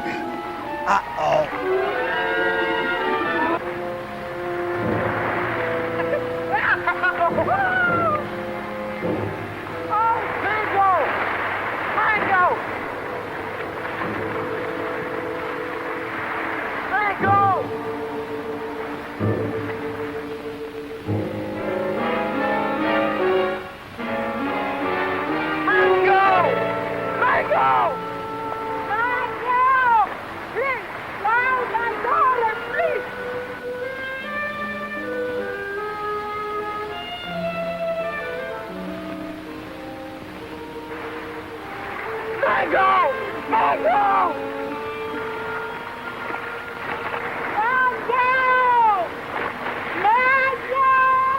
I wish you could just shut your big yapper! Why'd you have to do it, Renzo? Why did I have to do what? Don't play games with me. Why'd you kill her? Jack, I swear I had nothing. I said don't play games. We all saw the same 5 incisions and those round marks on that stupid toilet plunger. Why'd you ask Maribel? I gave her the rakes before I went under. That won't play. You had 2 more in your trunk, just in case, you said, remember? Yeah, I remember, but they're still there. I can't convince him, honey. Maybe you can. Sorry, honey. I'm afraid I'm going to have to go along with Jack. You think I did it? Well, what else can I think? You made that monster up out of thin air, and don't try to tell me it's real. I'm not that stupid. Well, I am. I always believed in it. But it's got to be real. Either that or the Cubans are trying to kill us off. I can't buy that. I don't care what you buy. From now on, we're going to die with spears like the rest of them. We've got to get rid of the rest of those Cubans as quickly as possible. Now, we'll start tomorrow morning with Tostado. Jack? Pete?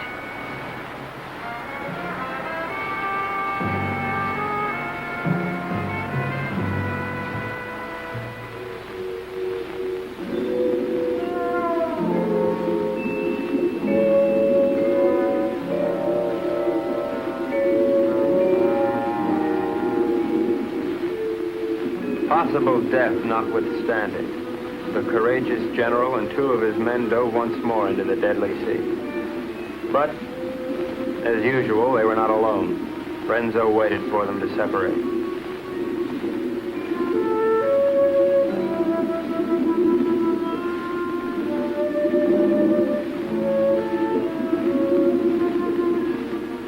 One pulled away, and then there were 2.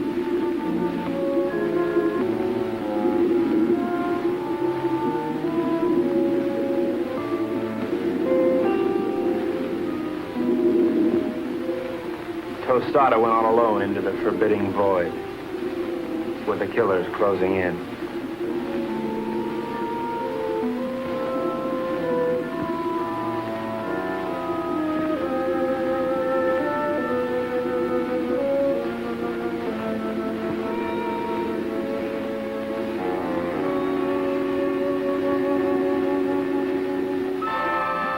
The giant observer stood watching over a pathetic bit of cloth, all that remained of Mango. At last, Tostada had found his gold in his own watery grave.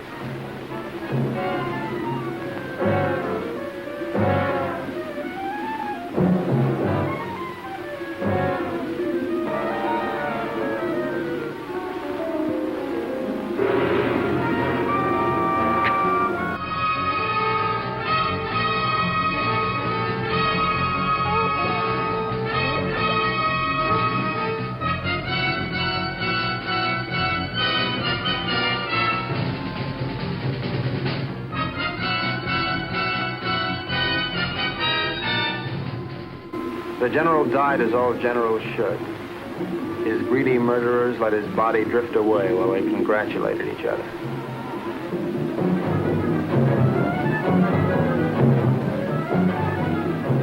Happy Jack found the scrap of a dress and knew what had happened to his beloved. Suddenly.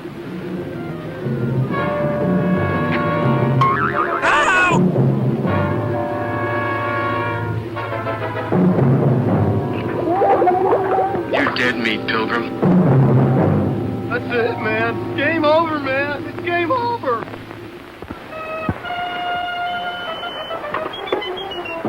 Don't touch me. Oh, honey. Go ahead, try to talk yourself out of it. Try to talk yourself cool this time. Baby. All right, tell me the Cubans did it, only they were on board pulling it together. Now, who was down there with Jack?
Abrupt ending. Oh, well, yeah, well. Wow, well, that was an abrupt ending. Yeah, I guess it left it open. I don't know what happened there.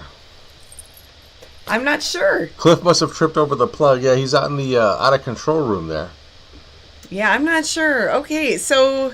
Who cares about the ending of this movie? We actually hosted this movie a year ago, and it came up as okay to play on YouTube when we put the movie segments in just the other day. We have to let that Cliff go, I think. So there must have been a technical thing going on. So we apologize about that, guys. But here's how the movie ends. The monster kills everyone, has the gold, and he wins. He's underwater just kind of hanging out with the gold and the treasure that they were all fighting over. And what did Roger Corman say about this movie, based on it? So when I was reading about this movie online on Wikipedia, in one of his like memoirs or books or whatever, he mentioned that this movie was very personal for him because with a lot of the monster movies, the monster ends up dying at the end of the movie. This monster lived and kills everyone and takes the treasure, and he lives happily ever after under the sea. This is our new Mummy the Monkey segment called Ending Spoiler. Yes, that's when we cut the ending of the movie out on purpose and tell you what the ending is. You know? It's more creative. I think it's more creative that way. Sure, so, yeah. So, but that being the point, yes, we are not going to... that's it. That's the end of the movie, so there you go. So that's all. The monster lives happily ever after, and everyone dies. The end. Credits roll, and fart sound effect, maybe toilet flush, and then maybe more polka music. The show ID, and then come back to us. Now, yeah. We are that's what happened. So since we're not doing a Harry Scary hangover tonight, the little bit of time we have between now and the end of the show, we'll just talk about stuff. We still have a TV Showtime travel to go to. We do. We still have a prize giveaway. And we still have that. So we'll read some of the comments. There's no Harry Scary hangover chat tonight. That's what I just said. Yep. So just saying So that we'll just again, do that so now. people know, because people were asking about So it. we'll do a mini one here until A mini one? 11. Sure. So Okay. we'll still ride the show out to 11, but we'll fill in the blanks with some interaction with you guys out there, the audience, and maybe chat about a few things. Just kind of fill the time. Mofe Chen says the creature moved to Miami and sells There you go. Cubano sandwiches. Hey, that's the new segment. Make up your own ending. Yeah, you could make up your own ending. Everybody feel free to say how you would end this movie. I think this is more fun. There you go. Let's see. The monster almost killed us too, says Marty. There you go. Cliff, you're fired, says Olivia Warden. Yeah, Cliff, you hear that? You're out of here, buddy. Oh, he's got kids. We can't fire him. He's got 2 kids to take He's care got of. a family now to feed. Okay, you're okay, Cliff. Don't worry about it. Act out the ending for us, says Mark Allen. Lucky. The monster takes Oh over. no, the monster got me! Yeah, I need some Brillo pads and ping pong balls to make my eyes. Where's tennis the balls. treasure? Where's the monster with the You know treasure? where the treasure's at. Whoa, you're sitting Here's on it. There we go. Now I'm gonna pretend I'm the monster in the water. And I'm the Hey, I got all the treasure. Now sit on that. I'm right here. Okay. Protect it. Yes. And the end. The end. We acted it out. Fin. All right, there you go. So how do people like the new ending? Who won? The monster, says Paul. Yes, the monster won, says answering Paul. Okay. Boy, oh boy, oh boy. Dean says the monster got a bit part in Caddyshack. It may have, yeah. Kirk says Mango comes back to life and becomes the creature's wife. Did you get that reference he just did about Caddyshack? No. It was a Caddyshack. It was a movie. I know it was one of the, I thought Belushi was in the movie, but there's a movie from that time period, from the 80s. Whenever people are in a swimming pool and someone throws a baby Ruth or into the swimming pool, everyone thinks it's a yeah, and they run out of the So nice one. That's funny. Yeah, I didn't get that reference. Yeah, cool. Mime the ending, says Fulton. No, we did enough. We mime it. Oh boy. You can mime it at home and video it and then send it in. We'd love to see your mime skills. Yes. Wow. Yeah. I mean, that hasn't happened often here, but yeah, there was something wrong with the video file, so it's done. Sears says it really makes you think. It really is fun to make up your own ending. Yeah. See, use your imagination. See that? Yeah, that's the ticket. We meant to do that. Yeah. Yeah, there we go. We planned it all along. It's not how you start, it's how you finish, And we had 200 people in our chat earlier. At one point, that's right. Which was awesome. That's We're still when we were on Facebook, I think we had more people in the chat on Facebook than on YouTube. It's taken a little while to build up YouTube. Yes. And we're still trying to build up YouTube.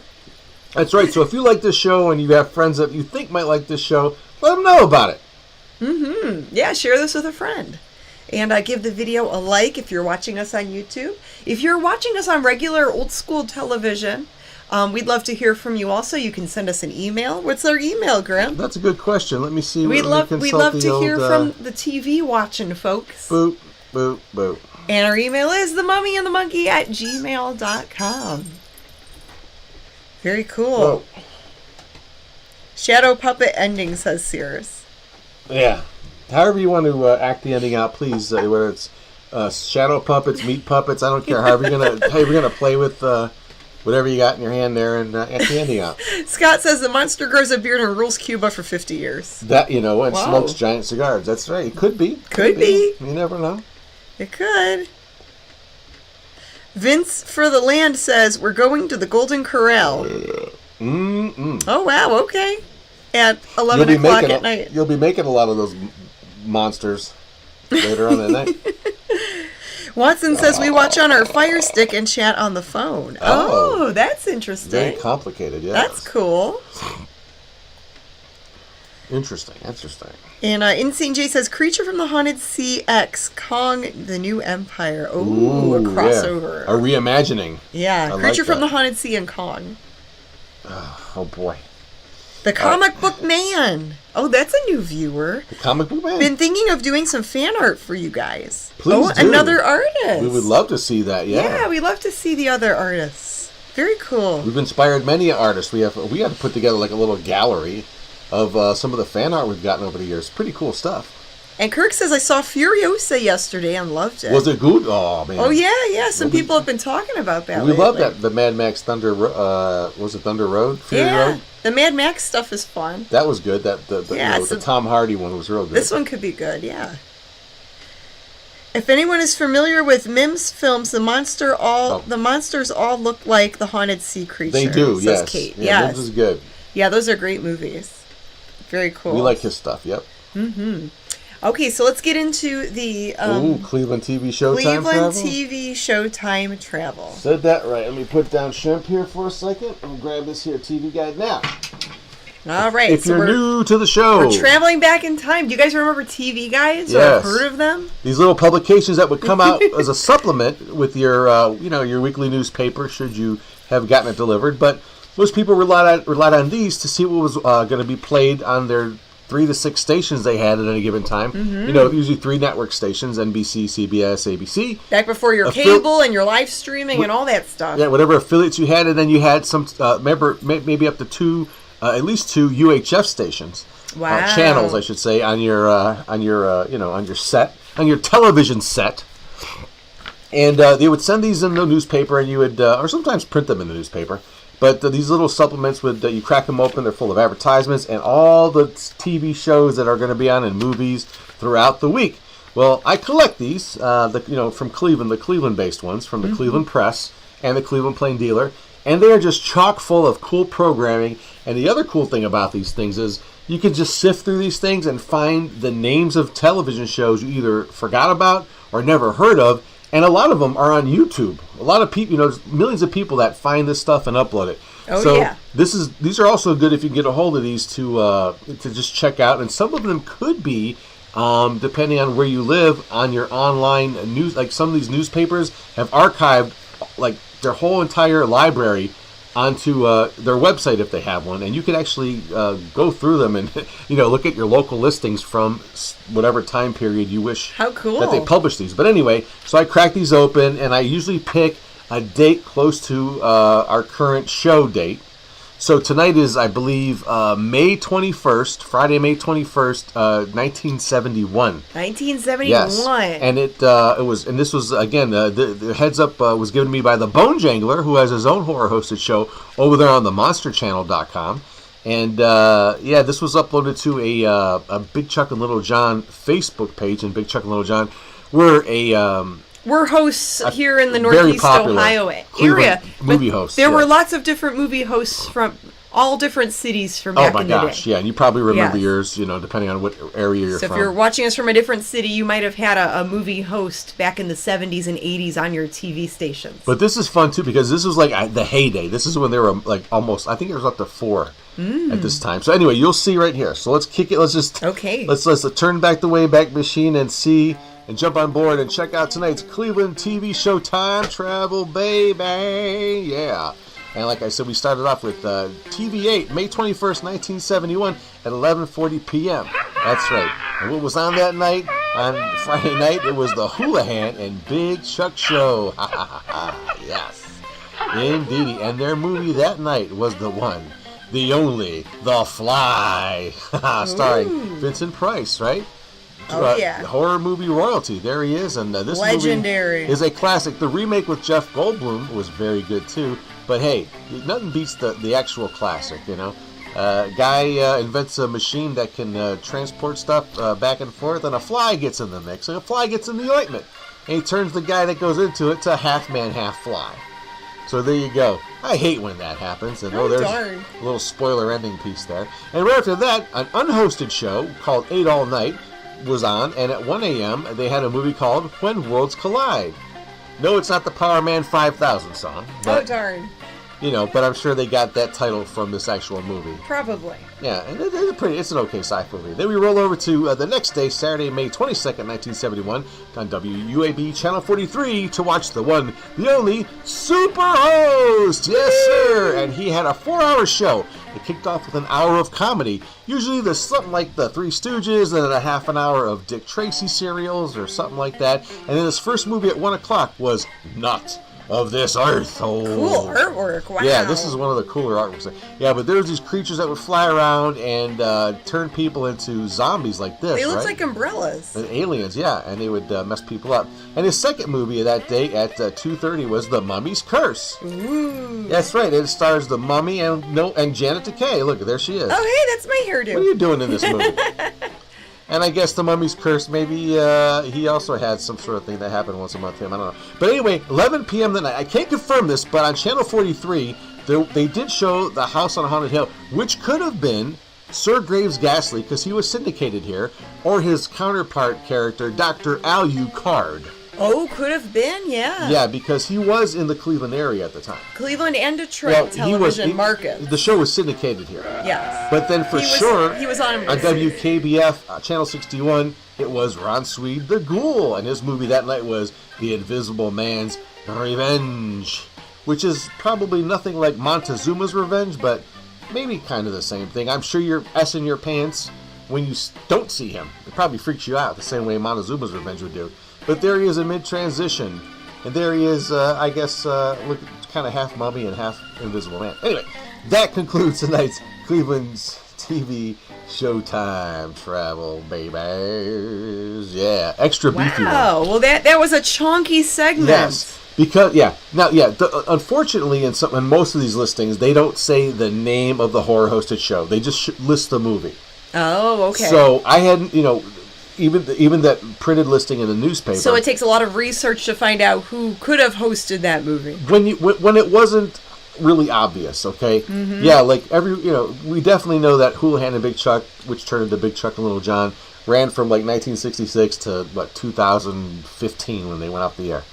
But but we know that for sure, But what we don't know is when, like when Sir Graves Ghastly was syndicated in Cleveland, when exactly his show went dates. on. Right. And, yeah, we're still trying to figure that part out. No clue. Yeah. So, but I know it was in the early to mid 70s, and it only lasted a few years at the most. Mm. So I'm guessing, since it was a horror movie, it's quite possible on Channel 43, where he would have been syndicated, that might have been Sir Graves. If anyone knows out there, let me know. But I don't know. I'm just guessing. And if it's not, it still looks cool. Yes. Anyway, so there you go. Cleveland TV Showtime. Well, we learned a lot about movie history. It's stuff TV history. It has zero to do with anything, but it's just kind of fun, Yes. Okay. So we've got a monster of a prize that we're going to give away to one lucky viewer. The monster of the hour. To me, we're gonna shake the bucket here, but you're gonna shake your bucket. I'm gonna make sure nothing. Because I want to make sure all the names stay in there when I shake your bucket. Because sometimes they stick to the mummy. Look how full that thing is. Yeah, this is very full of names. So okay, make sure none of them jump out here. And everybody, let's get up and dance a minute. Let's all get up and shake our dupas. Ready? All right. Shake, shake, shake, shake, shake, shake, shake, shake, shake. Shake your buckets. Stop it, Grim. What? I didn't do nothing. Shake your bucket. Wait a minute, we're starting the show over. Uh-oh. Sorry about that. Did you? Okay. The Is track, it okay? Did it still? Yeah, my hand. You got plenty of shaking. There was still some shaking. You should have put the buttons on the buns. That would have been funny. Gosh. All right. Okay. Who's gonna win? This guy here, this My Pet Monster, provided to us by who again? Oh, Spook Show Graveyard? Spook Show Gravy. Spook Gravy. Show Gravy. There he is. Let me make sure I can reach in there. All right. Stir this up. It's got to be official. We're watching. There's a lot of names. They're watching very closely. They are. This is like a big. This is probably one of the biggest prizes we've done here. Is this the biggest one you've ever done? You think? The largest prize we've ever given away. Yeah, that's what I mean. Yeah. Now get in there, elbow deep. You want to see you get really deep in that bucket. Yeah. What? You want to pick the right name here. People are there. I got eyeball emojis going on. Okay, I'm just trying to. The drum roll's coming. Don't worry. Okay. All right. You got one? I've picked one. She's got one. Here we go. I'm picking one. Here goes a drum roll. Whoa. Wait a minute. All right, whoever. Wrong button. Dang it. All right. You stupid monkey. Wait a minute. And the winner of the My Pet Monster that we were calling Shemp is Ray Musselman. Whoa. Ray Musselman. Or Musselman? Musselman. Musss. E-L-M-A-N. Ray Musselman. No umlaut above the U, like a mussel? I don't know. No, not that I know of. Like the applesauce? So Ray needs to email us and put our email on the screen. All right, Ray. Put our email on the screen. Let's see, is Ray in the chat there? I'm trying to look. He was in the chat earlier today. Mm-hmm. I'm sure he was. Earlier Well, that's how you got his name, right? Well, that's how I got the name written That down. would make sense if he was in the chat earlier. I'm not seeing him in the chat right now, but congratulations, Ray. Now. And congratulations to all of you. You're all winners for hanging out and taking the time to watch our little show here. And you have to tune in every time we do a show because you never know what we're going to give away. We actually have some other cool stuff coming up that we already have sitting in the wings to give away. Yeah, we have some other cool prizes on the next couple shows. That have to do with kaiju. I'll just say that. Yes, it's a kaiju themed prize. That's all I'll say. Yeah. So crazy stuff, fun stuff. And we'll thank the parties that be at that time. But again, thanks again, Spook Show Gravy. For this gravy right here. This is pretty neat. Ray Musselman. It's all yours, lady. Musselman. Ray Musselman. Don't go email us to claim your prize. Yeah, that's right. And wow, what a prize that is. That's awesome. That's the biggest thing I think we're ever going to send out. It's going to cost. Hopefully, it doesn't live in like California or Utah. But or wherever you're from, doesn't matter. We'll mail it to you. Yeah, shipping will be a little bit of a beast. Yeah. But that's okay. We got super chats to cover the shipping. Yes, and again, no Harry Scary Hangover tonight. But, it's the holiday weekend. Hopefully you have some fun plans. Probably some rib cooking, some cookout stuff, right? People getting together, having a good old time. And it's, kickoff to summertime and nicer weather. So, have fun out there, guys. Have a fun and safe weekend. Yes. And thank you again for watching our show. And good night. Good fright. Mwah! That's right. And we'll see you later, alligators. Bye.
Well, whoop-de-doo, whoop-de-doo. I'm feeling great. How about you? It's your boy here, Cliff Jablonski, getting you ready for your favorite dusty dame and furry fiend. Welcome to the Hairy Scary Countdown. Ha ha! 15 minutes of fun and frolic before the hangout gets going. First up, a Tom and Jerry cartoon. No, not the cat and mouse duo that you know and love so much and we can't afford, but something that we dug up deep in the dumps of the public domain. Enjoy!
Taxi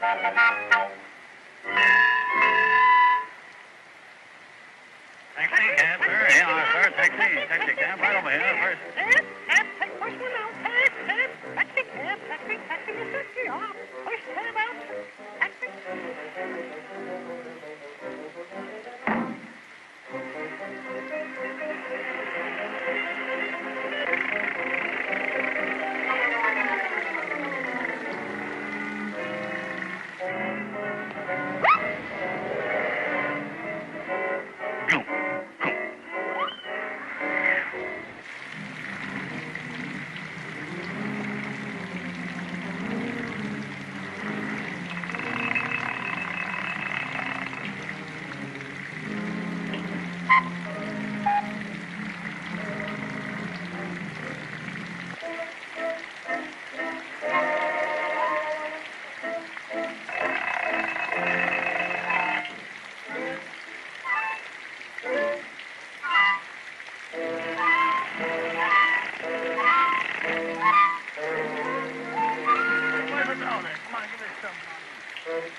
The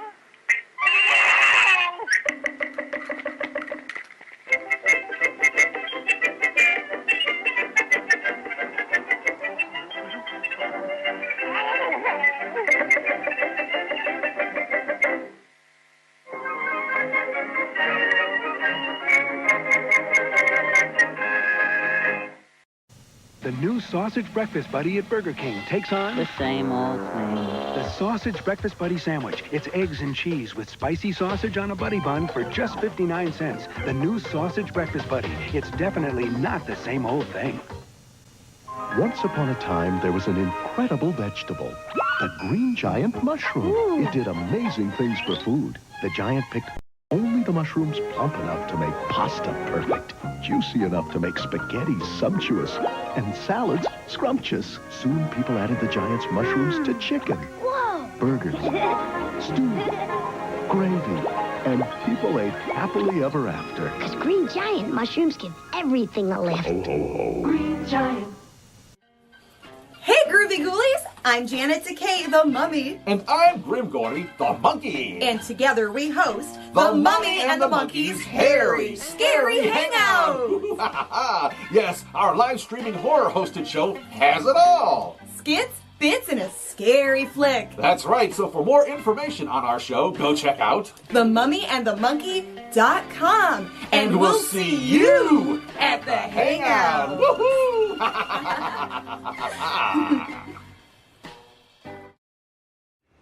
Hey there, hi there, ho there. You're as welcome as can be. Hope you had time to hot trot to the bathroom or grab some snackaroonies. You know, I save a little time by taking my snacks to the bathroom with me. What? Are you telling me that I'm the only one that has a TV tray next to the toilet? What? Oh. Well, now here's something we hope you really like. In tonight's Consumer Reports segment, Lee Jordan has a look at a piece of equipment that's almost gone from a luxury to a necessity. What do you get if you're willing to shell out $500 for a VCR? In recent viewing tests of 16 models, Consumer Reports found the picture quality to be quite high. But the big advantage is not just the picture, it's the sound. With cheaper VCRs, the sound quality can be a lot like an AM radio, but higher-priced VCRs offer much higher quality sound, and that made a big difference. Harvey River was in charge of the testing. If you really want to have a high-fidelity sound reproduction, say with a rental movie or off the air, then the hi-fi VCRs give you that capability. The sound quality approaches that of a compact audio disc. Besides superb sound, all the VCRs tested had on-screen programming. That makes it a lot easier to set the machine to record. And if you make your own home videos, some VCRs in this price range, like this Sony, can easily splice two scenes together without a glitch. Its front-mounted jacks also make it easy to hook up to your camcorder. Top-rated, the Sony, about $450. And this Mitsubishi, about $470. It also has good editing features. And both give you a very good picture when you record shows on slow speed. You won't sacrifice quality when you cram a lot of your favorite programs on one tape. Consumer Reports says you should avoid brands which have poor repair records. According to a recent survey of VCR owners, two of the most troublesome have been Fisher and Hitachi. Lee Jordan, News Channel 5. And, of course, you can see Consumer Reports every Sunday and Monday night on News Channel 5 at 11. Today, there's important news on women's health. A woman's body can go through a lot. Any gynecologist will tell you. Becoming a woman, childbirth, vaginal yeast infections. It's important that now most women can cure their own recurrent vaginal yeast infections. Gynolotremin, prescribed millions of times by gynecologists, has just become available without a prescription, full strength, so women can immediately begin their cure. Only Gynolotremin brings early treatment, early cure. Gynolotremin. Everyone calls me father. And I love a kid's cereal. Brave adults wrestle with the notion that Kellogg's Frosted Flakes is just for kids. I work with tigers. I never thought I'd love one. That delectable frosting, that incredible crunch. No wonder adults never outgrow the taste. Oh, I'm guilty. Guilty. Guilty. It's no crime. Frosted Flakes have the taste adults have grown to love. They're great. From the hills and villages of northern Italy come delicate, creamy-tasting sauces. And from the warm climes of southern Italy come hearty tomato sauces. Now all these pasta dishes with crispy garlic bread can come to you only if you come to Italy or Perkins Family Restaurants, whichever is more convenient. What you are about to see is bizarre, unsettling, and riveting. Sparkling soft drinks. Ain't nothing like a good Mountain Dew. Hey! Hey! Steaming hot coffee. Roses are red, and how do you do? Drink 4 of these, and whoop, whoop, whoop, whoop. Steamed or grilled hot dogs. Oh, my God. That is huge. Crispy hot fresh French fries. This is the best thing I have ever put in my mouth. How about a pizza? None better anywhere.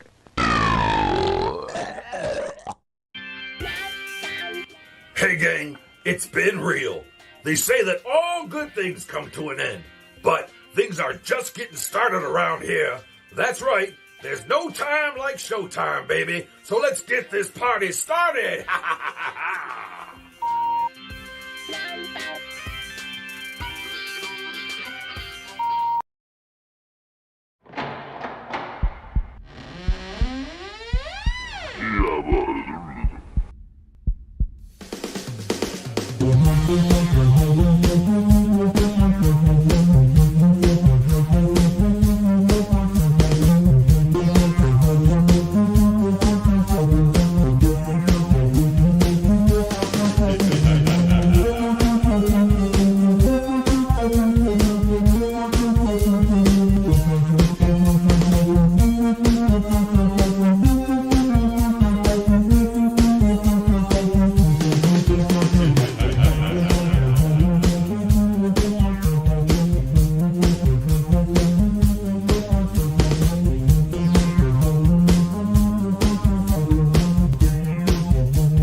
Hey there, hi there, ho there. What's buzzing, cousins? What's shaking?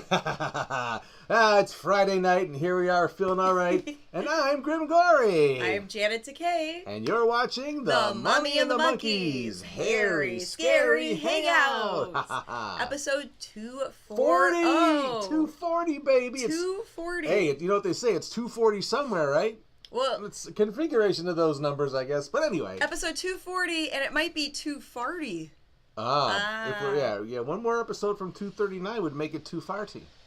That's true. That's true. where we're at, 2farty. That's true. Only 10 more episodes away from a milestone for us, which would be 250 episodes. Wow, Grim. Wow, this year, I think that's going to come this year, so craziness, right? Probably later this year. Yeah, there's going to be a whole lot of crazy going on this year. All right, so we want to dedicate this episode before we get started to Adam from North Coast Nostalgia. Yes. He was a total sweetheart. He let us show up as the Mummy and the Monkey at his comic book shop last summer. Yeah. And we'll have to fix the camera. I thought I got all that fixed. Yikes. We'll get it fixed later, Grim. But yeah, we dedicate this show to Adam. May he rest in peace. Yes, Adam. You're going to be sorely missed. And wow, so many great memories at the comic shop with you, buddy. So yeah. Yeah. This show is for you wherever you are. And okay. So we also have some other shout outs. Yes, more shout outs here. Snackmaster General Greg. He's got some friends that are having some birthdays. So we want to wish happy birthday to Kyle. Oh. Happy birthday, Kyle. Happy birthday, Kyle. And let's see, Tammy. Happy birthday to Tammy. Yes, and good luck to Tom, who's having some surgery. Oh, no. On Monday. Well, oh my gosh. And then get better soon to Dale. Get better soon. The SeaTac. You okay there, Grim? So you want a dry lifesaver? all of a sudden, maybe. Oh my There you stars go. and garters. There you go. Cherry. So lots of shout outs there. Oh, and a big shout out to the Stotzer family. Their dog Izzy is needing some surgery, so we hope that Izzy gets better soon. So, okay, we have a lot of people watching, and tonight's movie is Voodoo Black Exorcist from 1974. And it's like a mummy movie with Haitian voodoo stuff with reincarnation. It's like a weird 70s movie. I don't know what's going on. Need some water, Grim? I gotta step away for a second. Keep going. Grim's yeah. So we've got our mini monsters we're going to do shout outs to. There's 140 watching right now if you're watching us live on YouTube. And thank you guys so much. Share this with a friend. They can watch too and have all the fun. They can have fun too. Okay, so where's Future Petunia here? There she is. So a lot of people do watch with their mini monsters. And we're not necessarily a kid's show, but a lot of people watch with kiddos. So we try to keep it for most ages. And, okay, Putrid Petunia, the zombie ghoul here, will be our mini monster mascot. And Fartwort is over at summer camp. Yeah, so... He's, I don't know, hopefully he's nice to the camp counselor. So filling in for Fartwort tonight is going to be your friendly neighborhood Barba Papa, yeah. Yeah, remember the Barba Papa? Not a lot of people do, but it was a really strange cartoon from, I think it was from Holland or something, or it might have even been like Austria or someplace. But these are the Barba Papas, and whole little family of little, like, amorphous little slug things that could turn into anything. But look it up if you don't believe me. Bless you. Boy, we're not doing too good tonight, huh? You were having a rusty start. That's okay. There's a light that's like showing. I'm gonna have to adjust. Yeah, this is really bad. I had everything adjusted and then it moved again. Yeah, so. We obviously are pretty rusty tonight, but hey, that's the way we roll. Okay. All right, ready? So 1 out of 2 out of 3. Mini monsters, mini monsters, roar, roar, roar! Mini monsters, mini monsters, here they are! Mini monster shout outs to Baby Joe and Lucy and Dimitri. Hey, I better there. wait with this hand because this other hand's been cut off. And Mia and Charlotte and Taylor and Mac. Hi, minis. And Gabriel and Adeline and Eva. Hey. And Mackenzie and Isabella and Carly. Wow. Oh, hey, kids. Hey there. And Cassandra and Violet and Lil Con. Lil Con. Hey. And then there's Atticus and Penny and Hannah and Dario. Wow. And Sienna and Adrian and Julius and Morgan and Willow. Ooh. So many minis. And Xander and Araya and Trayvon. Who else? And then there's Noelle and Emily. We've got Kingsley, Kenton, and Parker. That's longer than Santa Claus's list that he has for kids. Jeez I know, Louise. right? And then Nyla and Lucas and Christian. Hey, minis. Hey, kiddos. And then last but not least, we've got Ramona and Layla. Hey.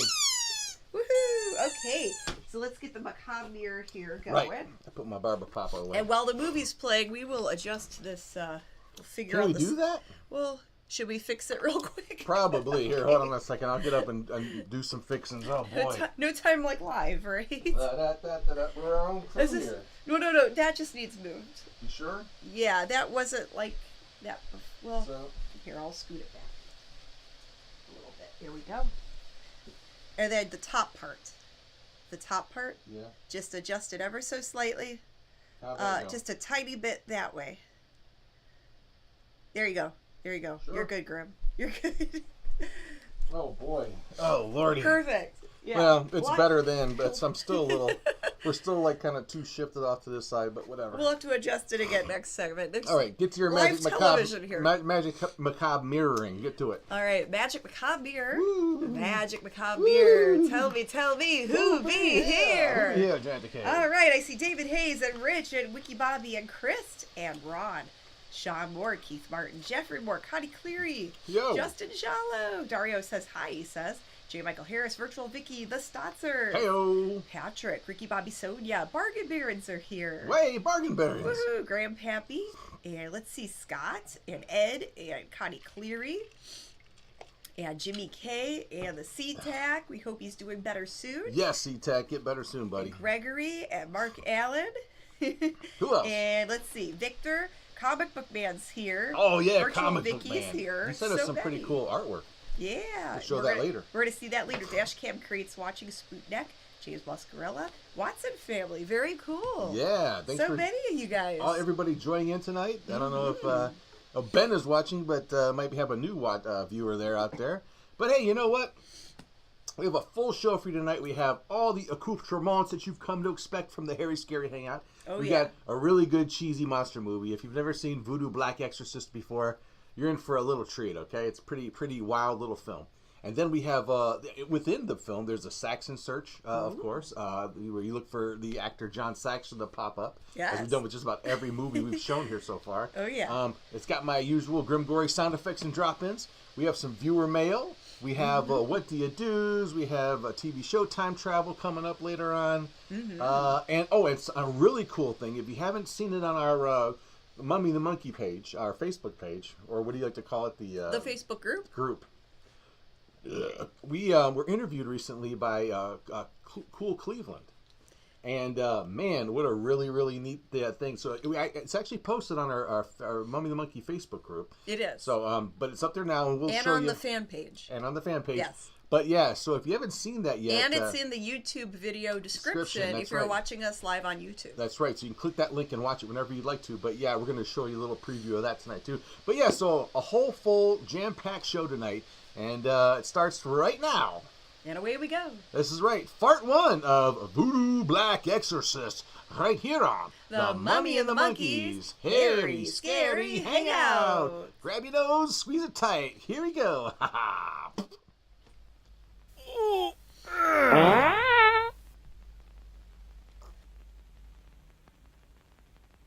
think we're getting into a weird area here. What is going on? Happenings and life repeat themselves. Within 1,000 years, This lame story he's about to tell me? 2,000, What else? Gato Nebo will seek Kenya. Well, I'll be a dang fool. Blood will be spilled. Really? Terrible things will happen again. Okay. And everything will start again. Dang. Begin again. Well, thank you, sir. What a great deal that was.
It's fantabulous.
Freddie, you will stay and watch over the sarcophagus. You will have to sleep here, too.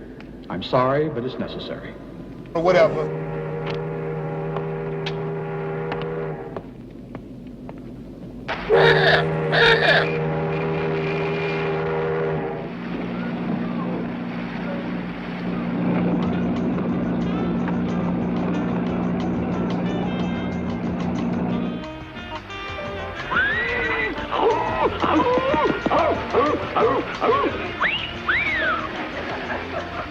Sylvia, how long have you been working for me? As your secretary for 3 years and as your companion for 2. Why don't we get married? No. The Caribbean is perfect for a honeymoon. Accompanied by a mummy? I don't think it will bother us. Oh, don't you think we're all right as we are? What do we have to change things for? But for, like an old white-haired lady, it still looks pretty good. Albert, you should be friendly with Dr. Kessling. I want him to show you the mysterious sarcophagus. Albert, do I have to do everything? What are you bringing me another whiskey? You think I'm a drunk or something? Yes. I asked you for a gin, a double.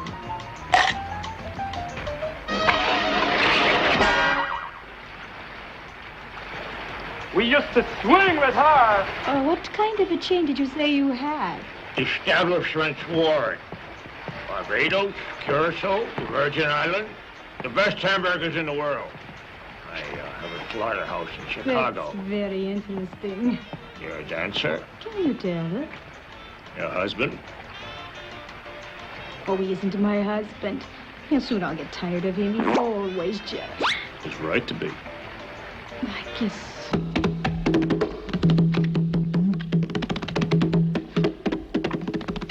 Tonight, the cards speak in a strange form. You know what it means? Violence, blood. What are you talking about? You're serious. Don't you believe in cards? In the 20th century, you can only believe in science, don't you think? What do you say we cut the chit-chat? A-hole!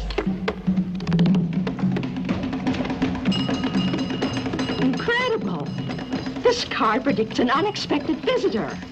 On the high seas? There's no mistake about it. Albert, I think you should warn the captain. Immediately, my dear.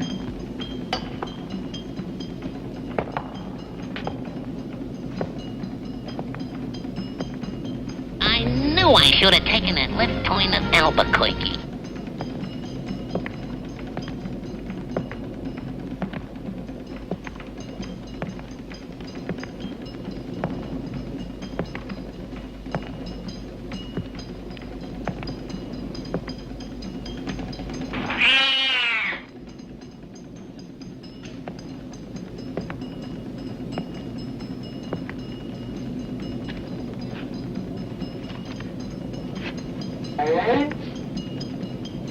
Can I help you?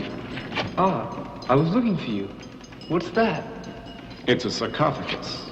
I'm guarding it. I have the captain's permission. Oh, good for you! We have no eyes, but we see, nor ears, but we hear your voice, nor legs, but we ascend to heaven as particles of God. What the hell?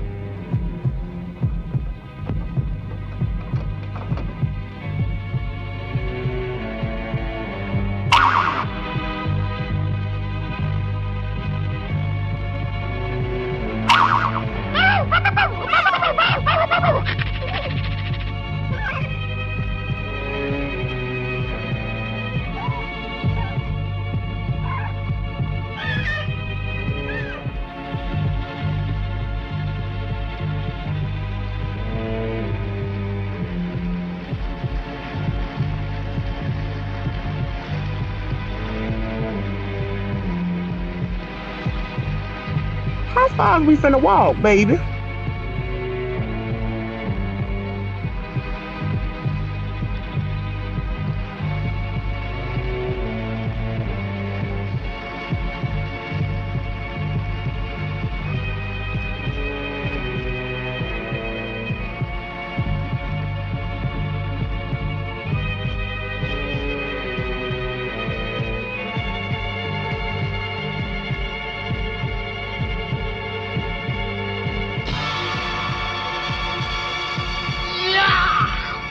after you!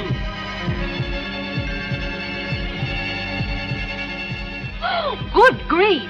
I hate to tell you, dear, but your skin makes the Rocky Mountains look like chiffon velvet.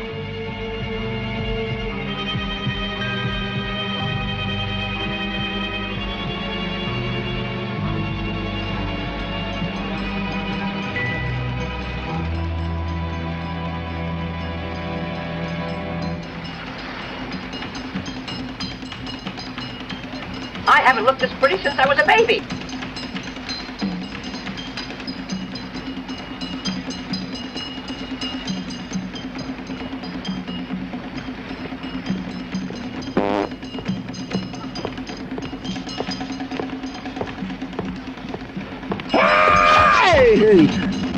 Hey, girlfriend!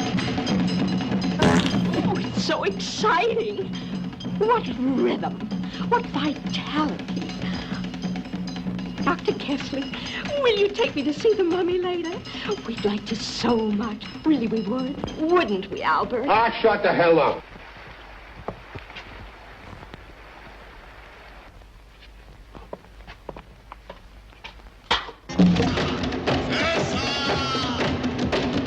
You better give up them cigarettes, buddy, or the groundhogs will be bringing you your mail. Know what I mean?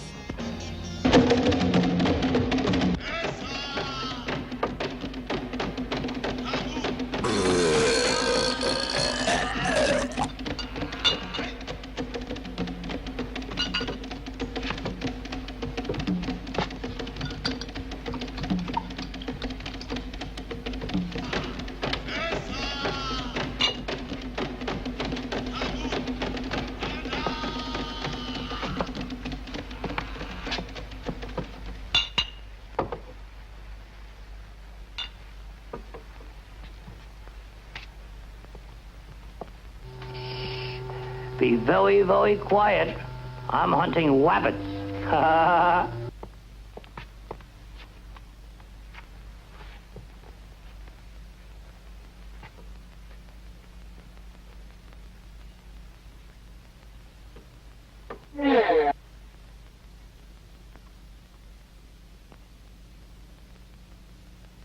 gonna kill somebody up in here tonight.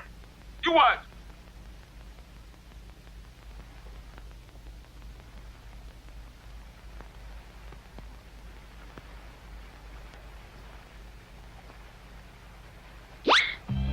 I mean, hello, she's like gaga gorgeous. Yeah.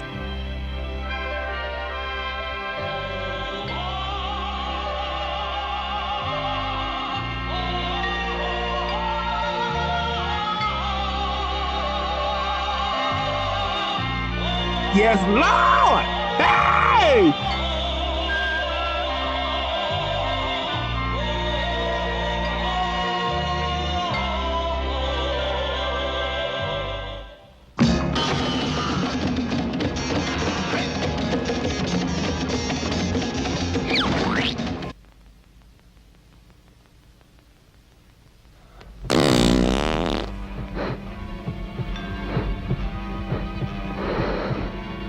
Oh boy, what a hangover. Oh my god, if you're about to shed your human form, please don't make my body the next host.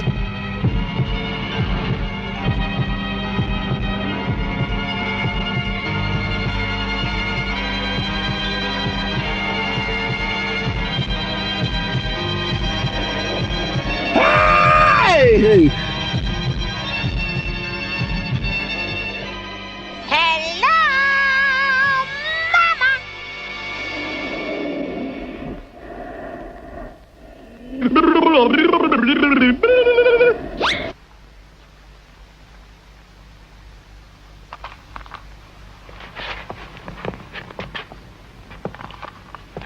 Sylvia, I just received this wire.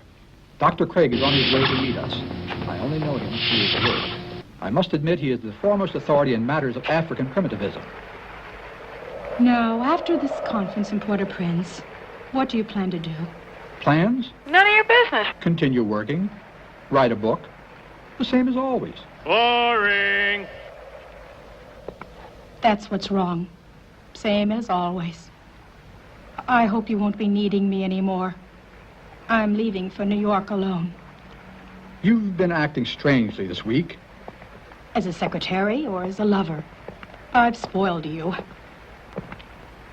I work for you all day long, and when you feel like making love, I'm also at your disposal. Ew. No, that's not enough for me. I have to show the sarcophagus to that nutty old lady. I promised her I would last night. Please don't leave me alone with her. Please. We calculate that the sarcophagus is approximately 1,000 years old, even though it is perfectly preserved. Oh, is that a fact? The natives never buried corpses in their sarcophagi. Rather, live persons submitted to a special treatment. According to the voodoo ritual, when a man dies, he turns into eternal particles. What are you talking about? Albert, I would like to get a sarcophagus like this to rest in it eternally. I'll do my best, honey. Do you want us to open it? No. Why not? It would be dangerous. We should not do it. Miss, this sarcophagus has been opened on several occasions already. Johnny, don't let them. Now, Tell them right what then, could happen. Let's go. I warn you, don't do it. What foolish superstitions, as nice and educated as the dead are, right, Albert? Yes, dear. Observe that it can be opened from the inside as well as from the outside. Oh! How marvelous. How splendid. You must have been a very interesting man.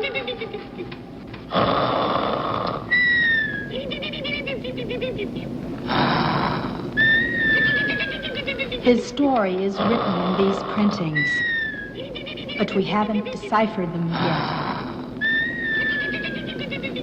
Notice his ring, made in the shape of an asp. It contains bits of curare that activate at 98.6 degrees blood temperature.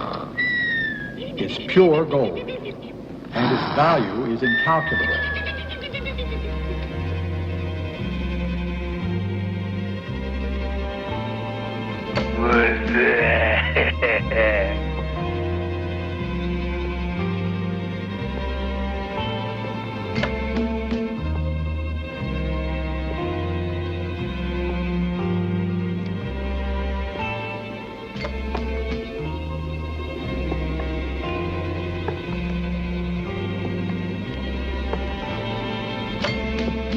What are you looking at?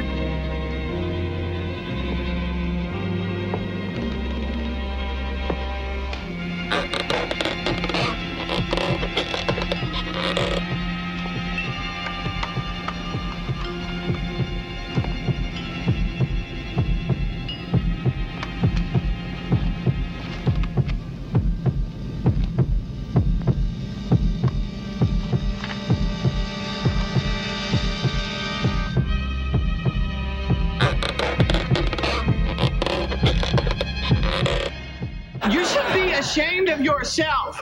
Help!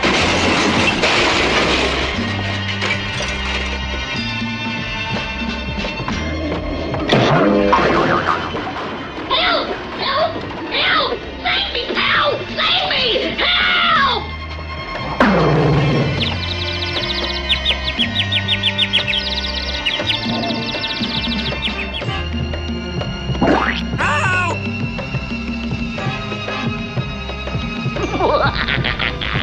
Will do what I want. All I order. All get a Nebo orders.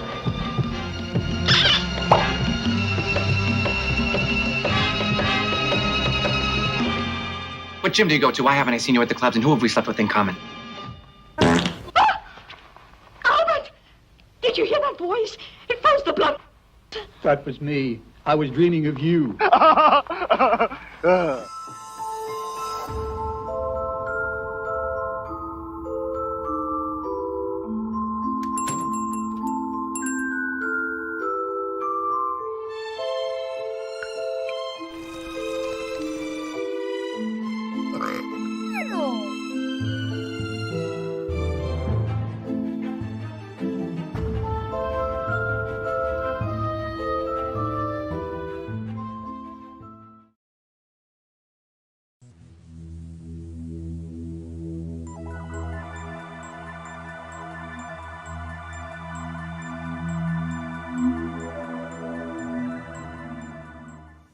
Why people use food as a crutch. On the Monday Morning Exchange. Somehow the news is getting around about Dunkin' Donuts. My donut's coming up to 52 varieties with no cholesterol. Dunkin' Donuts now with no cholesterol. I've got the car. I've got the team. And I've got the drive. I'm off to a great start. McDonald's has everything under the sun to get your day off to a great start. Hot, fluffy biscuits, scrumptious Egg McMuffin sandwiches, and griddle fresh hotcakes.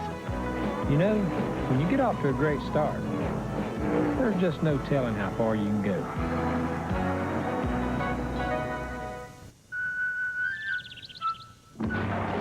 Dinosaurs. All the places with family and friends. Happy faces on a road that never ends. We were there to share good times with you. Come on in and let us show you how easy it is to get the car, truck, or van you want at the price you want. It's easy, just come on in, you'll see. It's Fitzger's 87th anniversary. Time for spring. And the sporty Chevy Cavalier, including a new special edition with an exciting GT package worth $400 absolutely free. Hot window graphics, custom striping, and sleek rear spoiler. And right now you can buy a Cavalier for as low as $74.70 and get the GT package free. So make spring happen.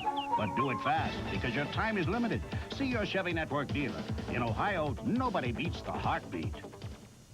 Before Fashion Fair, you are beautiful. After Fashion Fair, you are even more beautiful. Before Fashion Fair, after Fashion Fair. Before Fashion Fair, after Fashion Fair. Fashionable women everywhere know that beautiful looks happen with Fashion Fair Cosmetics. Fashion Fair. Receive the Spring Orchid gift free with your $12.50 Fashion Fair purchase at May Company. Romance is in the air Wednesday. It was time to study French. Bonjour, Kevin. In our underwear. Making mousse with Madeline leaves Kevin speechless. Go ahead. Taste it. The Wonder Years, then. Is it getting a little warm in here? I mean, maybe we should... Carol could lose her heart at the carnival. Oh, what's life without a little risk taking? It's an all-new Growing Pains romantic adventure. You make me feel so beautiful. After the Wonder Years Wednesday. Hey, Cleveland, have you turned on the new Q104? At the new Q104, we play all hit favorites of the 80s and today.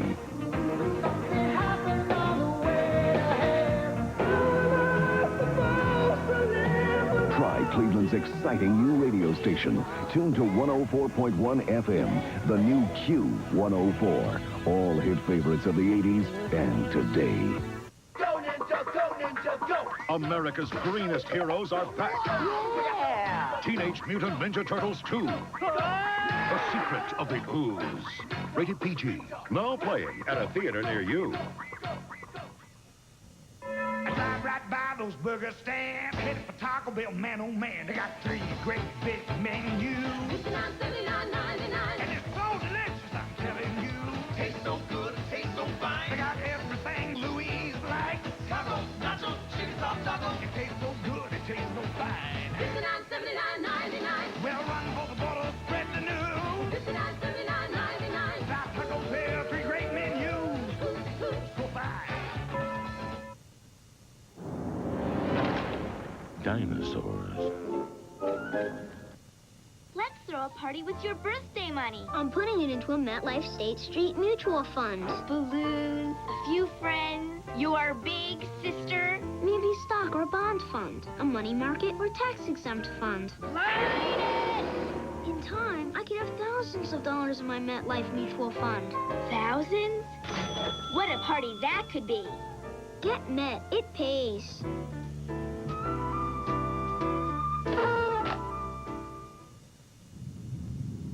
New Reese's Crunchy Peanut Butter Cups now have 3 times more peanuts. Have we gone too far? Not if you like peanuts. New Reese's Crunchy Peanut Butter Cups, now 3 times crunchier. Sure I care about this yard. but I care about my family even more.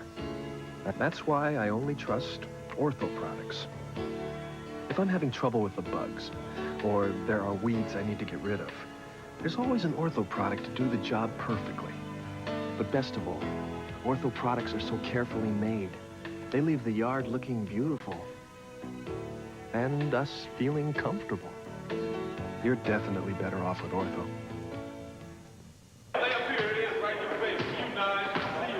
Ooh, check this out. What you got there, Magic? Ooh, chicken looks good. Spicy chicken. How about passing some of that chicken over here? Yeah, man, I'm open. This stuff may be a little too hot for you guys to handle.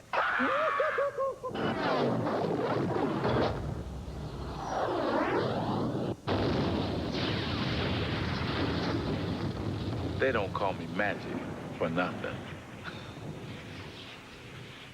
Need braces? Want to improve your smile? A leading dental journal says 66% of dentists surveyed plan to increase fees. But the Family Dental Center, located in all Sears stores throughout northeastern Ohio, is holding the line. Our starting fee for braces is still $1,600 with 22 monthly payments. The Family Dental Center can also improve your appearance with cosmetic bonding and tooth bleaching for a beautiful smile, ideal for any age. The Family Dental Center, located in all Sears stores throughout northeastern Ohio.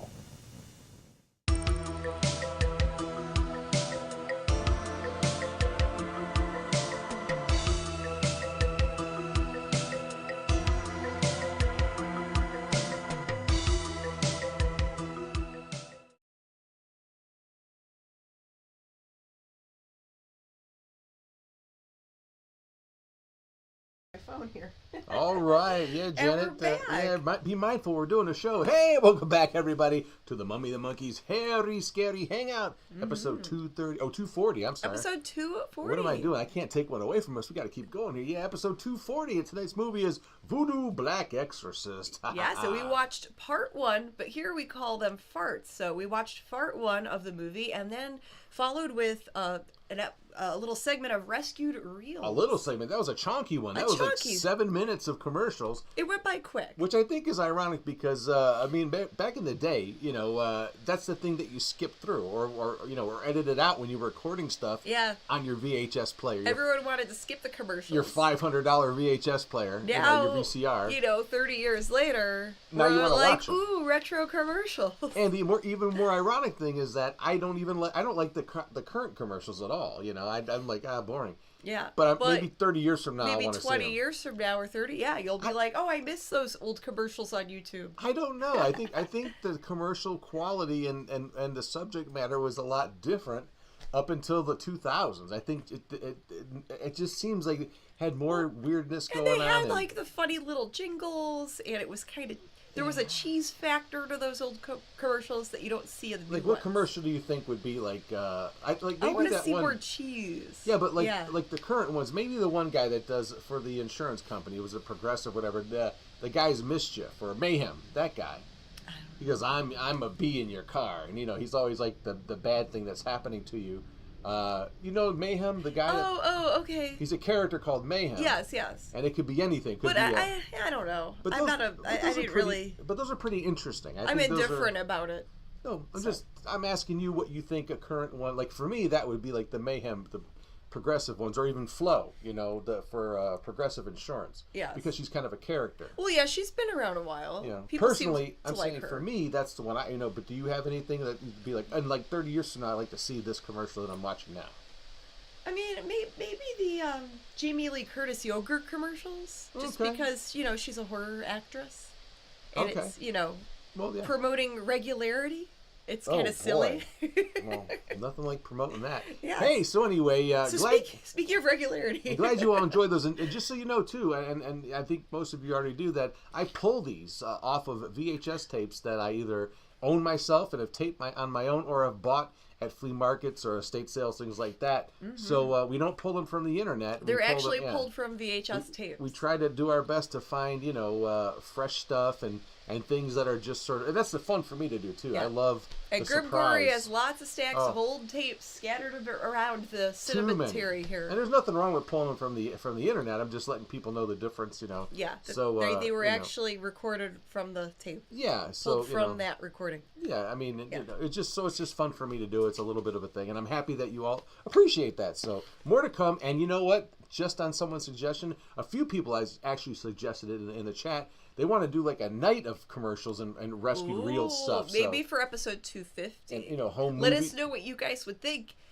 if we just did one episode of just stuff found from VHS tapes. Yeah, it doesn't have to be episode 250. It could be anything. It could be commercials. It could be promo stuff, news things. Yeah, rescue reels includes audio, It could be video, like the 1970s home movies I find home on movies Super on 8. reels. Yeah, anything that's on and then a reel. we could like talk over it and kind of have fun with it. Yeah, we can go. Yeah. So happy you're enjoying that. Okay. And someone commented, "I have a cold." Yeah, I'm just really stuffed up. I think it's allergies. It's allergies. Yeah, mummies get allergies. Apparently, the mummy gets allergies. Yeah, well, it's not pleasant. But you need to fix the camera, Grim. It's okay for now. It's okay for now. Yeah, just let it go. So we have a. That's right. It's that time. Yeah, it's that time. Did you see your watch? It's time for. Oh, it is. Yes. The Mummy and the Monkey snack toys. New yummy snacks. Old movie facts. That's right. And Cold and Stuffy knows it all. The Mummy's gonna plow through this. The show must go on. And my snack tonight. What is yours? I'm gonna have a purple grape flavored Lifesaver. Oh, good old fashioned Lifesaver. I'm just gonna have a little bit of candy. Not a new snack, but Nothing new, but. But for me, this is a new one. I'm a big fan of the Sun Chips, multi-grain chips, and I've had the regular, and my favorite, and then I had the cheddar cheese. Mm-hmm. But I've never had the French onion. This might be a new one. If it's not, it's new to me. So French onion. French onion Sun Chips. That's my. I'll snack. have to try those later. So save a few for me for later. I will. It's a whole new bag. All right. So tonight's movie. No. Very good. But while we were away, I did get new shoes. Hi-yo. Woo! I feel like a spice ghoul now. Mummy Spice. Yeah, Mummy Spice, the 5th spice ghoul you never heard about. The Spice Ghouls. The Spice Ghouls, yes. Got to get them together. It's a new band. The undead monster version, yes. A ghoul group. Okay, excuse me. Okay, so the movie is Voodoo Black Exorcist from 1974. And the alternate title of this is called Bloody Voodoo. I think the Bloody Voodoo name sounds more interesting, but I don't know what that has to do with a mummy.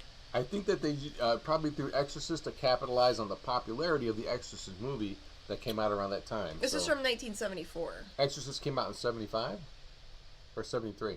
Oh, I'd have to look that up. It's somewhere. I'm pretty sure that's what they're doing. I mean, that name could have been added way later. I think they just wanted it to catch your attention. Of course they did, yeah. And it was the 70s, and they wanted it to be outrageous. And The Exorcist was really big back then.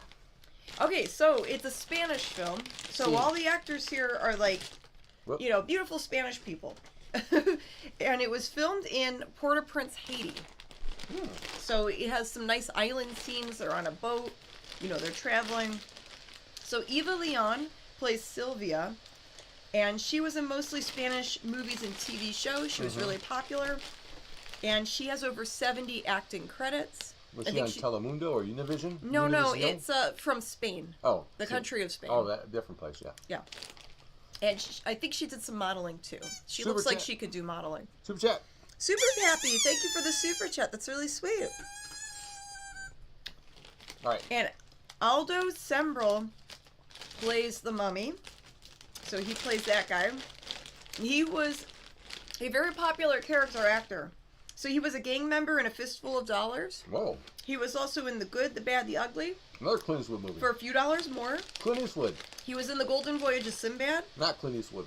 And he was in over 140 movies. So, wow. Some were, American films. Some were Spanish films. This is the bald Italian. Guy. This is the main bald guy leading this movie. The mummy guy, yep. Spanish Yul Brenner. And he was born in Madrid, Spain. So that's pretty cool. Jonathan Jackson, thank you for the super chat. Thank you, guys. Very sweet. Alfredo Mayo plays I love that dish at Olive Garden. I know, it sounds like I'll have a fancy dish. Alfredo Mayo on my sandwich. Alfredo Mayo. What a name. Very unique. It's a good sandwich spread, Alfredo Mayo. Yum. Plays Dr. Kessling. And he was in Mostly movies in Spain, movies I haven't seen. But there's a lot of movies that I need to look up and see. There's a lot of cool, like, international movies I need to watch still. All right, Manuel Cano directed it. He also directed Tarzan in the Golden Grotto. Ooh. The Swamp of the Ravens is another movie. Those are, like, more of the popular ones. And, let's see. That's all I have for the Snacktoids. I almost said Rotten Reels. Yay! Bravo, bravo. Well, no, a lot of little offshoots we have here. So hard to keep everything in order. Thank you, Janet Decay, for that insightful information on tonight's movie. Ha ha ha ha. Yeah, so it's just one of those weird 70s movies. Yeah, look. Obviously we can't show certain things on this channel because rights and everything. So we have to sometimes dig at the bottom of the barrel and sometimes underneath the barrel. We work with what we got, and right? we get what we get, and we got what we got. And what do we got? We got a... Victor became a monster member. Yes, if you guys would like to become a channel member, just click the join button on the YouTube channel. It's $2.99 a month, and we do upload videos that are exclusive to channel members. Yes. So thank you, guys. Most of them are dealing with me being naked. No. No, just kidding. Nobody wants to see that. Right. No, we get kicked off of YouTube for that. Yeah. Anyway. All right. So let's continue on with the rest of the movie. Enough of us. The rest of the movie? We're only at part 2, baby. Part 2 of the movie. We're just getting into this You know what thing. I mean. Let's get back into the movie. We're just sticking our toes in the water in this one. We're not even close to being done with this turkey. Well, let's see what happens next. That's right. Here we go. Part 2 of Voodoo Black Exorcist. Right here on The Mummy and the Monkeys. Harry, Scary, Hangout. Part 2, just for you. Ha ha. Willkommen, bienvenue, welcome. Come on in.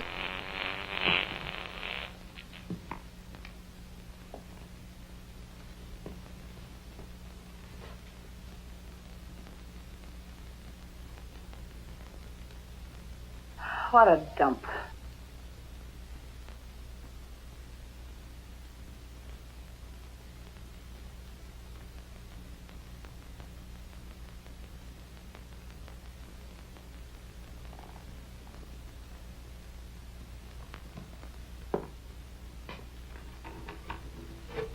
Oh, look at that.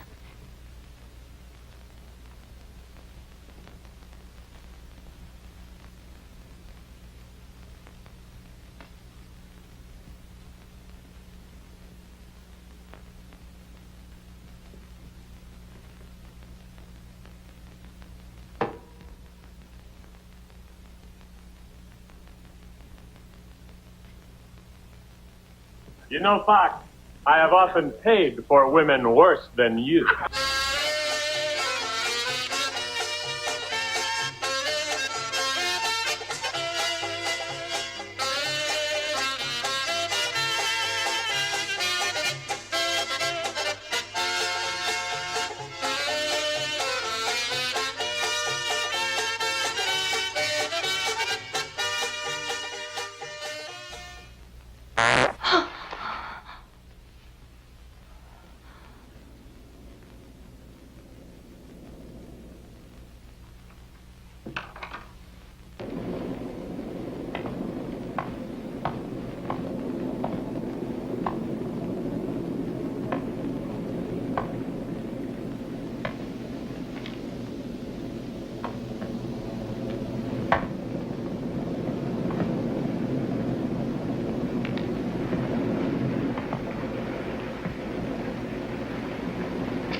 Okay.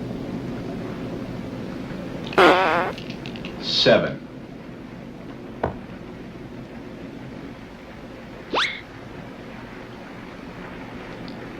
You can see the future. I wouldn't want to bet against you. If you try. Number 4 will come out 3 times.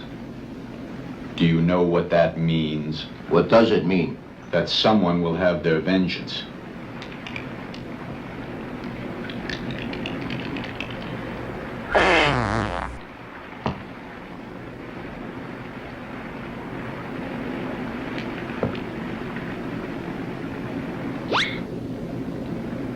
You still have a chance.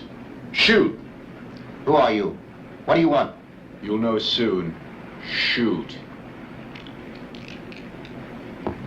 Aw, crap. Hasta la vista, baby.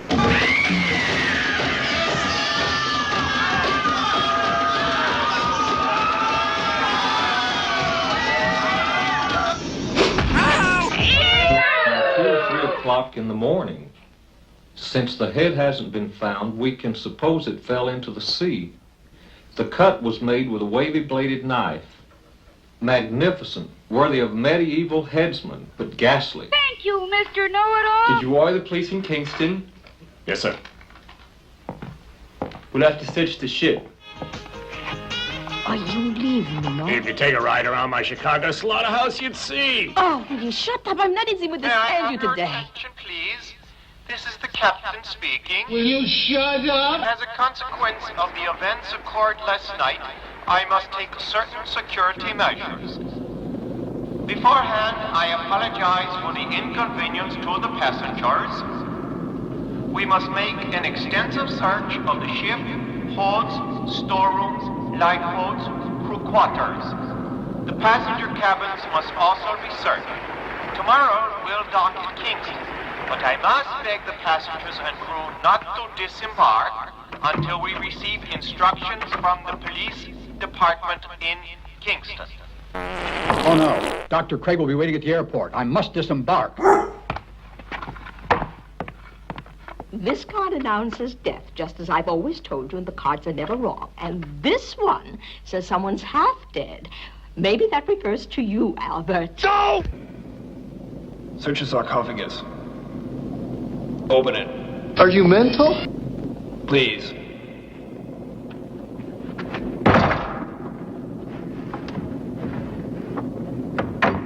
I'd like to kiss you, but I just washed my hair.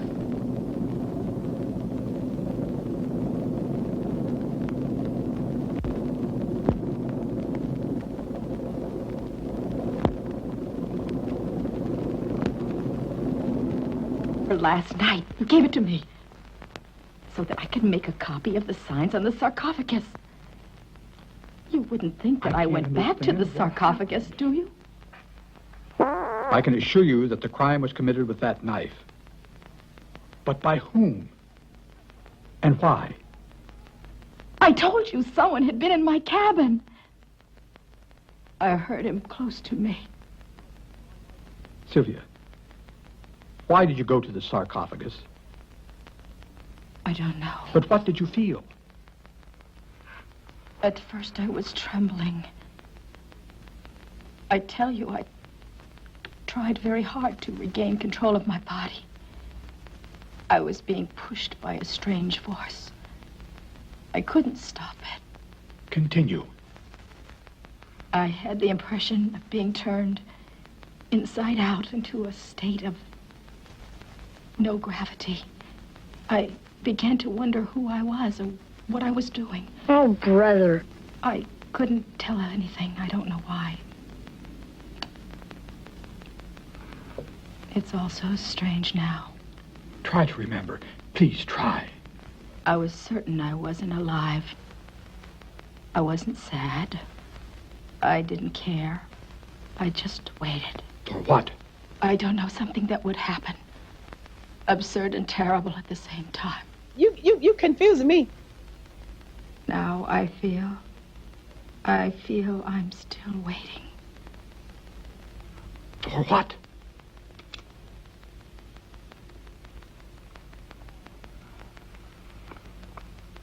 My own death.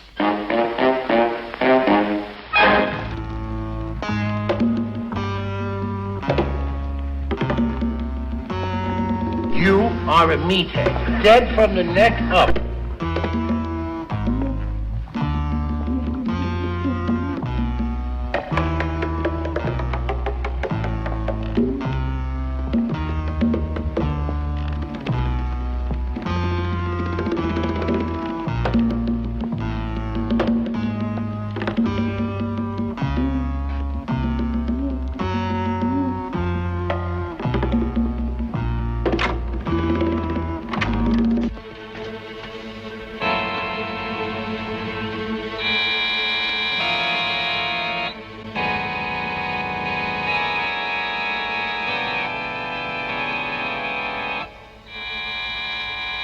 Your killer is dead.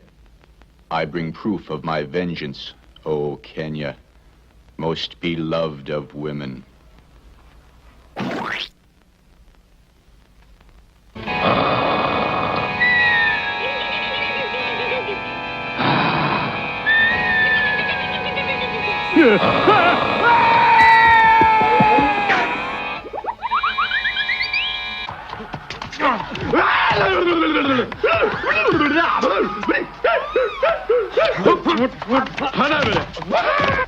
This has got to end someplace.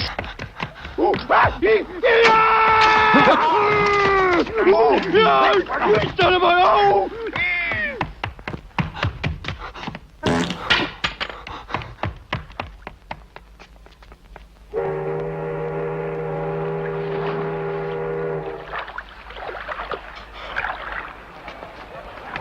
My God, this heat is really unbearable. Muchacho. Yes? Would you get the list of passengers to disembark at Port-au-Prince? Yes. Sheriff, Yes. Sheriff, Dr. Kessler wants to go to the airport. I don't see why not. Let him go. Thank you. I smell bacon. Does anyone else smell bacon? Captain. Captain, I think you can return the passports to the passengers. But the criminal is surely on board. Oh, this is very involved. Let me handle this. With this photo, you'll have no trouble recognizing Dr. Craig. I'd rather wait here.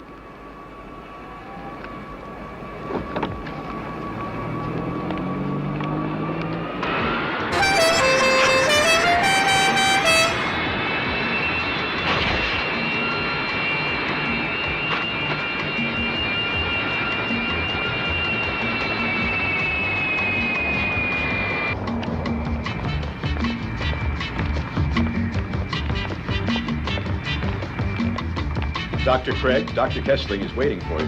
Thank you.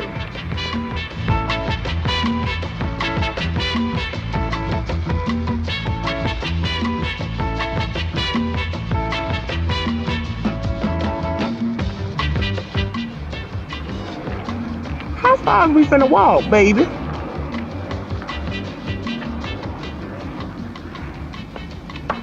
Where is Dr. Kessling? This way.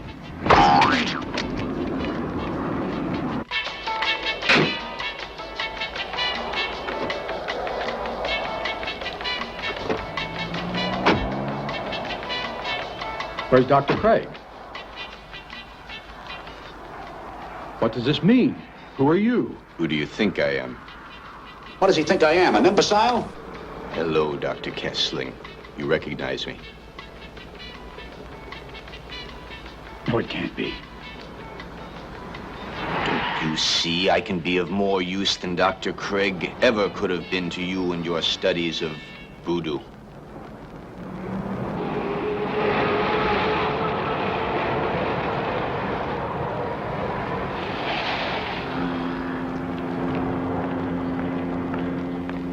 The ship's about ready to sail, Dr. Kessling.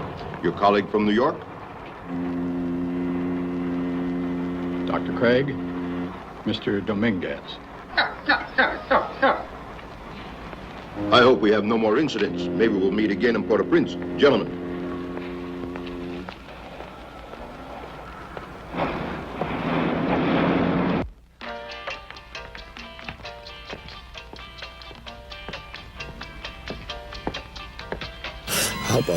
Hubba. Hey, girl.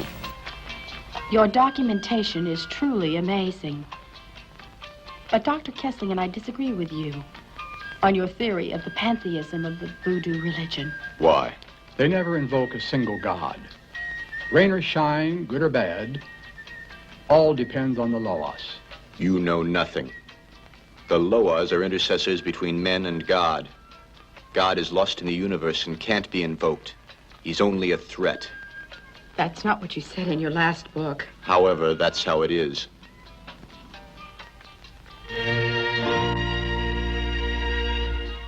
Sylvia's your name now. Now? It's always been the same. My, that's strange. You deserve a prettier one. And what do you think my name should be? 3 phases are found in every voodoo ceremony. Call to the gods, arrival of the gods, and sacrifices and offerings to the gods. Your normal state lasts long? Variable. I also depend on the sun and various cosmic factors. You speak English well. 3 centuries in museums. I have learned many, many things. What do you feel when the process begins? Pain. It's going to drive me mad. You killed the steward in one of those moments. In infinite time, what must happen, happens. Damn right. I trust you won't do such a thing again. We had an agreement. I kept my part. You just see that you keep yours. Last night, I lost Rada's sacred ring. I want you to find who has it. Where are you going? Someone's thoughts call to me. Remind me to kill you later. I won't have time later. Hi, I'm Rob. And I'm Karen. And we're the Bargain Barons. And you're watching The Mummy and the Monkey.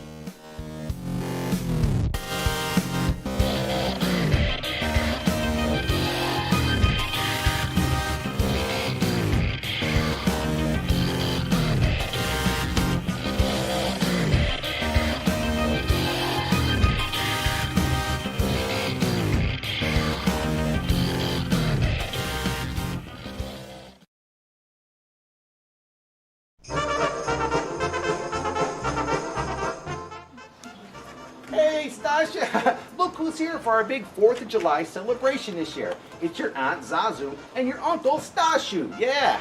And guess what he brought us? He brought us a nice handful of his short-stack kibasi wiener, look at that! And a nice handful of some firework boom booms we're gonna light off later. I mean, what could possibly go wrong?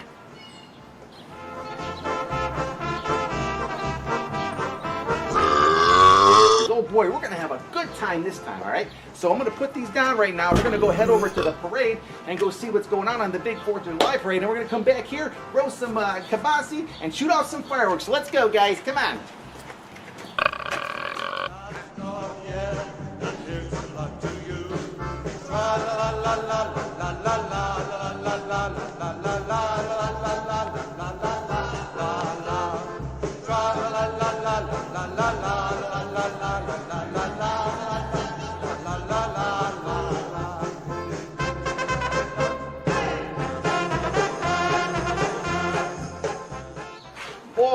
Boy, what a great parade that was, huh, guys? That was something else. Oh, let me tell you. Now, I'm happy I sent Stasha ahead to put those kibasis on the grill and get the fireworks set up so we're all ready to go for the evening, all right?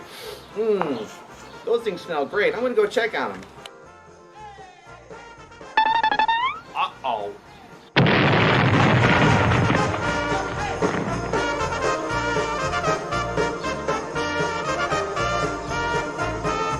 Stasha!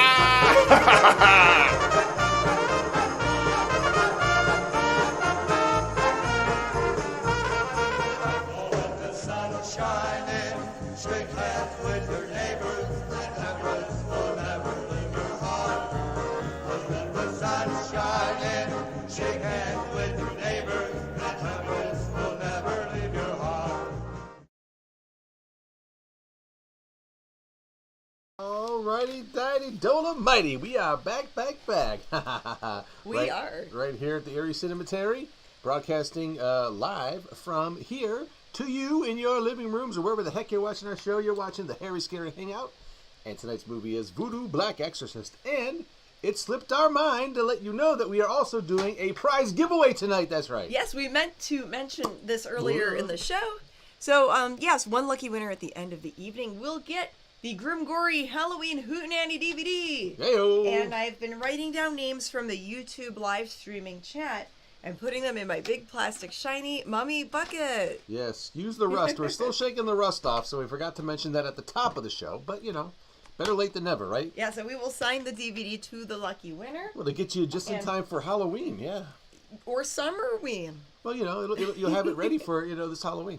So there's, yeah, I've been writing down names. And then when you do win, if, you know, for whoever wins at the end of the night, They just need to email us to claim their prize, and we will have the email later on in the show. Yeah, you saw the Stasha skit was our 4th of July skit because we were on the last couple of weeks when 4th of July weekend happened. So we thought we'd do our annual screening of it because we really can't show it any other time of the year. It doesn't make no sense, right? But Right. we actually attended the parade again this year, in our human form, and we did see Michael Harris and Chris there. We did, and the Cleveland Star Trek crew. We saw those guys, Joe Outlaw and the whole crew. So that's It was very great fun. seeing them. But it was a nice parade this year too. We got some footage of that, so maybe we'll put it on as an extra video or something on our for our channel members. Maybe. They could see a 4th of July parade. Maybe. Okay, let's read a few comments Yes. here, and then we have some fan mail we're going to open. Ooh. Tough says it's an awesome DVD. Oh, Put thanks. me in the bucket, says Jim Hearns. Okay, Jim Hearns, we're going to put you in the bucket. You're going right in there, fresh in the Right Janet's there, bucket. so I don't forget. There we go, Jim Hearns. Place Jim Hearn in your bucket, in your money bucket. And there's a lot of names I'm seeing where I'm like, yep, okay, I wrote their name down. Good, yes. But there's a few more where I'm going to add them during the movie. Don't worry, we'll get back up to speed. We're just, like I said, a little behind. Getting back into the swing of things It's here. been crazy, man, crazy. Okay, so we've got some fan mail. Yes, and fan this mail. is a postcard. It's Tobor the Great. Oh, I love that movie. Tobor the Great. And Which that is robot spelled backwards. pretty much, yeah. And it's great. It's a great movie. Kevin and Elaine from Dearborn, Michigan sent this postcard. Oh. Also known as Kev Thulu on YouTube. Oh, yes. And it says, hello, hello. Elaine and I watch every Down to Friday with our herd of kitties. They have 4 kitties. Oh. You bring a lot of folks joy with your antics. Thank you, your 2 friends, Kevin and Elaine. Oh, that's really sweet. Speaking of Tobor, You've got a Tobor right there. a different Tobor. Wow. It's one I had as a wee monkey, a wee ape. It's a little remote control toy, and the remote was a little clicker. It was like, I think it had some sort of a sensor in it that if I heard a click, it'll do something. It doesn't actually connect. There's no wire or actual battery included. Oh, wow. So when you click this clicker, it would like turn, or if you click it, it kind of was sensitive to the how many times you click this little handheld thing, and it would either turn, go straight, or go backwards. You click 3 times, 2 times, that type of thing. You should have them on display somewhere. Yeah, Tobor, and I actually found one in the box on eBay. This is probably from the late 70s. Part of Grimm's personal collection. 1978. Yes, yes. I Retro. was very young then, and yeah, I love this toy. And I actually found one online, and I loves it. The Tobor. Okay, and this was sent to us from Joseph in Reynoldsburg, Ohio. And Yes, 4 clicks to kill. That's right. Kev Thulu's correct. something to pass along. He must have had one. At conventions. Looks like he left. Oh, he didn't even open this up. Oh, this is actually not even pre-open. No, like, sometimes I'll cut the tape open just Yeah. so it's easier to open. This is not one of those times. no, this is actual. Oh, what is that? Oh, how cute! They're keychains. They made some mummy monkey, or just They're like little monkey keychains. Just little monkey Oh, cute. keychains. He said to get. There's a note on the back. It says, "Pass along to the kiddos at conventions." we will do that. So we'll save that for like Cinema Wasteland or one of the other local shows. The little kids that come up and they do attend Wasteland. We have some fans that bring their kids, and then some random people that are have kids and say, "What the heck's going on there?" And they're pointing at us like they don't know. Or where the kiddo will wave at you. 'Cause Yeah. They like the monkey. Yeah, or they'll scream their head off. and Or run they away. scream because they're terrified of the monkey. It can there's go either no way. there's no in the middle. It's either they really love the monkey or they're scared of you. Right, and but It's hilarious. What are you gonna do? Okay, and then there's one more thing here. This was we opened it and listened to it Oh, because yes. it's a record. And Undead Damon sent us his record here, an LP. And turn it so you could there you go. And then the show it looks like. And then here's his picture. There's his picture there. Oh, I'll get that in a minute. And yeah, Here, I'll hold it that. has a cool like psychedelic goth, like retro kind of vibes. So. Yeah, so he has a YouTube channel. And there's a YouTube, we could sample some of his music. Yeah, well, actually, he probably tried to put the link on our Facebook group, so you can kind of just go right to his YouTube channel. I think he put the second song up there now, so he has 2 songs on his YouTube channel. Cool. Yeah, and he sent this to us without a note or anything. We were like, this is really neat, but what's the deal? He left an email, so we sent him an email saying we listened to it, and he was like, oh, yeah, cool, that's something I'm working, I guess he's working on more stuff. From California. From California, so Undead Damon from California. California. That is very, very neat. So thank you, Undead Damon, for this really cool 45. And we do have record players here, of course. We do rescued reels. We have just about every format. As a matter of fact, I got a... records are evergreen. Even the youngsters are liking records now. Yes, a buddy of ours, Thomas Sullivan, not the Evil Dead guy, the other Thomas Sullivan. The other Thomas. The really cool dude that we meet out and about, and we do yard sales and garage sales and estate sales, things like that. He sent me the link to a cart machine, which is carts are like these 8-track cartridges, kind of like a cassette that they use in radios stations all the time for like commercials and sound effects. And the Ghoul, Ron Sweet himself, used to play those sound effects in his movies. Mm-hmm. They were all on carts, and guess who has those carts?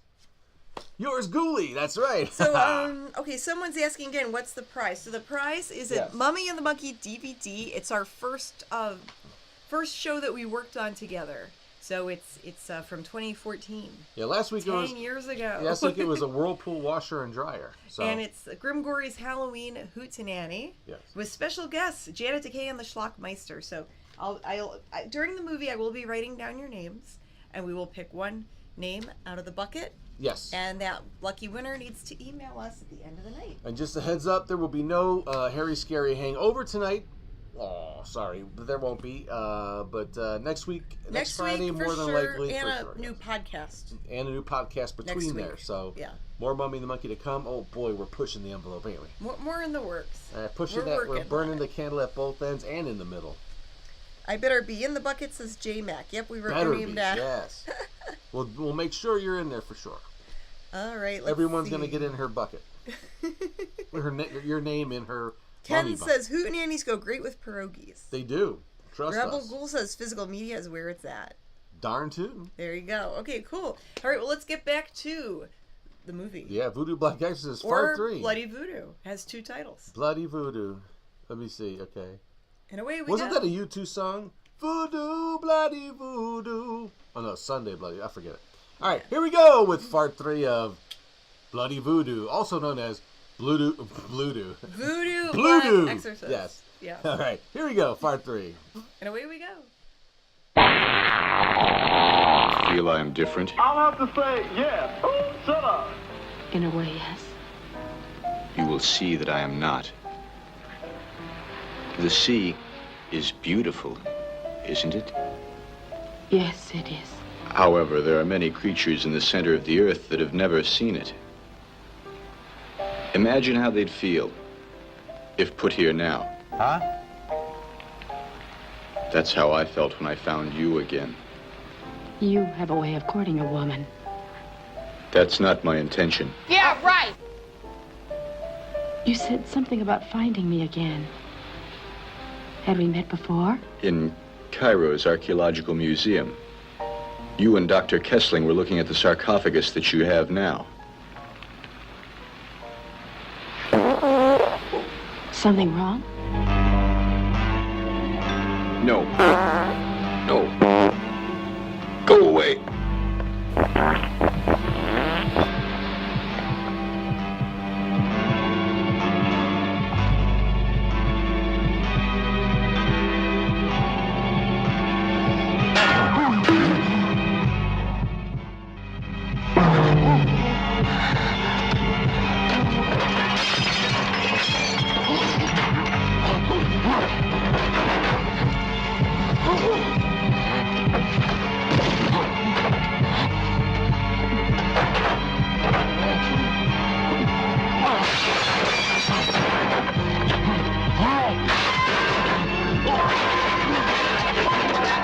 Take a chill pill. The ring. Did you find who has it? As Aretha said to Gloria, Celine, Shania, and Mariah during Divas Live, are you tripping?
No!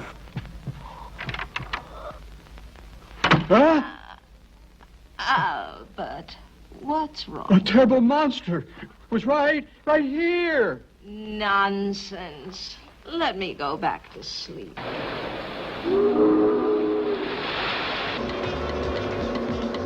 She's walking around like she's all that.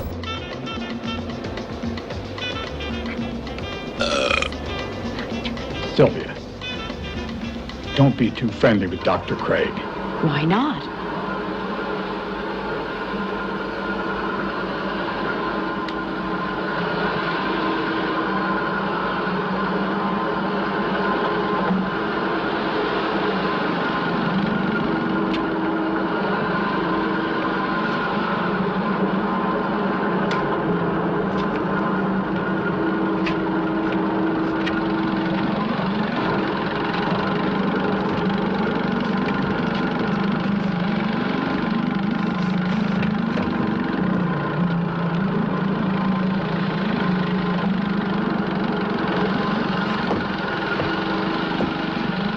Where is he? I'm here next to you.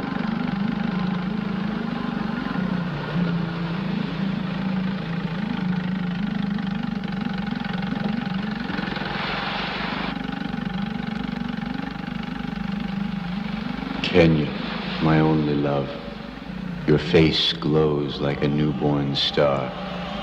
I know that, having lost you for 1,000 years. I could not find another like you until I find you again. Kenya, my only love.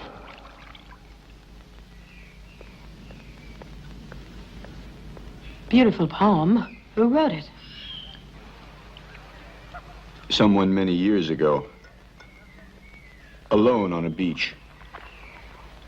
One night when the gods allowed him a few seconds of happiness.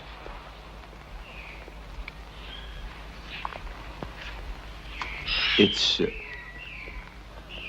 the translation of the inscriptions carved on the inside of the sarcophagus. Does Dr. Kessling know you've already translated the inscriptions? Dr. Kessling has many things to learn. And so do you. Me? You say that as a threat. Threats are only words. But what must happen is almost here, and nothing can change it. But you have nothing to fear. Dr. Kessling. How are you? Terrible, moody, perplexed. It's so damn hot here, don't you think? Yes. Any news on the death of the steward? No. I've established that someone on board did it. Logic, huh? Yes. The other case we have is worse. It was terrible. The day you arrived, the passenger from Flight 704 was run over. He was killed? Yes, a bulldozer. No identification. By the way, you went to the airport to meet a passenger from that flight, didn't you? Yes. Dr. Craig. But I assure you, he was very much alive. Dr. Craig? There he is. Well, I'll be a dang fool. Did you know him? Why, yes, of course. I won't bother you. I'll just wait. For an error, A false step. Anyhow, it's too damn hot to do anything. Don't you think? We'll meet again, Dr. Kessling. Adios, Inspector. You better give up them cigarettes, buddy, or the groundhogs will be bringing you your mail. Know what I mean? Now you're talking strange.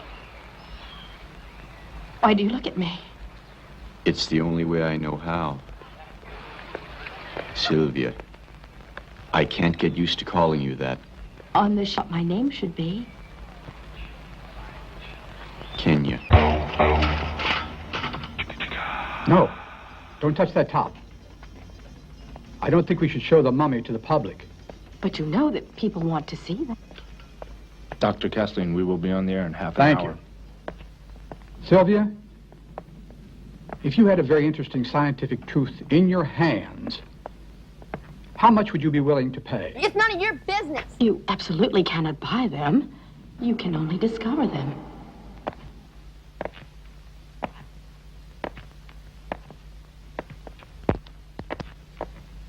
I can't remember where we parked.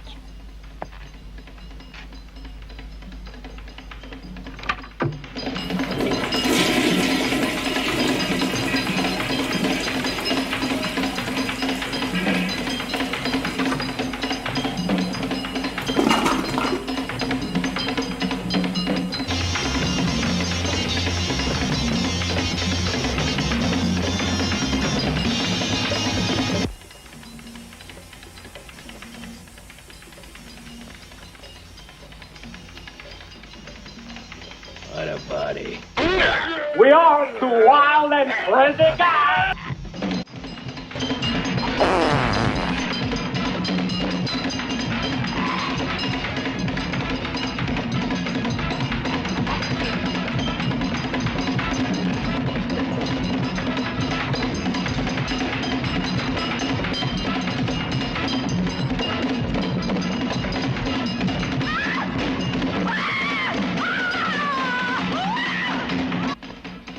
Hey!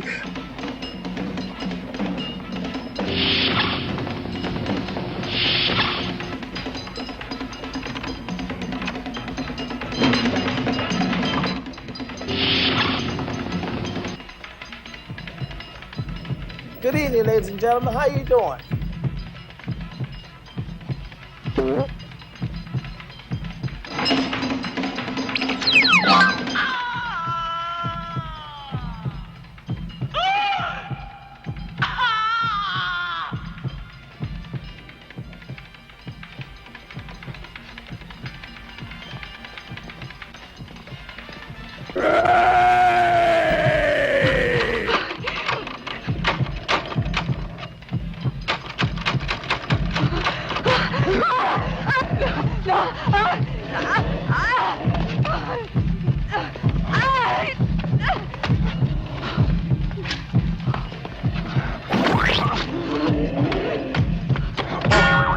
I have a fur from my Schrankman, and I think I caught my human.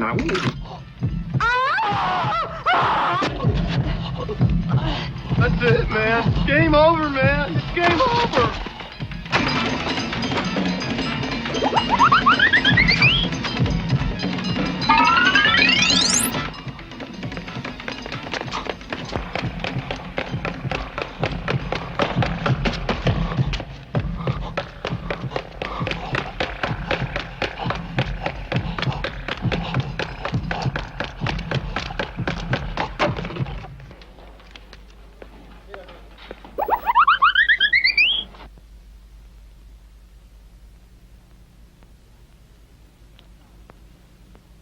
It's undoubtable. What's that?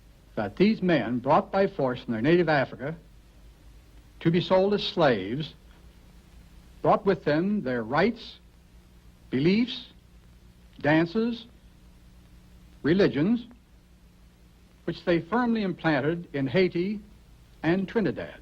Oh, is that a fact? I'm going to show you a sarcophagus that is thought to be 1,000 years old. I don't believe you. Miss, would you open it? Hell no. Please. Okay. Open sesame. You are looking at the body of a mummy that is Albert, you're spilling your coffee. Watch it. That monster. That mummy that was in our cabin. That's impossible, Albert. It's much too old. But I'm glad to see that you're starting to believe these things at last. Will you shut up? I have never seen a man in such a state. Terrible, terrible. He has more than 6 fractures. Head, arms, jaws, ribs, ankles. And it looks like he's been strangled, has broken vertebrae. But even without all this, he would have died anyway. It's a shame. The best hamburgers in the world. What did you say? We found some of the murderer's blood. The strangest blood I ever saw. Well, that blood has a certain virus that would have killed him in a few hours. I've sent a sample to the lab for further analysis, and we'll have to wait for the outcome. And the dancer? She'll recover. She was hit, but not hurt. Complicated case, huh? Too much so. I'm a homemade cop. A little clumsy and a little old. Beautiful girl, your secretary. I retire in a few years. Oh. So what is your reason for telling me all this? So you'll forgive my extravagant ideas. I got it in my head that our Dr. Craig is not Dr. Craig. Excuse me? Are you accusing me of something? Yeah. I wouldn't dare, Dr. Kessling. You are an important man, and I'm only a fat old cop. I only wanted to give you a chance to change your statement that you didn't know Dr. Craig. You'd save me some trouble. Understand? At my age, I don't want problems. Dad, I wish you could just shut your big yapper! Any statements to rectify? Very well. Any of this getting through that little old blue bonnet of yours?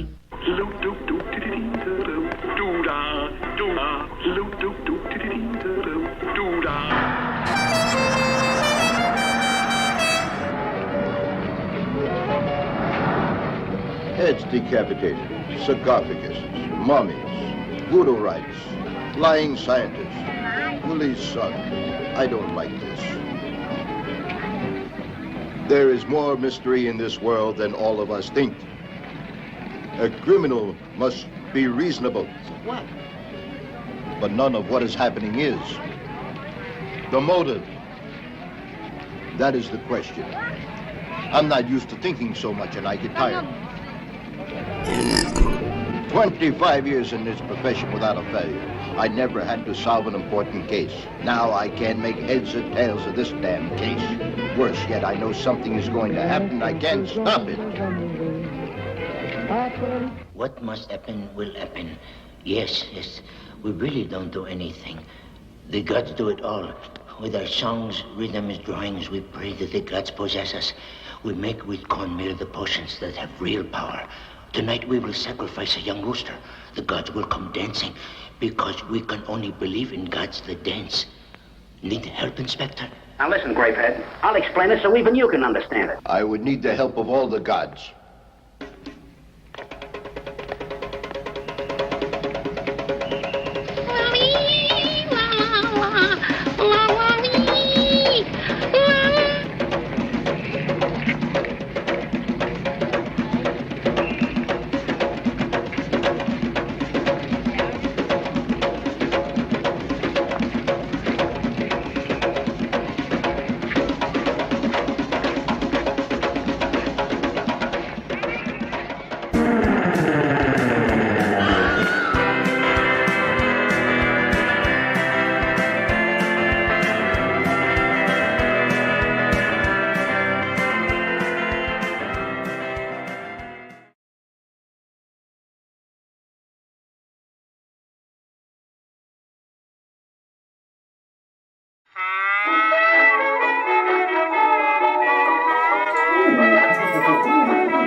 Thank you for coming in tonight, Mr. Gory.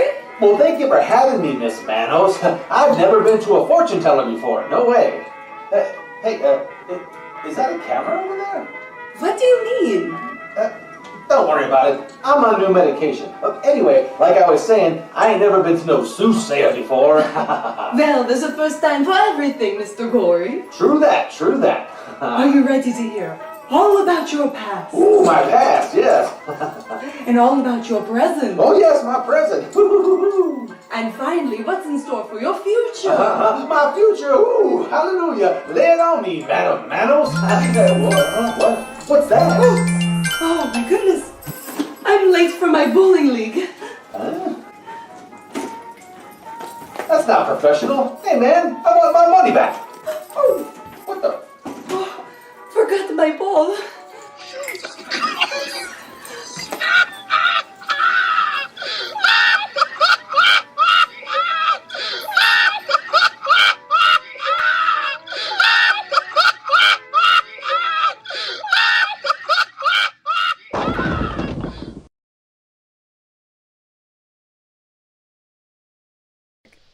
Hey, now we're back. Yeah, you're a little bit preemptive there. Hey, welcome back, everyone, to the Mummy and the Monkey's Hairy Scary Hangout. Oh, yeah. You're watching Voodoo Black Exorcist. We're already 3/4 of the way through the movie, so, you know, you're doing too bad if you're still here. If you're sleeping, wake up! We're back! All right, and we want to thank Kirk Harrington and Rebel Ghoul for the super chats and channel membership giftings. So, thank you guys. Forgot to mention that earlier, so had to write it down so I don't forget. That's right. People are just cracking up and having a good old time in the chat. They are, and I was writing more names down in my mummy bucket for that prize giveaway. And now we are ready to start up another segment that you all know and love. It's called What Do You Do? Yes, that's when you, the audience, send us in pictures of what you do while you're watching our show. Oh, yeah. Like what's set up around your television. Maybe you do some arts and crafts, things like that. But we'll get into that. We'll show you the submissions we have this week for What Do You Do? And we start up with the lovely theme song you all know and love. What do you do when you're watching the Hangout? Do you watch on your PC? Do you watch on your phone, in a group or alone? Send us pics and let us see. What do you do when you're watching the Hangout? Does your hairy, scary show? Do you watch with your dog, or you sleep like a log? Send us pics and let us know, yeah. Okay, our first submission comes from our buddy Albert. Yes, Albert. Sometimes he'll go out and do little camping excursions, and with a little campsite, and he has a little fire. And look what he's watching on his laptop there. He's got Cliff going on. He's got these pre-game in it. Oh, wow. And next to it, you can see the fire in full effect. But, man, I love the smell of a campfire. I love campfires. They're so much fun. But thanks, Albert, for sending that in. We do appreciate you. And Albert is just now joining us. There he is. Yes, we appreciate your friendship and you sending in these photos of what you do when you watch a show. Thank you, buddy. And these next couple are really cool. They're from the Comic Book Man. Yeah. Yes, Comic Book Man. He was in the chat earlier. I'm not sure if he's still watching. Don't know, but he sent in these pictures he drew of both of us. Here's you, the mummy, all ferocious looking. This is like when she first wakes up. Yes. Before her morning coffee. Before I've had my coffee. And here is look how beautiful that guy is. And that's a good looking ape. I'll tell you that. Look at this guy. Handsome. Very nice. I love that. Wow. That's really good, Comic Book Man. Thank you so much. Comic Book Man's still here, he says. Cool. And I don't know if you could see his info there, his contact info, but if you want to put in the chat. He's on Instagram as Comic Book Man. Okay. And we can share that in the Mummy Monkey group as well. And he tagged us on Instagram, so our tag. If you look at the Mummy and the Monkey on Instagram and look at our tagged photos, those should show up also. Yeah, so I'm assuming he draws a little bit when he watches our show. So thanks, Comic Book Man, for sending in. Very cool. Thank you so much. And last but not least, we have art from Mart, and it's a nice one-panel comic again. And it starts out with looks like it's you and I in the desert, and you're like on all fours, sweating your mummy buns off. And there's a sign that says, "You are leaving Yucca Flats." Oh, no, Yucca Flats. So it starts out with me going, "It's okay now, Janet. Breathe. You made it through. You survived. So now try to get it together, because we still got to make those Egasburg." Got to make it through Egasburg. I'm sorry. Yeah, through Egasburg. And you're like, oh, my gosh. You're panting. So, yeah, getting through all the bad movies. I guess that's what that is. Is awesome. So thank you so much, Marty, once again for your masterful art. And this guy goes back to the Goulardi days, so he's He's definitely he knows the genre inside and out. So thanks for that, Marty. Thank you, Appreciate Marty. it. Yeah, that's really cool. Very cool. And that wraps up tonight's submissions for What Do You Do? And if you out there want to send in what you do while you watch a show, whether it be art, or maybe you're out and about wearing one of our shirts, or you're out traveling, or maybe you have a really cool like projector setup or a big screen TV, send it in, themummyandthemonkey@gmail.com. We love to see how people watch the show, how they watch, or what they do when they're watching. Maybe arts and crafts. Maybe they're cooking their favorite dish, their favorite pizza or something. Some people had a whole thing on like a screen set up outside their backyard with a projector, and they would watch our show on our big backyard screen. Oh yeah. Pretty cool. Yeah. Or they like bake their favorite cakes and stuff like that. Oh, whatever you do, yeah. Oh yeah, we had people sending things like that before. Yeah, at the dentist when they watch. Oh yeah, someone was at the dentist. Take their mind they were off. Watching us in the lobby. Yeah, I guess they want to be in even more pain by watching our show. I Some don't know. people were getting really creative with it. It was funny. Sadists out there, or masochists, I should say. All right, so there you go. So thanks again, everyone that submitted for this week, and look forward to see what you might have in store for us. Okay, so now what are we doing? I'm going to adjust that camera. Oh, it's bothering you now, huh? It's driving me nuts. So move it more towards me, I guess. It's the AI whatevers, you know. It's hard to. It goes. Okay? Yeah, that's good. Okay. You come back, it should be fine. It's there more we go. centered. Yes, very nice. That was driving me nuts, and I guess other people were saying in the comments that it was way off. It looked like it was moving on its own or something. Oh, it could be. Yeah, there's an AI for the servos in that camera. If you don't turn it off, it does have an AI feature where it's going to try to, it looks at everything and I'll have maybe I didn't click that off. Maybe with all these face things, we have masks. It thinks that's a face. Maybe it's trying to track all the faces. I don't know, but here we go. Robots are taking over. So let's see. Hopefully, we're stable for the rest of the show. Okay. And Raymond, there was a super chat. Oh yes, I believe from Raymond. Yes, Raymond Trianovich. Yes. Thank you for the super chat. It's very sweet. Thanks, Ray. And Mike says, "Do you have any 4X T-shirts?" I believe we do. Oh, speaking of that, should we do our promo stuff? We could. Like our Teespring. Yeah, let's go through that. Let people know where they can get our cool T-shirts. That sounds about right. That you designed. That's right. I do most of all the artwork for the show. That's for sure. That'd be awesome if these two had a comic. Says the comic book man. Oh boy, yeah. Yes, we have ideas for a comic book. It's in the works. Grim has some drawings for it, but it's not complete. In the works. Well, it's going to be complete. One day. All right, we're going to start off with what? Hey, how you can become a YouTube member. A member of you could become a Monster member. You could click that little join button. It's $2.99 a month. It's cheaper than a fancy designer coffee at those fancy coffee places. Sure. And even if you're not a member, we appreciate the subscribers. So remember to hit the like button and subscribe, and you could click the bell for notifications. Yipper dapper. All right. And then, hey, we're going to do a podcast this week. We do them as often as we can, but it's when our alter egos get together and do a podcast we like to call Living the Scream. Living the Scream, or behind the scenes. Yeah, we were talking about everything Mummy the Monkey, and then for half the show, and then the other half about eBay and reselling and things like that. So. Collecting and flipping and all that fun stuff. So a lot of fun on our podcast, and there's a bunch of them you can watch at our archive, so if you've got nothing else better to do, hey, check out some of our past Mummy the Monkey, Harry Scary Hangouts, or Living the Scream podcast. That's right, it's all video stuff, so put on your background and enjoy yourself. And that's we have a new one this week coming up, so be on the lookout for that. And like we said, the Harry Scary Hangover. We usually do that after the Harry Scary Hangout. It's our after show chat show. We're not going to do that this episode, but next episode we want to. That's right. Because there's a lot of things we can discuss. I even had notes, but we'll have to wait till next week. We'll have to save that for another time. And if they want to be the best dressed ghouls on the block, how do they do that, Janet? Well, we've got our Teespring store. There's tank tops and T-shirts and hoodies and different sizes and designs to choose from, and it's all there on the Teespring store. Mm-hmm. Tank tops, hoodies, T-shirts, and so much more. It's all there on the Teespring store. Use coupon code BANANAS. That's right. Coupon code BANANAS, and that gets you 15% off of your order. Bananas, baby! Woohoo! As a thank you for supporting the channel and being a fan. That's right. Coupon code BANANAS. That's plural. It's more than one. And the links are on themummyandthemonkey.com. They are also on the in the YouTube description if you're watching us on YouTube. Radio. And so CoolCleveland.com interviewed us recently.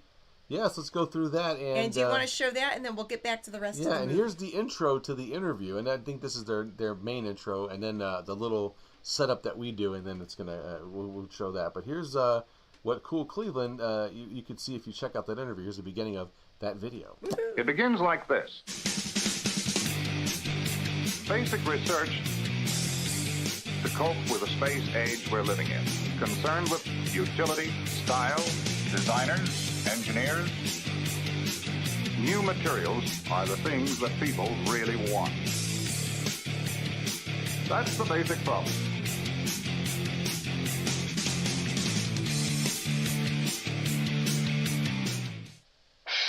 Hey Groovy Ghoulies, I'm Janet J, also known as Janet Decay, the Mummy. And I'm James Harmon, also known as Grim Gory, the Monkey. And together we host The Mummy and the Monkey's Hairy Scary Hangout. Friday nights on our YouTube channel. And when we're not hosting movies on our channel, we love CoolCleveland.com. Because they're so cool.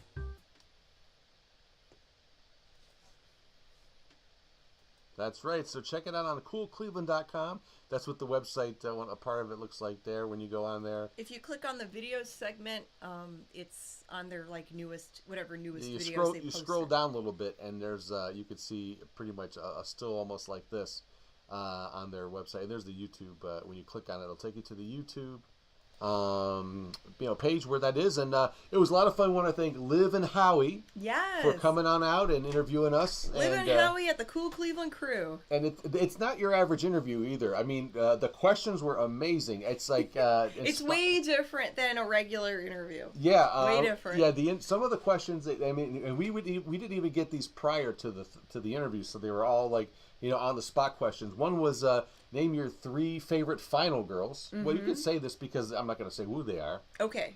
But yeah, it's okay. There's more, and we'll just save it for that. Yes, yeah. And there's some other cool questions that they came up with that were totally different, not like what your favorite movie is or what your favorite color, nothing like that. Yeah. They were really interesting questions. How we met. Yes. As a couple. So the link is in the video description below, or just go to coolcleveland.com and click on videos, and it's there. Yeah, and how they do it too. There's reenactments that they put together that they did on their own, it's hilarious. The reenactments are hilarious. Yeah, this is not just a single camera shoot on us talking. We weren't expecting that at all.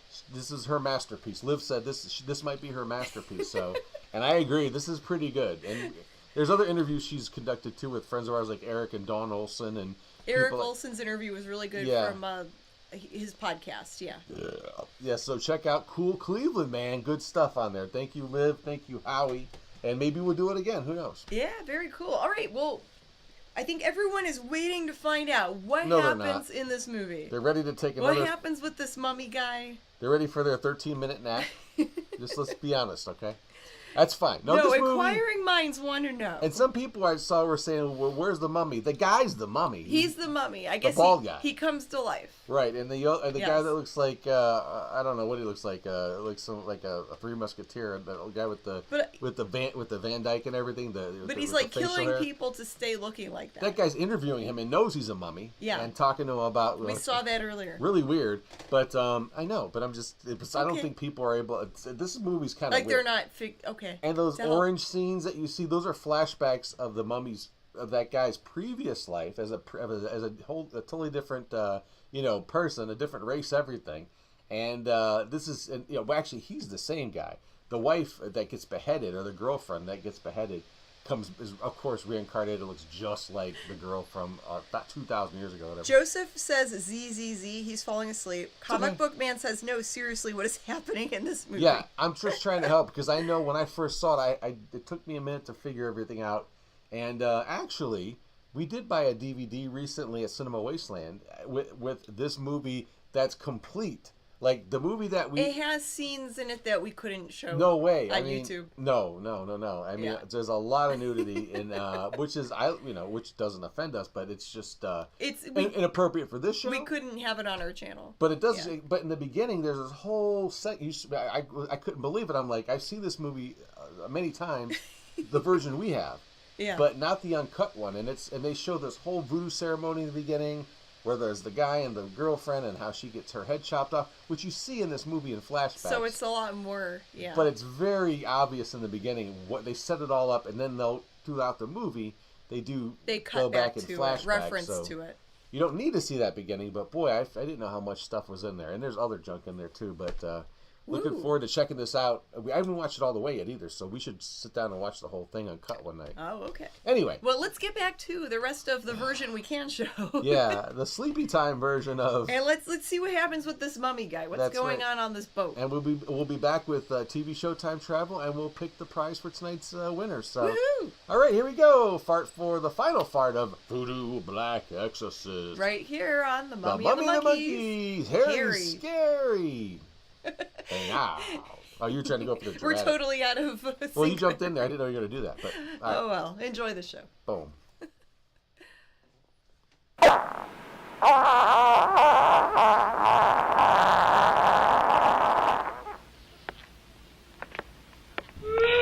Would you please keep the camera focused on the sarcophagus? Yes, sure. Do it. You do your own thing, Chicken Wang. Hey, why is that still there? Dr. Kessling has the second part of his conferences tomorrow. Looks like he doesn't want the mummy to get away. I'm trying to think, but nothing happens. You stay here. And let me know if anything happens. Like what? You never know, son. You never know. Or whatever.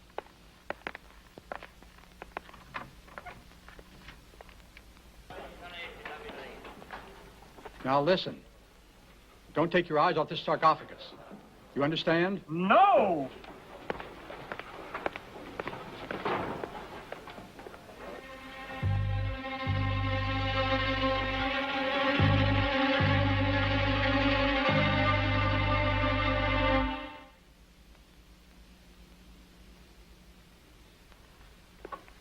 It is a virus 50 times smaller than any virus produced until now. It reproduces every 3 seconds. It's absolutely unfilterable.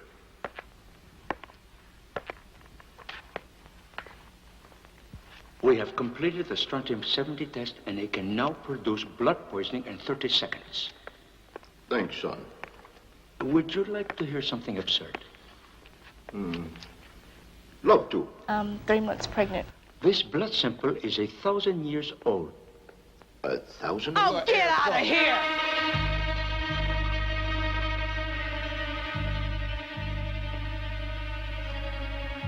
What a dumb thing to do. I bet you wouldn't have done anything like this if Mom and Dad were here.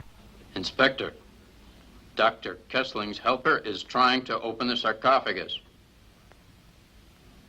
What? Stop him? I'm afraid it's too late. He took the chain off.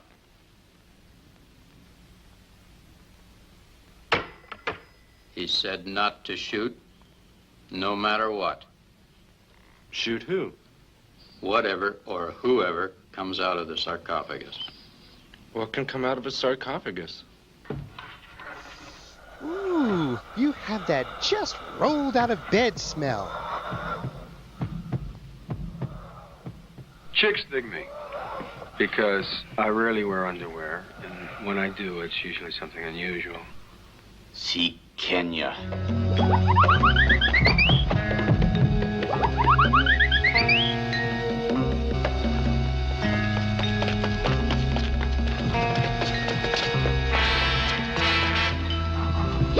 I better get out of here while the getting's good.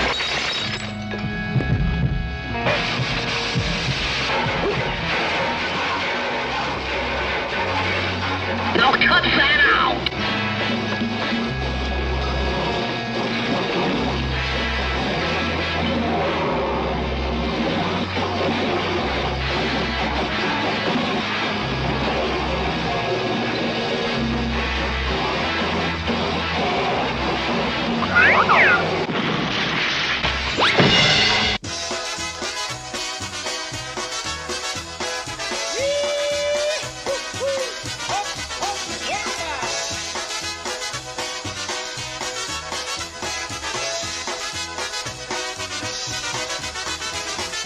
Please stop the world. I forgot to climb aboard. I was dancing alone. Ow, ow, ow!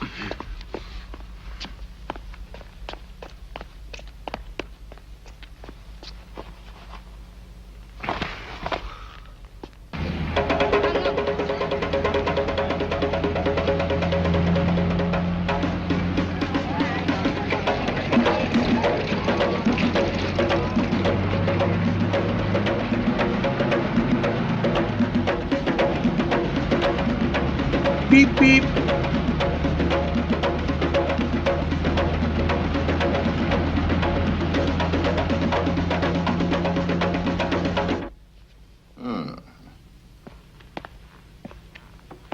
It seems to me your silence has been very impudent, Dr. Kexling. And let's hope that no one else gets hurt. No more victims. All right, all right, all right.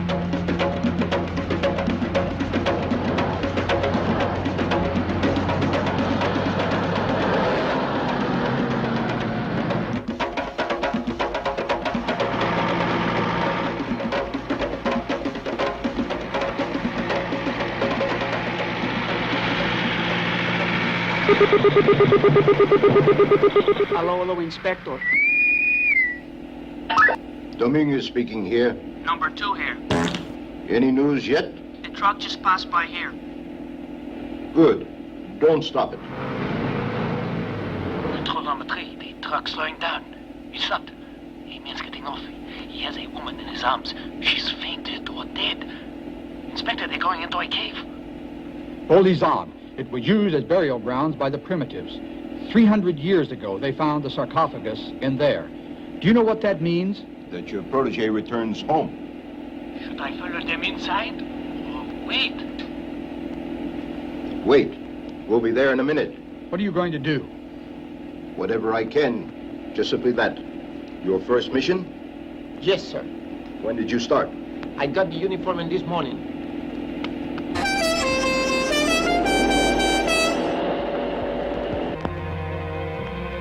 Hey, what happened?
She's walking around like she's all that.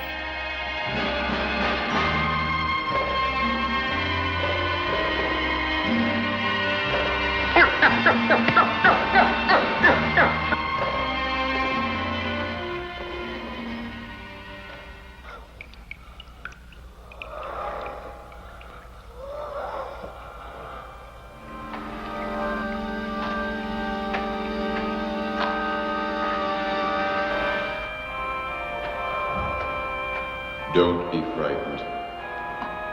Who are you? What do you want? Nothing and all. Craig? No, and you aren't who you think either. Maybe you don't remember, but What should I remember? once you and I were in love. We were happy. They separated us, but I found you again. Now we'll be together forever. Oh, brother. Forever? Time doesn't count. It doesn't exist because it has no beginning or end. Dr. Craig. I'm not Dr. Craig, nor you, Sylvia. What are you talking about?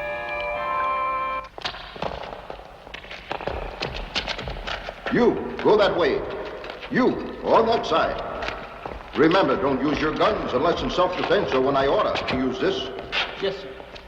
Do you know what a mummy is, my son? No, sir. At first, you will think it's a human being like you or me. But later, you will realize it's not. And that's when you would tremble. Yes, sir. But that is the time you will have to pull the trigger. Hurry, hurry. Stop rushing me! If I take it home, my wife would get very angry. But, Inspector, you can't do that. We have to keep it alive. Don't make trouble. We've got quite enough of it right now. And try to help us.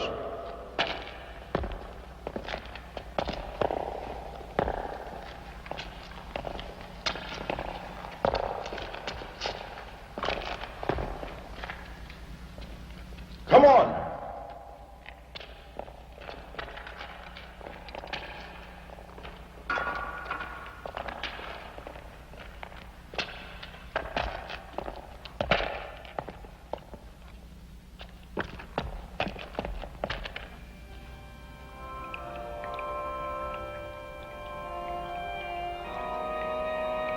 Don't be afraid. I would never harm you. Yeah, right. Want to dance? Or would you rather just suck face?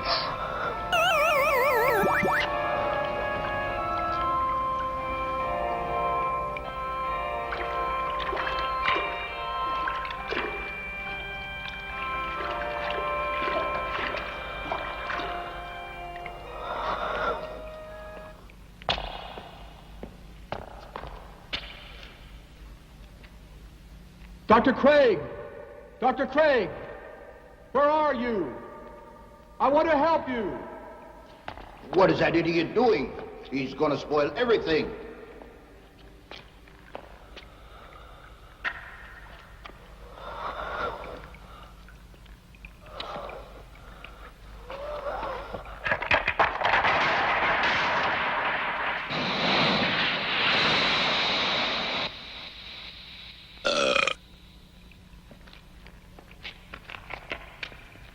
Dr. Craig!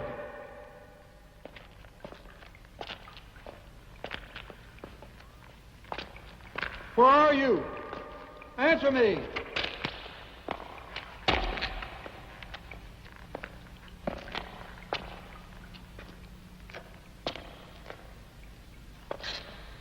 Hey!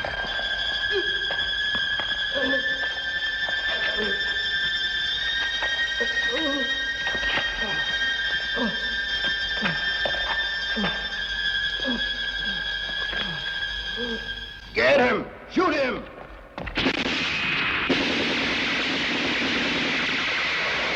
Watch out for that first step, Mac. It's a Lulu.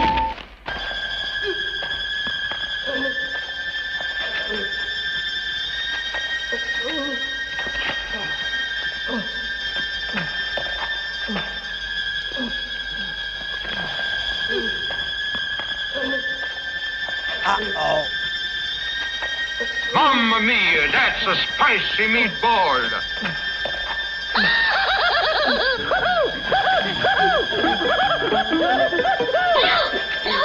Help! Save me, pal! Save me! Help!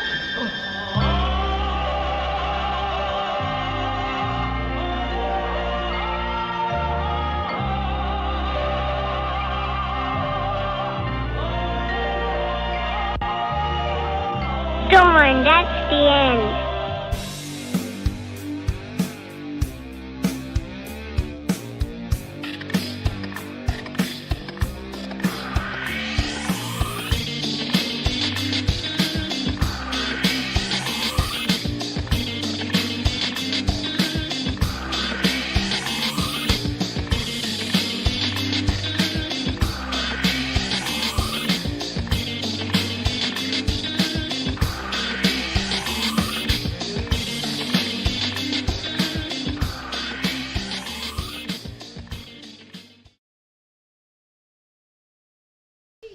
Alrighty then, there you have it.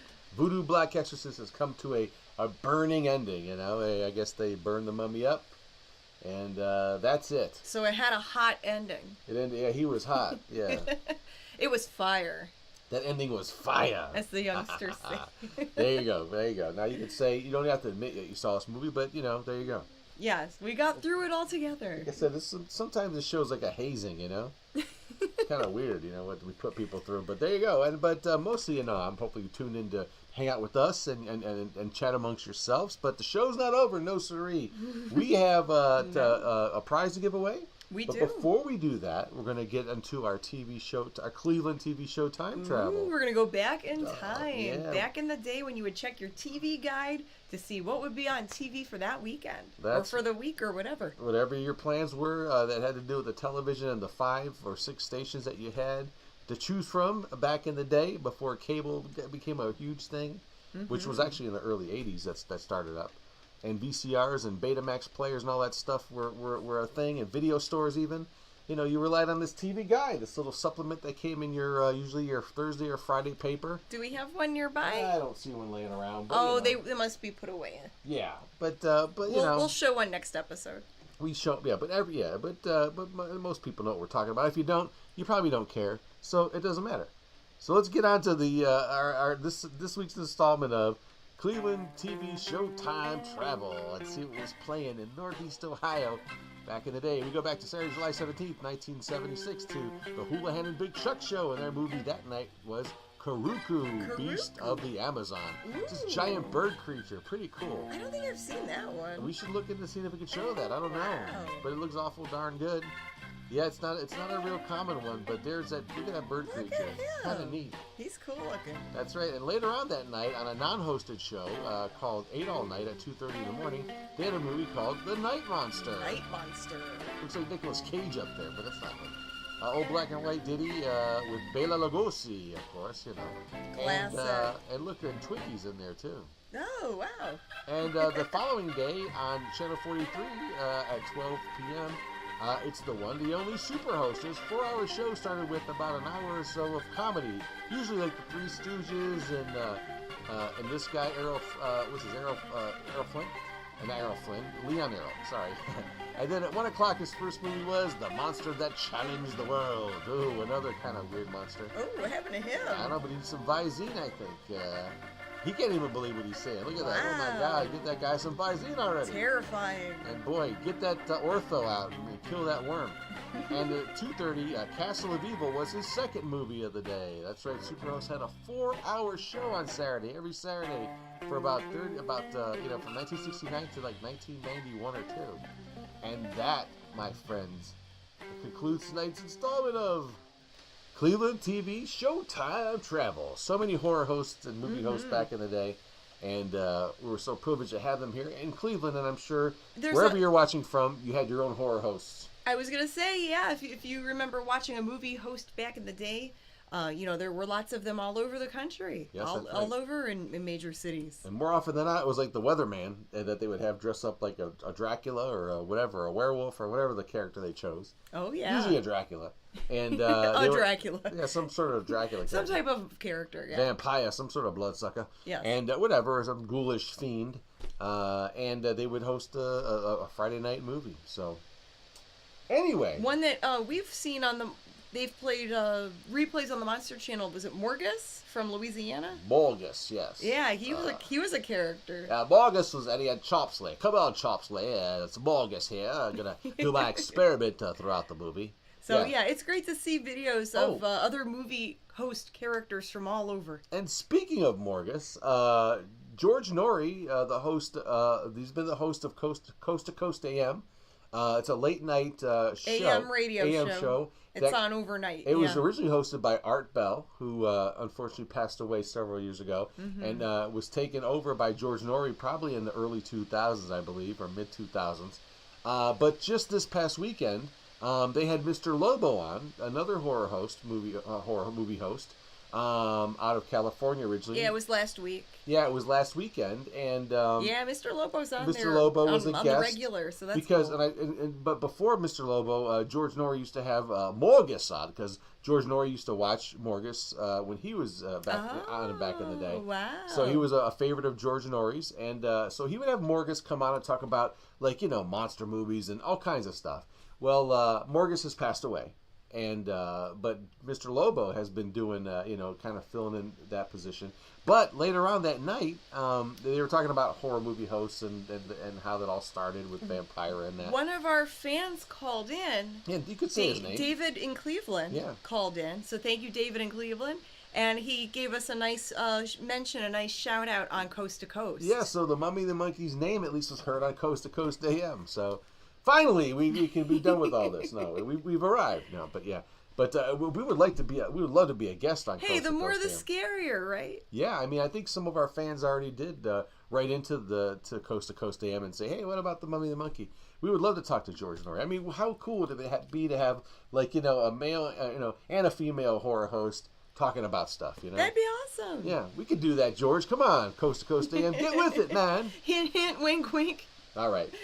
So subtle. So let's get to what everybody's been waiting for, at least for the half of the night. All right, so we are going to give away Grim Gory's Halloween Hootenanny. DVD. DVD. Regular Ray. We put together, we put this together in 2014, but we just put it on DVD this Never before this available. year. Yeah. And yeah, one lucky winner's going to get that. We're going to sign it for them. My mummy bucket is filled with names. But before you pick it, you got to shake it. So, let's get up. Everyone get up off your dupas. Let's dance a minute. Let's shake our dupas. Get ready to do that, do shake, that. Shake, shake. Da-da-da-da. Shake, shake, shake. Shake my bucket. Shake your bucket. Woo. All right. All right. Let's get this going. Get this stirred up. Everybody's excited. They're on the edge of their seat. Ooh, who's going to win? Who's going to win? Okay. Oh, I picked a... All right, picked a name. It's overflowing. It'll be Albert. You think Albert's going to win? That's my psychic thing. It's usually I did write his name down. You better have. All right, give me the drum roll. The winner is... The C-type. Oh. Phyllis! Oh! Phyllis from Lakewood, Ohio. Okay, yeah. Phyllis won. That's awesome. Congratulations, Phyllis. You go, Ghoul. Yeah, she sends us some fun stuff every now and then. She'll send us little scare packages. She's a regular viewer. Little scare packages with sweets and things, just random stuff. Pretty fun stuff. And then Ruby Tombsday says, y'all are welcome to guest on my show sometime. Oh, cool. Thank you. Awesome. All right. Wow. You guys are all winners, though. So congrats to Phyllis. Phyllis, congrats to all of you guys for watching and putting up with the cheesy movie. Yes. Pat yourselves on the back there. Or wherever you'd like to. A round of applause. Wherever you'd like to pat yourself, please feel free to. Just don't tell us about it. We don't. Yeah. Keep that to yourself. No one needs to know, but please feel free to do just that. All right. Thank you to the chat moderators. Thank you, all of you guys. And everyone that contributes to the show on a regular weekly basis. Yes. We love you. We missed you for the last 2 weeks, and we'll be back next week with a whole new show. And thank you, Public Media Network out of Kalamazoo, Michigan, Tough TV out of Atlanta, Georgia, and WRTN's Horror Haven out of Nashville. That's right. Again, tonight's show was dedicated to the memory of our buddy Adam from North Coast Nostalgia. Mm-hmm. We're going to miss you, man. And, I don't know. That's all, yeah. That's really, I can really say at the moment. He was a sweetheart. He was, and he will be dearly missed. Yes. All right, guys, good night. Good fright. See ya. That's right. We'll see you later, alligators. Bye-bye.